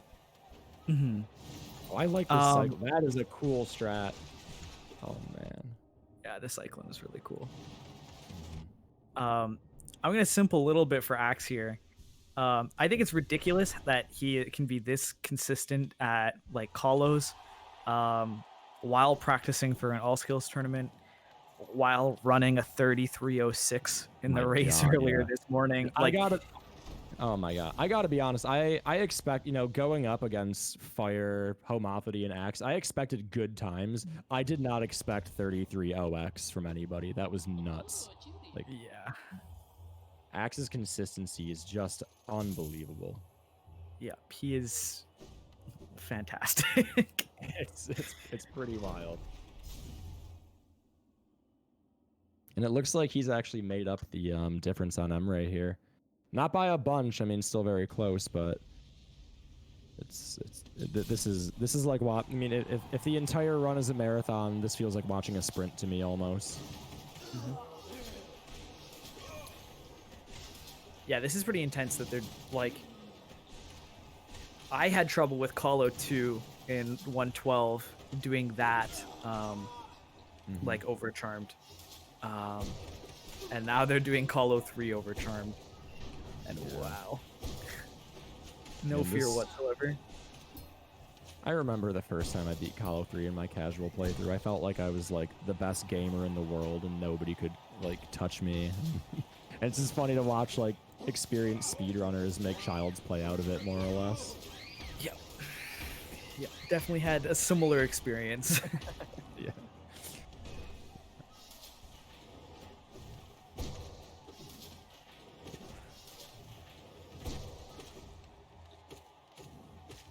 Even in the Coliseums, we still hate frogs. Yeah, Axe getting really low on health here. Yeah, I mean, he doesn't look too stressed out about it, but No. that frog almost sniped him. My lord. Oh, and that nail swing too. He knew. Yeah, the frog was one hit away. Get 2 heals in here, it probably makes him feel a little bit better. Being overcharmed, that's 1 additional hit he can survive. Should get another heal or so here.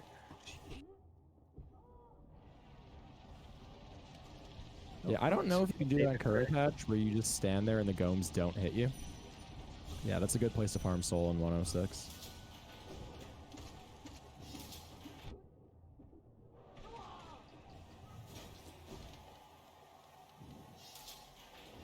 top Garpede does hit you on the correct patch. Yeah, okay, it does. According Gotcha, to- gotcha. To Jamie. Thank you, Jamie. Yeah, the Garpede. I call Garpedes and Gomes both Gomes. I really need to stop doing that. Both of our runners here on 3 HP, Yeah. getting into the Soul Twister section. Ooh, oh no. Yeah, with those things spawning below you, and then Soul Twisters, and like them teleporting around, I'm a little bit spooked for both of our runners here. But I'm gonna get some heals in here real quick. Oh god. Okay. Axe Oh, hit the spikes. this is. They're not playing nice. I gotta be honest. This is all the hype I wanted. Like, this is Oh, everything I so wanted and more. Baby Umus. Oh god, Axe. Yeah, I He think still only has that's. one hit. Yeah, that's one of the few enemies that is exclusive to the Colosseums, I believe. Yeah. I don't know their names even. I just call it, like you said, the little mini Umus. Yeah. I don't know what they're called at. Okay. Axe is back up to 3 hits worth of health. 2 hits worth of health. Maybe I'll stop talking. Moment you said. Oh, okay. Emery on last. I'm making Okay. heal up real nice here. Yeah, So get. this is a good section to get some soul and heal. Let the runners breathe a little. Let us breathe a little. Yeah, seriously. Oh lord. My heart can't take this, yeah. Alright, both runners up to, well, Axe 1 hit down, but Emre back to full health. She's got to feel a lot better about that.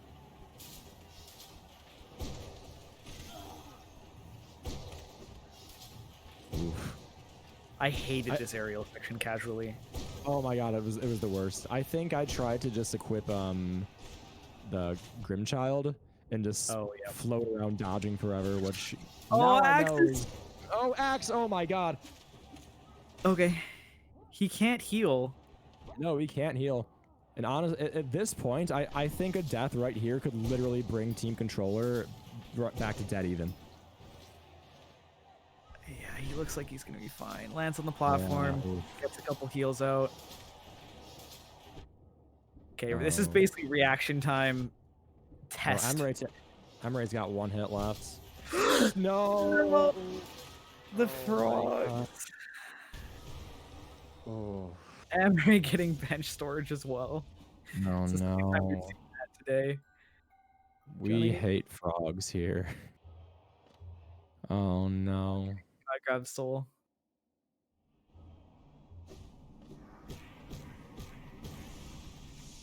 Oh man, and I think this just really speaks to how hard this actually is. Like this is one of the hardest challenges in Hollow Knight over charm. So you're taking double damage, don't even have full masks, don't even have full charms. Like this is hard. And then they're doing Yeah, it as fast as they're doing it. Like Yeah. Doing it faster, doing it over charm, like you said. Not even full, or yeah, it's brutal to say the least. An Axe here coming up to the final boss. this is actually like strangely easier than most of the Colo, I feel like. You just Yeah. D-Dark on this beetle and he just explodes. And there And it then is. its Axe. owner's like, I don't have my beetle. Bye. Like So the actual beetle enemy in front, can you actually kill that before killing the beast? yes. But then Okay. the beast just keeps hanging out, like Gotcha. from what I understand anyways. So you just kill the beetle instead because Of course. Yeah, I mean, that's really unfortunate for Emre. It's crushing, but we'll see what she does on this run. You know, sometimes honestly, like I found in marathon settings, that once I make a really big mistake, my nerves kind of go away because I'm like, okay, well, the thought of having like a perfect segment is already gone, so just shut my brain off and run. So I'm curious to see how Emre goes through this Coliseum now. and we can see that like just with how many different scenarios there were that were close calls for both players, like it easily could have been the other way around, I feel like too. Oh yeah, Axe was at 1 HP for a lot of that aerial section, which is incredibly scary. So definitely, I think, speaks more to just how crazy this challenge is, Yeah, and this is why a hard section. they've sent some of their most elite runners for it. Absolutely. Yeah. I know all the hype is on Emre, of course, but I think Axe now just heading to pick up Pure Nail, and then that'll be his segment. We'll have to keep an eye on how he treats the nailsmith. Yes. We're watching. Yes, our tournament organizer had some strong feelings to share with them beforehand. I was simping for you earlier, Axe. Please don't ruin this for me. Don't make me eat my words. We'll see what happens. I do know that Axe is a person that saves the grub, so he does have some kindness in his heart. Yeah, I don't know why he does that. Although I was under the impression that I wasn't saving grubs in like my speedruns because I didn't want them to get eaten by grub fodder. So maybe I have to change my ways. There you go. Oh! And Axe does it. I don't know if you caught that, but... No, I caught it. Oh no, you're just in disbelief. You're in shock. What Axe? No. On the overlay. With a dash slash. At least it wasn't with a spell.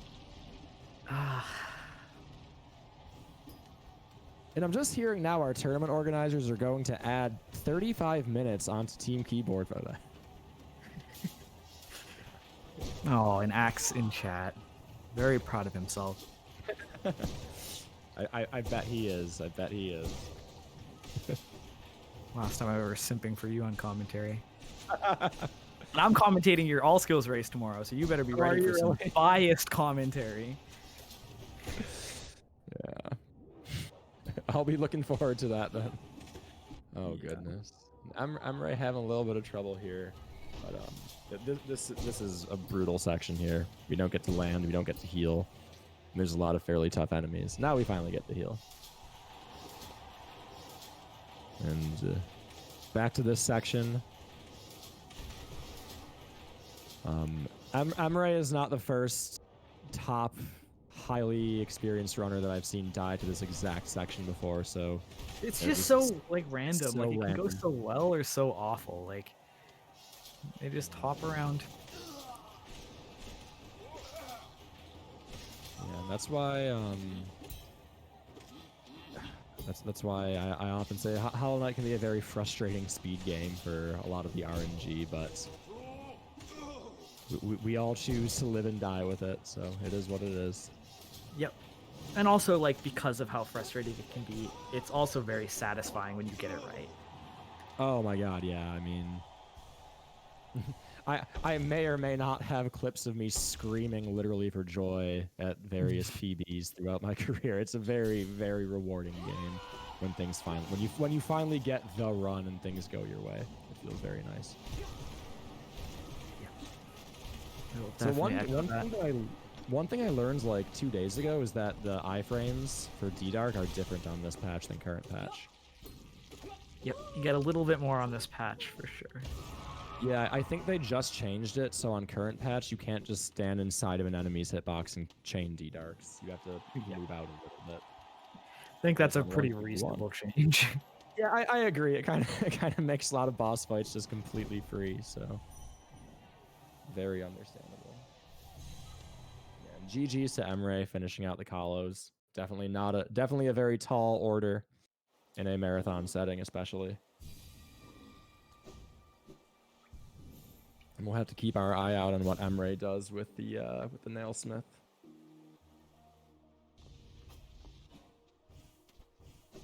Do you know who Leth is, who voices Nailsmith, as well as a bunch of other characters in this game? Yeah, kind of. Yeah, I mean, I don't know him. Like, he's been in my chat a few times, and he told me. And I was just curious, so I went to his Twitch and checked out his stream, and I heard him talking, and I'm like, I can't unhear it now. Like, I can't unhear. Like, he does Nailsmith, he does Markoth. Or does it I think it's Markoth, yeah. I forget who else, but... Oh, he does Lem. He does Lem, everybody's favorite. Oh yeah. Classic Helma Delka. Oh my goodness, Emre's gonna kill him too. I'm sure Emre's gonna kill him. Is Emre gonna murder the nailsmith in cold blood? Oh no. I just yeah. Take it away. You go for it. I'll emotionally steel myself. Yeah. You Well, we go have for it. Emre. I'll try and hype this up. And we have Emre here dashing through city. Heading over to the nailsmith here is going to give us the Pier Nail, which is the final nail upgrade in this game, allowing us to do a ton of damage with our nail. See dashing through this room in city over by the rafters. The elevator is out of the way, not getting hit by it. Very great awareness by Emre here. We're going to see Emre here climb up the wall, going for the C-dash over to nailsmith. And we're going to have to keep a close eye to see if Emre is a cold-blooded murderer or not. C-dashing all the way over to the Nailmaster's hut, who would do nothing but kindness in his heart. Gonna pay him however much geo it is. Oh, it's 4,000. Okay. Man, people in chat have some really strong feelings about this. Somebody also asked me to do my NPR voice. I don't have it warmed up. I'm sorry. And we're gonna see now. Oh, with the Shade Soul. You really, really do hate to see it. Oh my goodness. Oh my goodness. I can hear Locust crying, shedding tears. Blue is crying. Oh no. Emre apologizing. Can we demod Emre and time her out? Oh, At the very least. The very least. Oh, okay. With the Shade Soul. The second axe to you raid today. Thanks, buddy. It's as far as I'm going. I'm not. I'll say thanks and we'll leave it there. Oh, Emre is. She wants to clarify. She's apologizing for the Kahlo death, not the murder of the nailsmith. Oh goodness. Oh gosh. So what All right, I next find segment. Go on. I was gonna say with the axe raids, I find it funny that there are just 50 people in his stream watching, and not here. I don't know. Yeah. But... Oh goodness. Oh man, yeah. Even the second time you went through frogs, they were rough. Well, those frogs were brutal. Yeah, but moving on, we don't have to think too much more about what just happened on either side of that race. We have White Palace, which is exciting. We got visuals and Doveless here for White Palace to the end. I am so excited for this, actually. Yeah, me too. I mean, I watching the true ending race earlier today. Viz had a really, really crazy White Palace, so definitely not a stranger to the movement and a lot of the techniques involved to get through here quickly.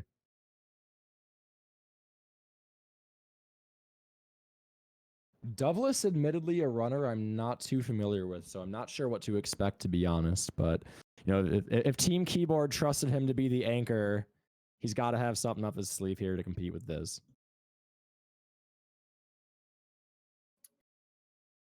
All right, I'm excited. Yeah, I'm like buzzing. Actually, I'm like really excited for this. This is just such a cool segment. But we also do have, we were saying earlier, we have the Abyss Climb, we have Voidheart and NKG. Those are really fun sections, and I'm excited to see how they go. Yeah. Oh, looks like racers are off. They're going. And yeah, this is exciting. We're gonna get right into White Palace. They've already got Awoken Dream Nail from segment 10. And off we go. Yeah, so I do know I don't think Viz goes for King's Mold skip here, which is, to my knowledge, it's a trick where you pogo, essentially for whatever reason, the clouds at the far right side of this room have spike hitboxes that you can pogo off of, and that allows us to skip certain sections of this room. I don't think Viz goes for it, though. We'll see if Doveless does. Seems like kind of one of those tricks, like like Pogax, where if you hit it, it's awesome, but if you miss it, you're losing a good amount of time. Right. I think optimally it's about 3 seconds. And yeah, Doublet's not going for it. Neither is Viz. Just going to kill the King's Mold. Yeah. That was clean.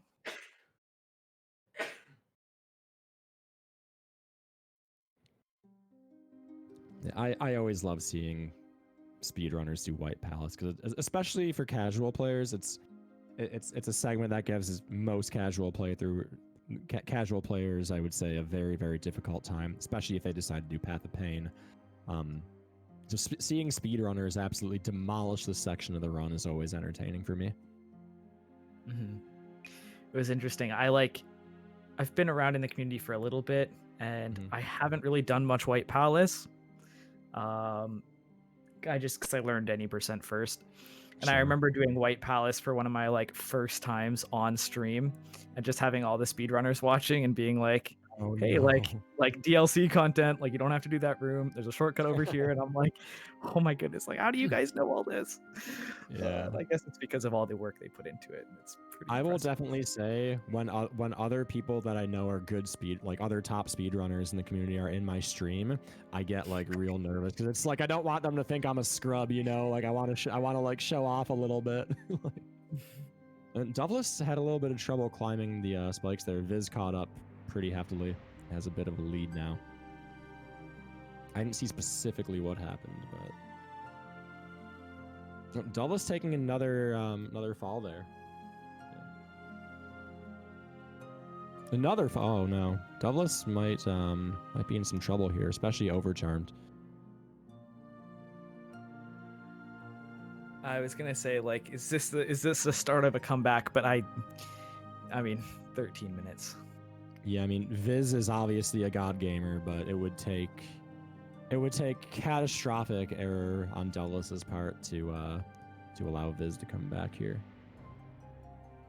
You could definitely say Team Keyboard set him up for success.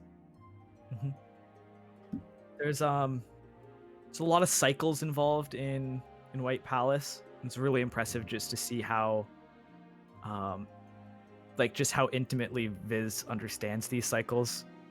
He knows where everything's going to be before it ever gets on screen, and he's absolutely ready for each of it. That's a fairly precise skip that Viz just failed there. Okay, he gets on a second try. That's fairly precise. To skip over the top of that saw there, so no shame in taking a hit there at all.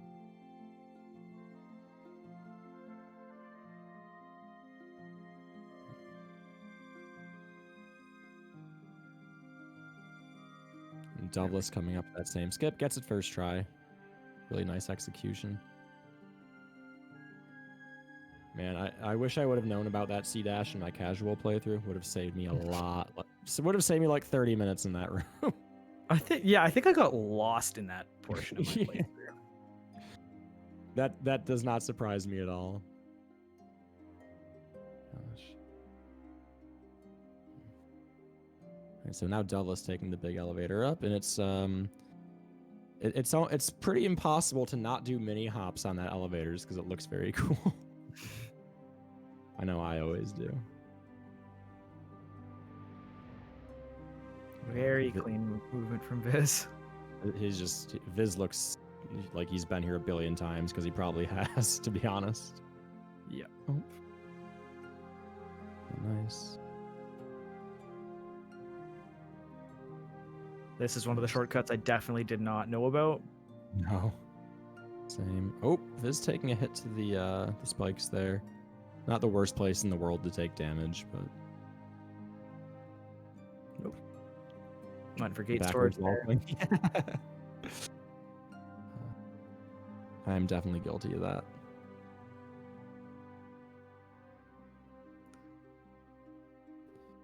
Yeah, and as far as I understand too, all of the cycles in White Palace are consistent from the moment you enter the room. So that probably makes it a lot easier for speedrunners to just have a cycle in mind that they're trying to hit. And Viz now C-dashing through the last little section.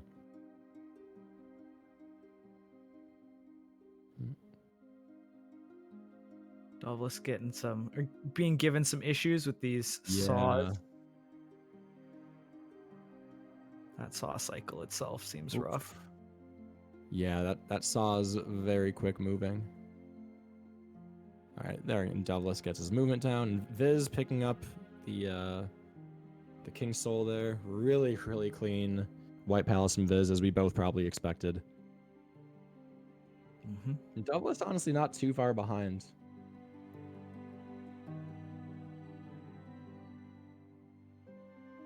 So now they head over to so now they head down to the Abyss and the birthplace and whatnot. We gotta go pick up Abyss Shriek. We gotta go get the Lifeblood Charm. I think it's Lifeblood Core down here. And then Void Heart. And then we're on our way. Then it's Yeah. just the last few bosses. And we're out. So if Team Controller has any chance at getting back into this race, where do you think that could potentially happen? NKG deaths? Yeah, maybe. Like I think a lot of it's going to be a stretch because obviously like these runners are very well practiced at this. Right. But I think if it was anywhere, it would be like a last phase Radiance death or like maybe second last phase because I don't know if you reasonably die during the climb.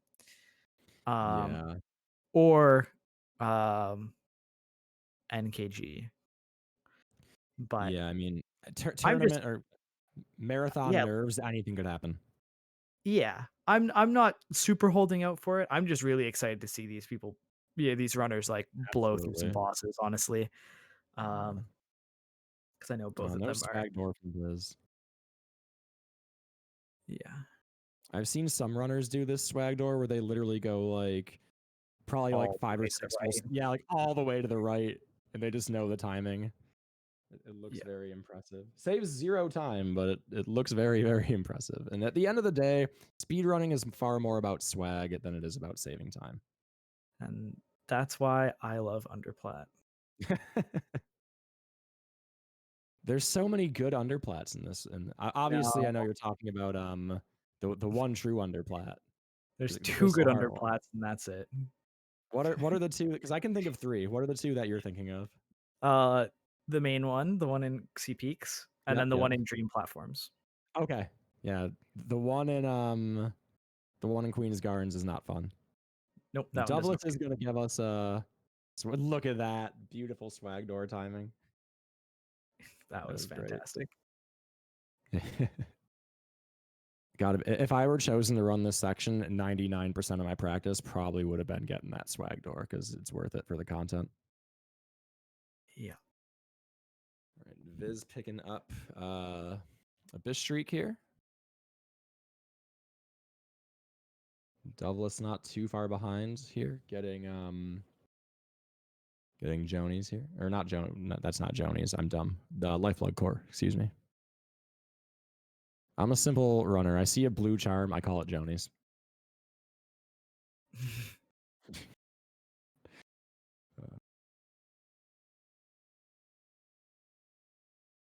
All right, Douglas just a little bit behind on getting Shriek here. He's kept up pretty well. Yep. Keeping in mind that Viz is very, very familiar with this section. He's second place in this category. Obviously knows the run very, very well. Douglas is really, really not that far behind. Mm-hmm. All right, and there is invisible control. That's actually unfortunately an invalidated run for Viz. The whole relay has to be thrown out now.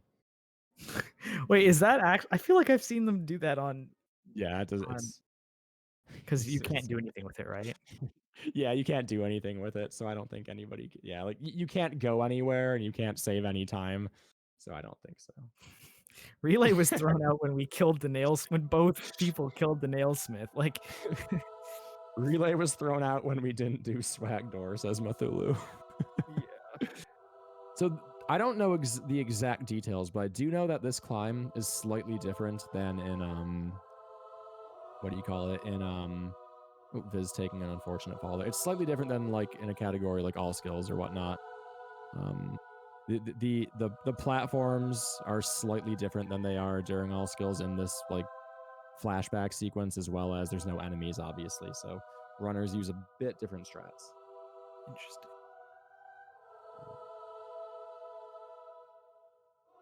Yeah. Douglas looking real sharp coming up through the abyss as well. Very nice movements. Ooh, that was really clean. Yeah. Oh, taking a hit there. So fun fact, you can't actually die in this sequence. Even if you hit the spikes like a billion times, you can't die. I've always thought that I was actually interesting. didn't know that. I just assumed that your like heads up display was hidden. Yeah. I gotta be honest, I only learned that like 2 days ago, so I'm not gonna sit here and flex like I knew that. um,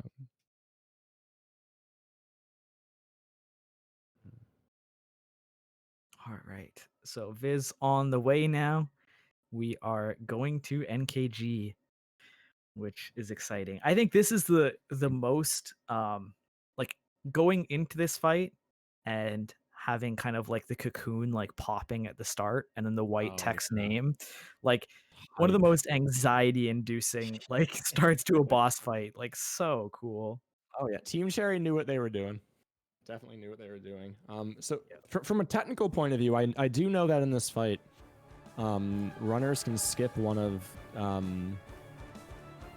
my god, one of NKG's, I forgot his name. They can skip one of his balloon phases, if they're damaged. I don't know exactly the mechanics behind it, but I do know that with the right damage rotations, you can skip an entire phase of this fight. So definitely look for Viz to try and get that.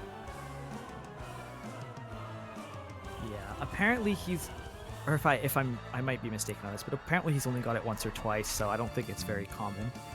But yeah, I think it involves really, really good use of flukes. yeah, and probably Another- very lucky patterns as well, as far as when your damage happens. Right. Probably kind of like scream skip for all skills THK, where if he gives you certain attacks, you can just completely kill him before he even does the last scream. Ooh, Viz taking another hit here.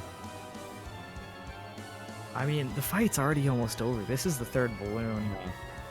Like, really just blowing through this, even if he is taking a little bit of damage. And there it is. Wow, Viz made incredibly quick work of that fight. We see Douglas here, only one hit of damage. 2 hits of damage. We gotta stop talking about runners' HP. every time we do, they get hit. Also, those particle effects with NKG exploding, just kind of destroying the frame rate on Viz's stream. Yeah. So I might be insane, but I'm pretty sure in the Pantheons, the background for NKG is even more red, like reddish, pinkish. And I genuinely have had difficulty seeing those fireballs sometimes. And no, I'm not colorblind. I just, I really think that like they blend into the background in a way that's hard to see. Yeah, both runners just destroying that fight. That was very impressive. No helicopter night from Viz. You hate to see it. Listen, I've lost all hope in any of the runners to do anything that's I know. nice. No swag. Well, I don't know. Douglas did swag door. We'll see if we get helicopter night out of him.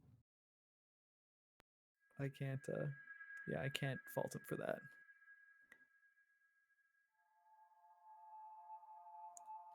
And yeah, Viz is not healing, not taking the bench.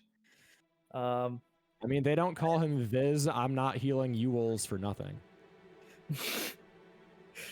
Oh, and Douglas. I've never seen that skip before. What is that? Is that with dash slash, or which one is that?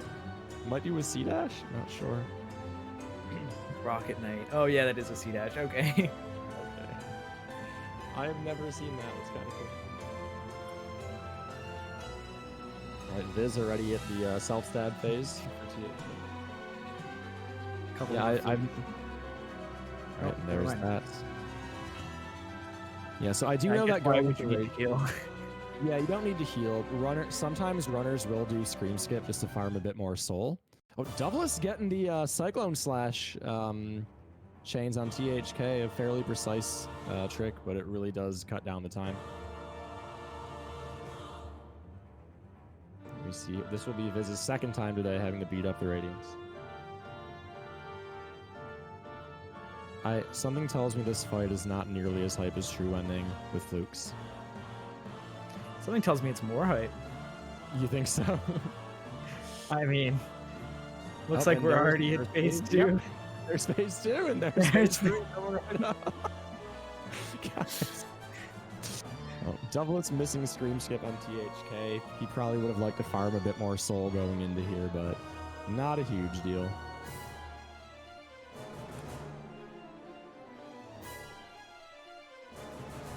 Just dodging through Viz here. He already knows he's done enough damage. Yeah, yeah. He's just hanging out up there. He wasn't even trying to get more damage. Oh, taking a hit there. And Viz. And there's the end for Team Controller. Is that sub 3? Might be sub 3. I don't actually know how much time it I is from don't here know. till the end. I think it's quite a bit. But still, like, fantastic Oh. run from everybody involved. Absolutely. This has been so much fun to have the opportunity to commentate. And it's been really cool seeing just all of these runners and just this game highlighted the way that it has been. Yeah, absolutely. I'm first off, I'm proud to be part of the community. I'm proud the community was able to pull off an event like this, and especially showcase, a lot of speedrunning, which is something that, there's a ton of casual players of this game. Some of them might not even be that familiar at all with the speedrunning community, so really happy to showcase some of that. I often say that one thing that excites me is when I look at other speed games that are still figuring out, more optimal routes and better strats 10 plus years into their life. Hollow Knight, we're only 4 years old, so I'm excited to see what optimizations might be found in the future. But GG's to both runners here as Doublets comes to the end. Yeah, that was amazing. That was great. So Sub I think we 250. Yeah, it's really good times from both sides, honestly. Yeah, very much so. And like, it got a little bit dicey towards the end, but we had a really close race for like 3/4 of the race. And I think as far as races go, and like especially when you're having this many runners like together, like that was really, really cool. It was great to Yeah. see.